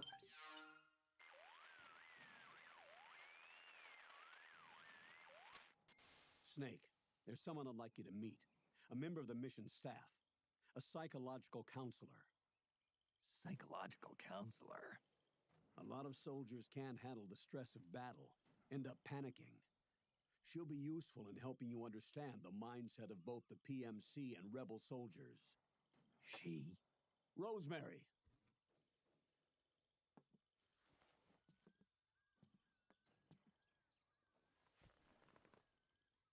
Nice to meet you, Snake. This is Rosemary. She used to work as a data analyst at the Pentagon, but moved to combat support during the Big Shell incident. Yeah. She was in charge of Jack's files, wasn't she? After that, she studied psychology. And now she's a counselor with CSP, the Combat Stress Platoon. Yeah, I hear psychological counseling's the hot field these days. Increased combat efficiency and productivity, all without ever picking up a gun. I'll be acting as your personal counselor on this mission. Since the passing of the new millennium, one of the most important issues facing today's military is the mental care of its soldiers. I can also provide advice on soldier psychology from a threat assessment perspective. Contact me anytime. I'll be standing by here at home with Roy, but I'm on a different circuit. The frequency is 147.79. Her advice will have a positive effect on your psych gauge. Survival on the battlefield depends on your psychological well-being. Lose your cool and your body stops doing what you tell it to. Even a veteran soldier like you. I know. Mind, body, technique. Some things haven't changed with time. When your psyche is running low, ask her for advice. It'll help keep you in peak condition and focused on the mission. By the way, Colonel, isn't that your house? Well, yes. Then the woman you married, the one that Meryl was talking about. Is Rosemary, yes. Didn't I tell you before? News to me. What about Jack? Jack from Foxhound. Codename Ryden. I seem to remember him being engaged to Rose. Oh, we lost all trace of him. Jack's gone. I used to work with the guy. He saved Sonny from the Patriots. He disappeared soon after that. What about you? Jack disappeared and you just moved in on Rose? I was consoling her over her loss, and one thing just led to another. She's young enough to be your daughter. Yeah, lucky me, huh? Now I see why Meryl was so disgusted. Meryl said something about me. Yeah, I believe her words were, "I'll never forgive that womanizing piece of shit." I see. Colonel, you knew she was our informant in the Middle East, didn't you? Was it you who put her up to it? Yes. I used my connections in the army to get Meryl the job. You wanted your daughter someplace where you could keep an eye on her. Look, everybody involved in the incident at Shadow Moses either lost their job and status, or in the case of Meryl and Mei Ling, got brushed aside. Meryl wanted to make a comeback, a difference. We can't all be as strong as you, Snake. Some of us can't bear living like pariahs. Since Shadow Moses, I've been branded a criminal. I think of it as my own small way of making it up to my daughter. My own flesh and blood. In any case, call Rosemary if you ever need advice.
All right, guys. Apologies. I'm back.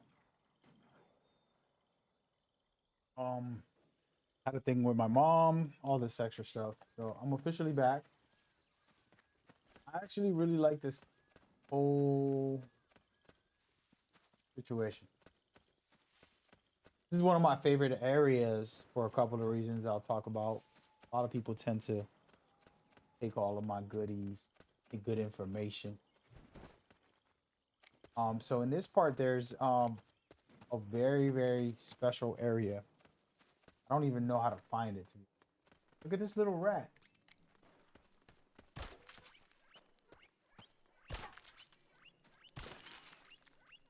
Always trying to get one of these. Never tried that shit.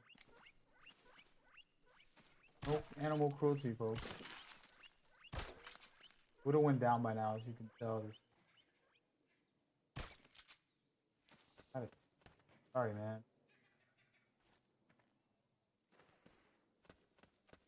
But yeah, so there's areas in this part. I don't remember this areas. Okay, I'm pretty uninformed on this, but it's not that hard to find. It's only a couple of different areas you can go.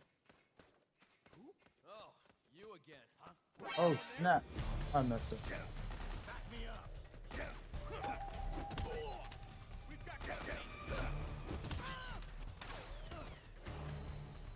Shoot these dudes, bruh.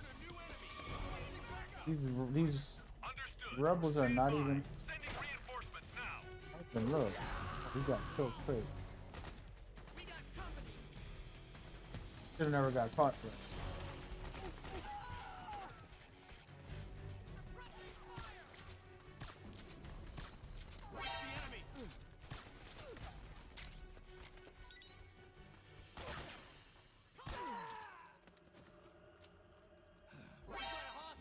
Where the hell is those guys? Oh, they're over there.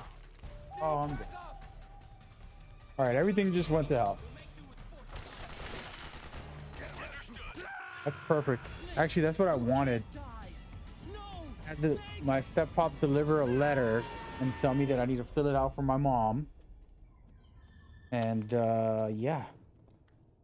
Well, that's why I've been a little distracted. Then I tried to call my mom, and she didn't answer. He texted me to call her later, and I'm like, oh, God. All right, so here we go. Let's do that again. I'm going to do this a little more efficient.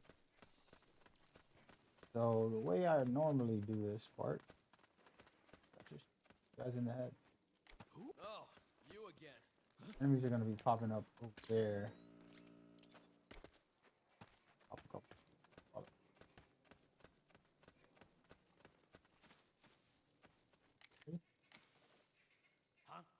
Hey, even if I don't hit them in the face, they'll go to bed.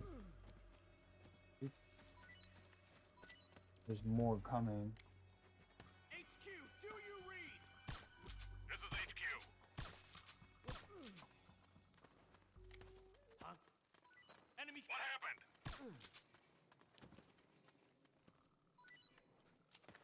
There's something wrong. Support unit, confirm their status. Hey. Come on, support unit. See what you're gonna do. What? It's the enemy. What? We've got company. Split up. Cover. Where are they? Back here.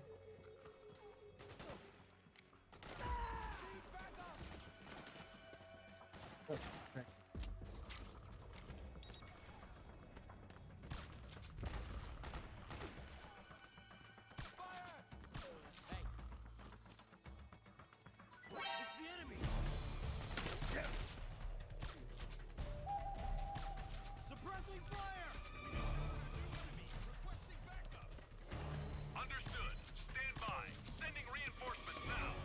Jeez.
The crazy part. Who is this?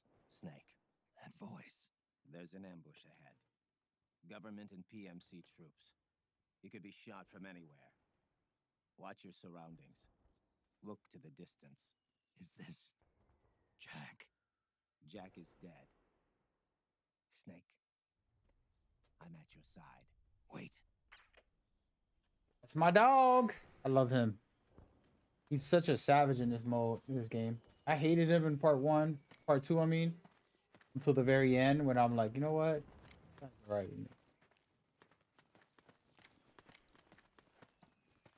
Over there! Let's go! Who? Let's go! It's you. What? Where are they? Oh wait, this is the old school part. Okay, I remember now. This is a map on the game. Used to have a lot of battles in MGO2 in this map.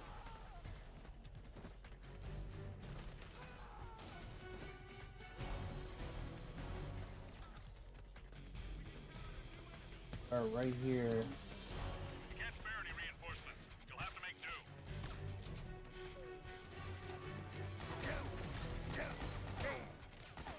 Again, guys, I'm using silencer, tranquilizer only.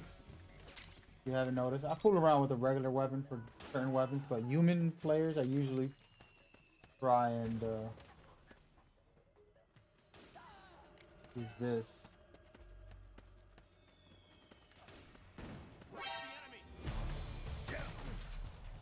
Later.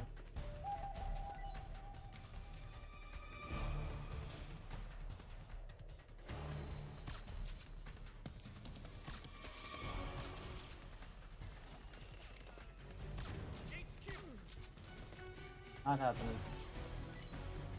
What happened? Not happening. What's going on out there?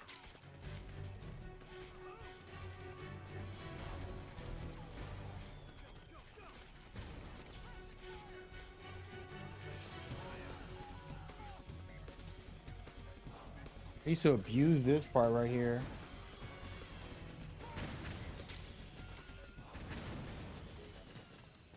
Don't try this at home, children.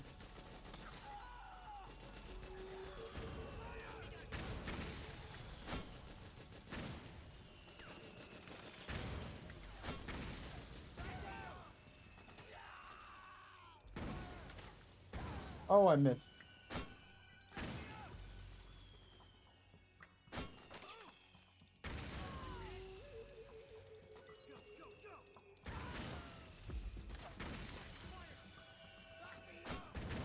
All right, that's enough.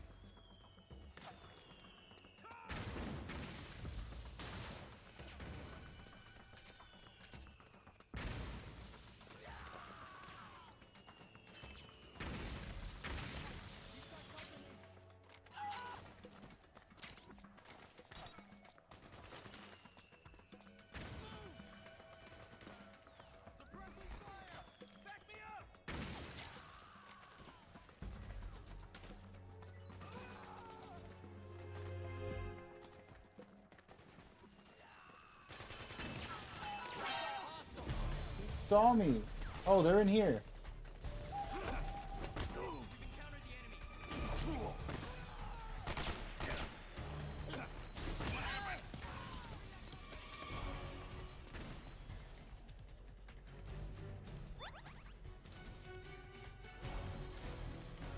What's going on out there?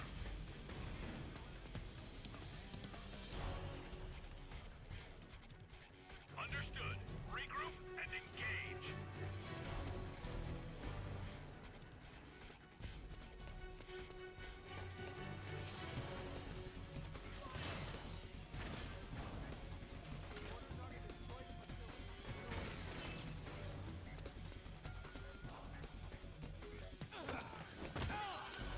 Another guy out there somewhere.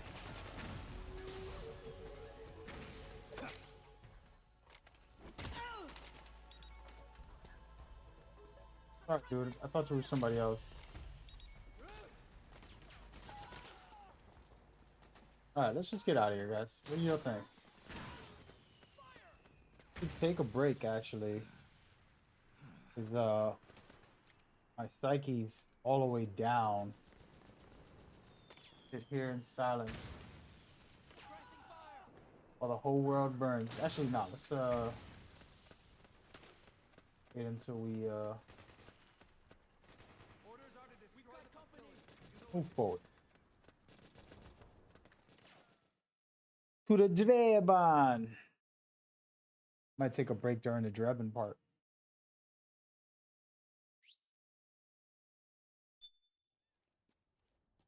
Need to get my psyche up, so the best way to do that is either take the pill or, which I should just do that instead.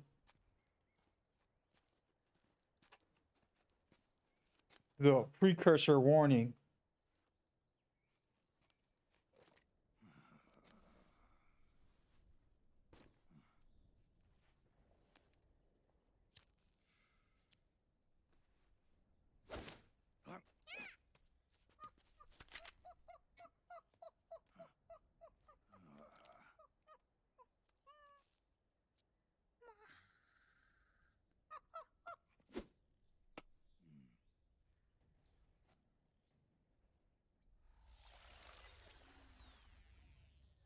Yo, over here.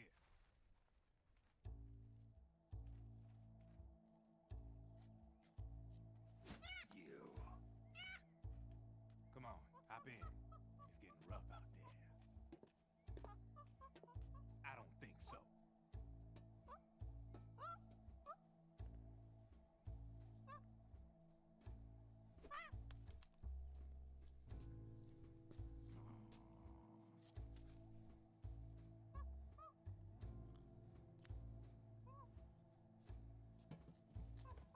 We meet again. You've been following me. You seem like an interesting guy, so I decided to check you out. Sit down. A lot of legends about you out there in the intel community, especially in the CIA. You know those nanomachines I injected you with back in the Middle East? They let me track your location.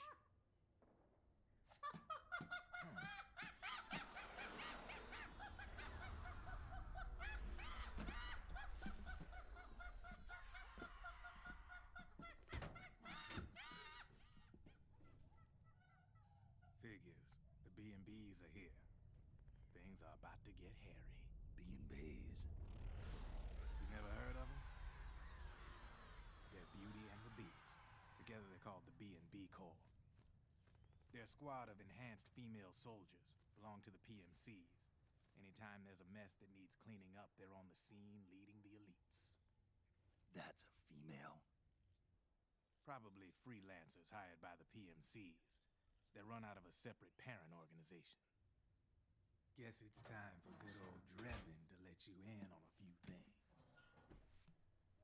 Ever since you showed up in the Middle East, the B&B Corps has got orders to kill. Their number one priority is to eliminate some guy on sight. A guy named, Solid Snake. But from where I'm sitting, Old Snake seems a little more appropriate. Old, huh? Cheer up. That's the bad news. Word on the street says that beneath those ugly-ass suits, the B&Bs are real babes. Drop dead gorgeous. They also say each one of them's been traumatized by war. Badly. They weren't even soldiers to begin with, you know. More like victims of war. They suffered shell shock on the battlefield. Post-traumatic. It damaged their minds pretty much beyond repair. So the only way they could cope with the reality of battle was to become war machines themselves. The remnants of their human side are buried deep within. The beast, that's what you see on the outside. Or transforms a snake into beasts.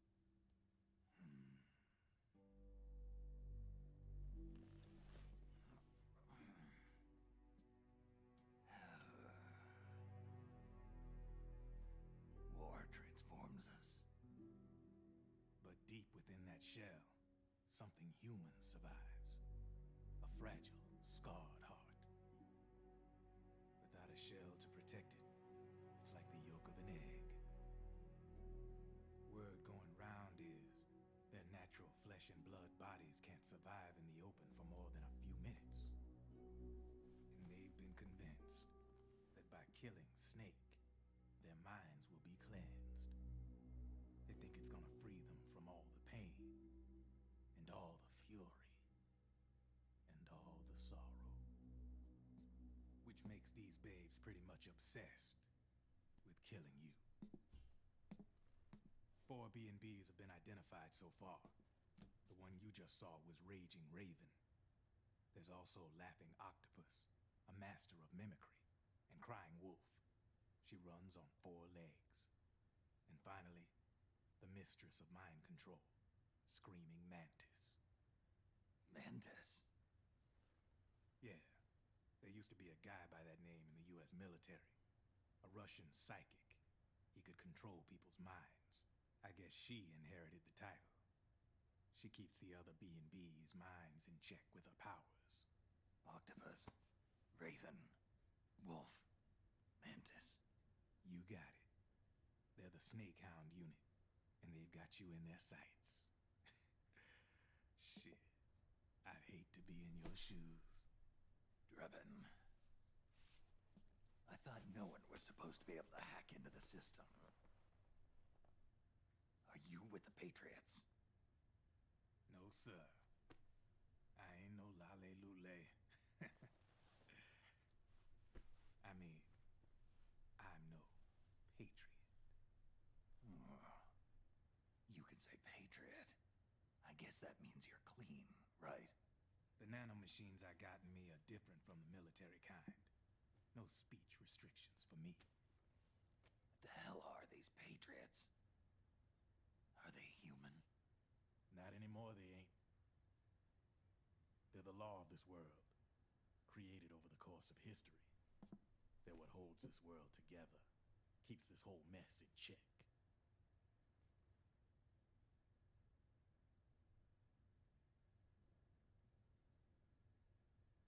The Patriots are America, the world's greatest military power. They are the war economy, which makes you and me just cogs in a much grander schematic. I mean, someone obviously had to start the whole thing at the beginning, but now their law has taken on a life of its own. A life of its own?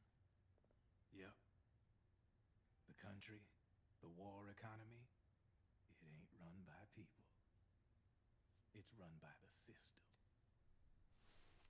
No need for high-level decision-making authority.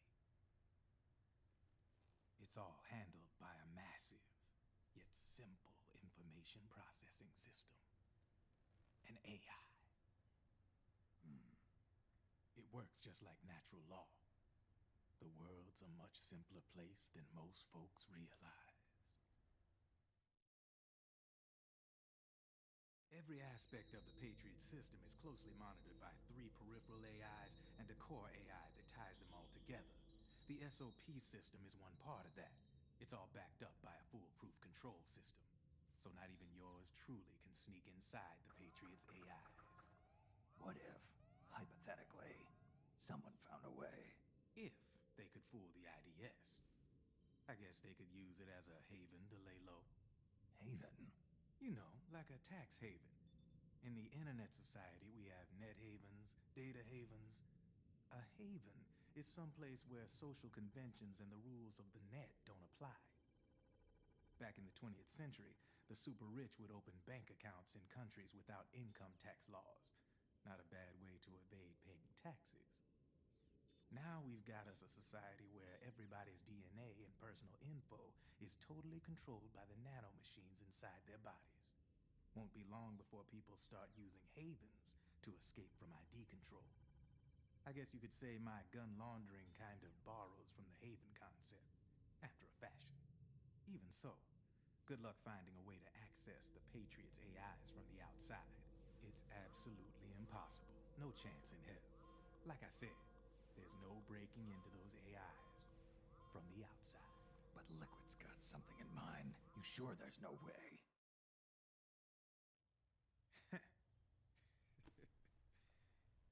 I'm just a gun launderer. Only reason I'm interested in you is because you start a lot of fires.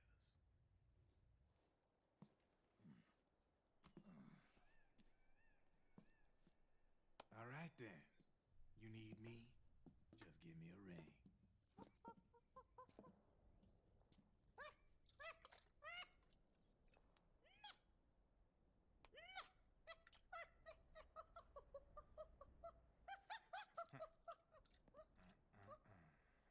Monkey got some problems, bro. We gotta take him to an AAA meeting. Go on. Get your ass back inside. Now. This little thing wants some. Oh man. You.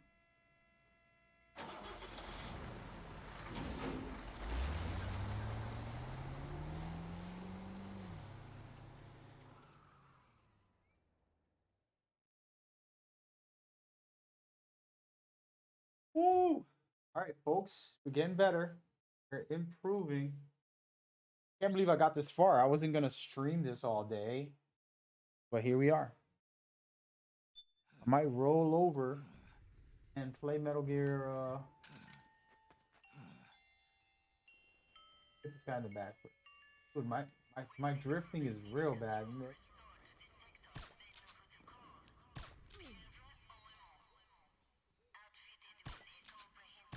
Need to sit in this box, man, for like a half hour.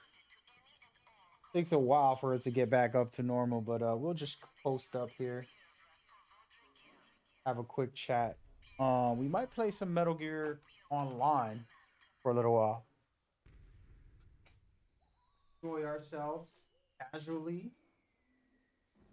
Nothing too serious. We'll see. Currently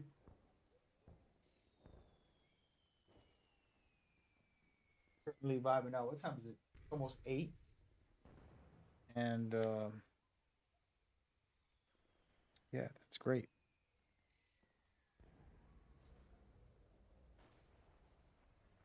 I feel like playing the whole game. Kind of where I'm at with it, to be honest. I really do feel like playing this whole game.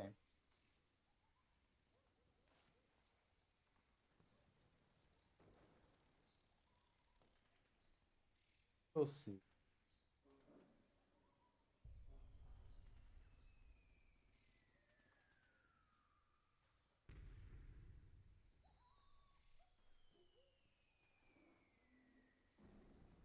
We'll see.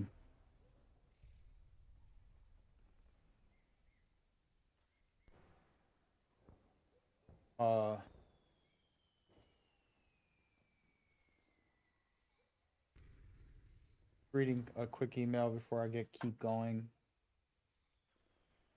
Hope everybody's enjoying their day. Let's play some footage while I let this reload. Metal Gear Solid 3 gameplay footage. I'm sorry, cutscenes. This is a video I made on YouTube of all the cutscenes throughout the whole series. For literally every game that is the saga. The 9 official games, more or less, in one full chronological ordered video. I think this should be getting millions of views, but I streamed it. I didn't just upload it on YouTube, so it was a stream thing, live and direct, instead of cutting it up and putting it on YouTube to make it even better.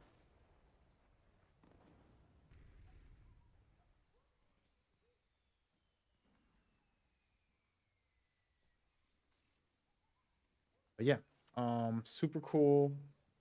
This part right here is a really, really wild situation. You know, you have your mentor. She ended up. She ended up supposedly betraying you, but later on you find out she's actually doing the right thing for you, saving your own country by acting like she betrayed you and letting you kill her so that country doesn't look bad. Yeah, nope. Love her. You killed her, but you gotta love her.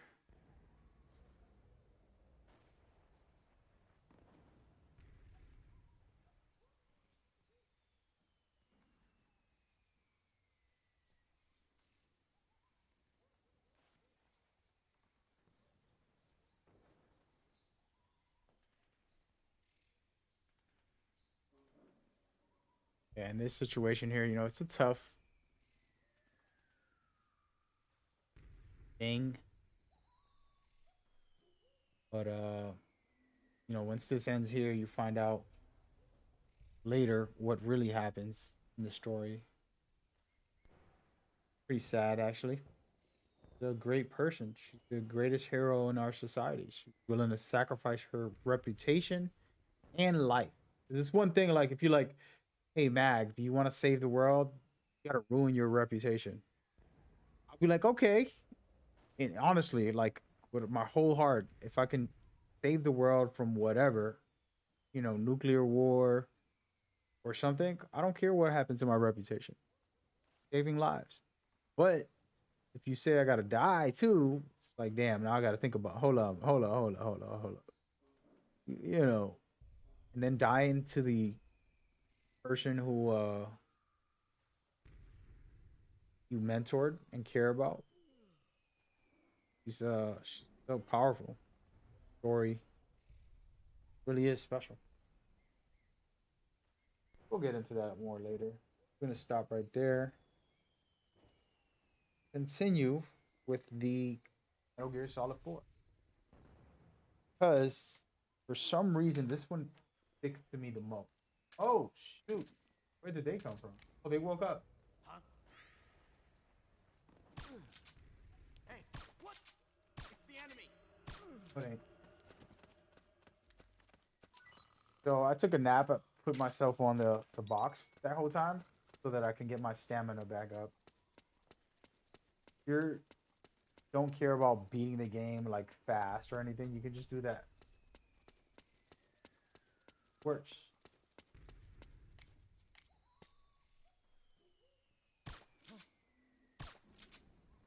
Hey. See you later.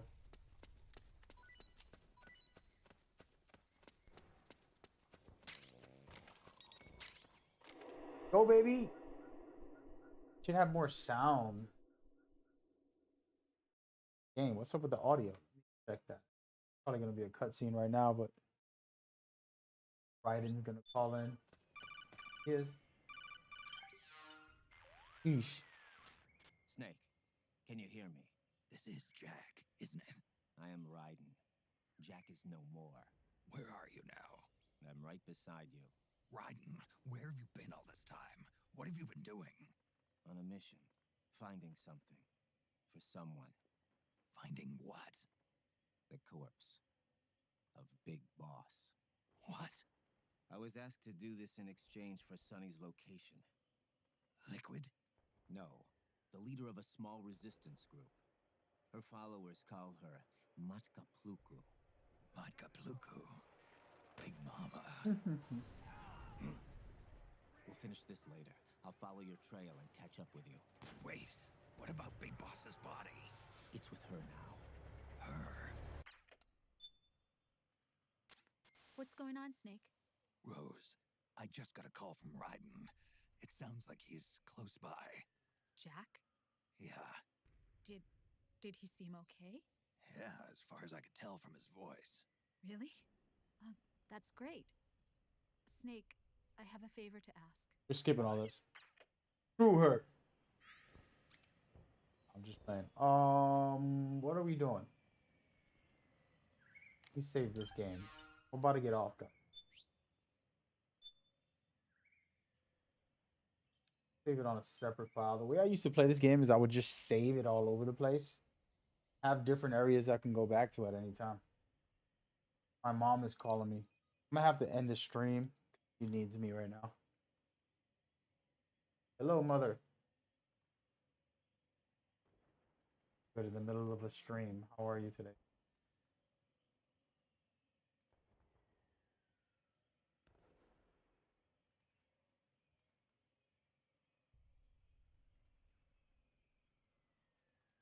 Yep.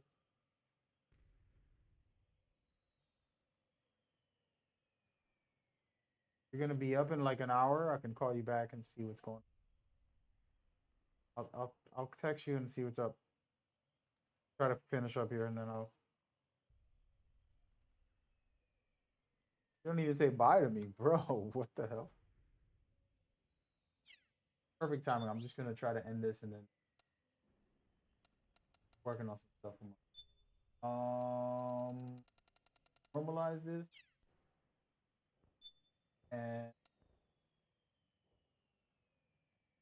oh, what was I trying to do in here? Audio. Game music. Come on, man.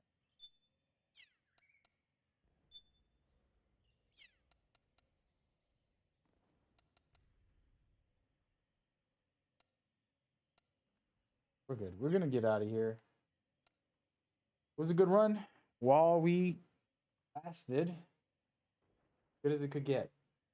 We'll be back tomorrow. Well, we probably won't play this till next week for anybody watching wanting some Metal Gear stuff this weekend. Who knows? Maybe I'll play again tomorrow. What happens? But thank you guys for tuning in. It's been a fun one. I don't know why I always love playing Metal Gear Solid 4. I like playing all the Metal Gears. If I had to say which one I would want to play the most, tough, because gameplay wise, I played part 4 the most because I was focused on the online.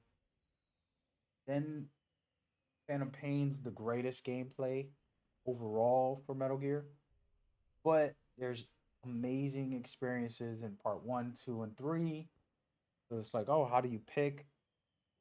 Those would be my choices. All 5. 5 out of the 9. I eliminated a couple, right? I took out 1 and 2, the originals. Took out Peace Walker. I took out Ground Zeroes. Did pretty good, in my opinion. Before we go, let's watch some of this footage while I talk about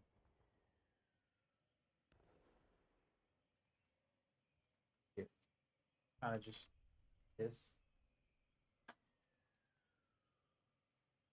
Talk. One boss and one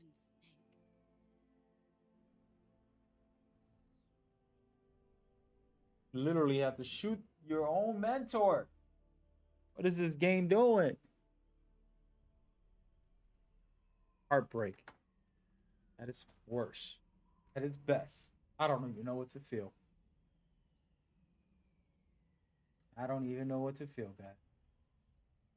Remember, I stood on the screen. I'm like, I'm not going to do it. I didn't know that she didn't betray me. The first time I played it, it was very impactful.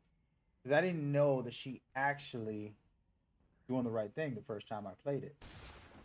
She seemed like she was trying to help me, but she was also against me. And it's like, what is really going on here? You find out the truth at the end. Heartbreaking, even more heartbreaking. All this is heartbreaking. This is all devastating stuff in my opinion.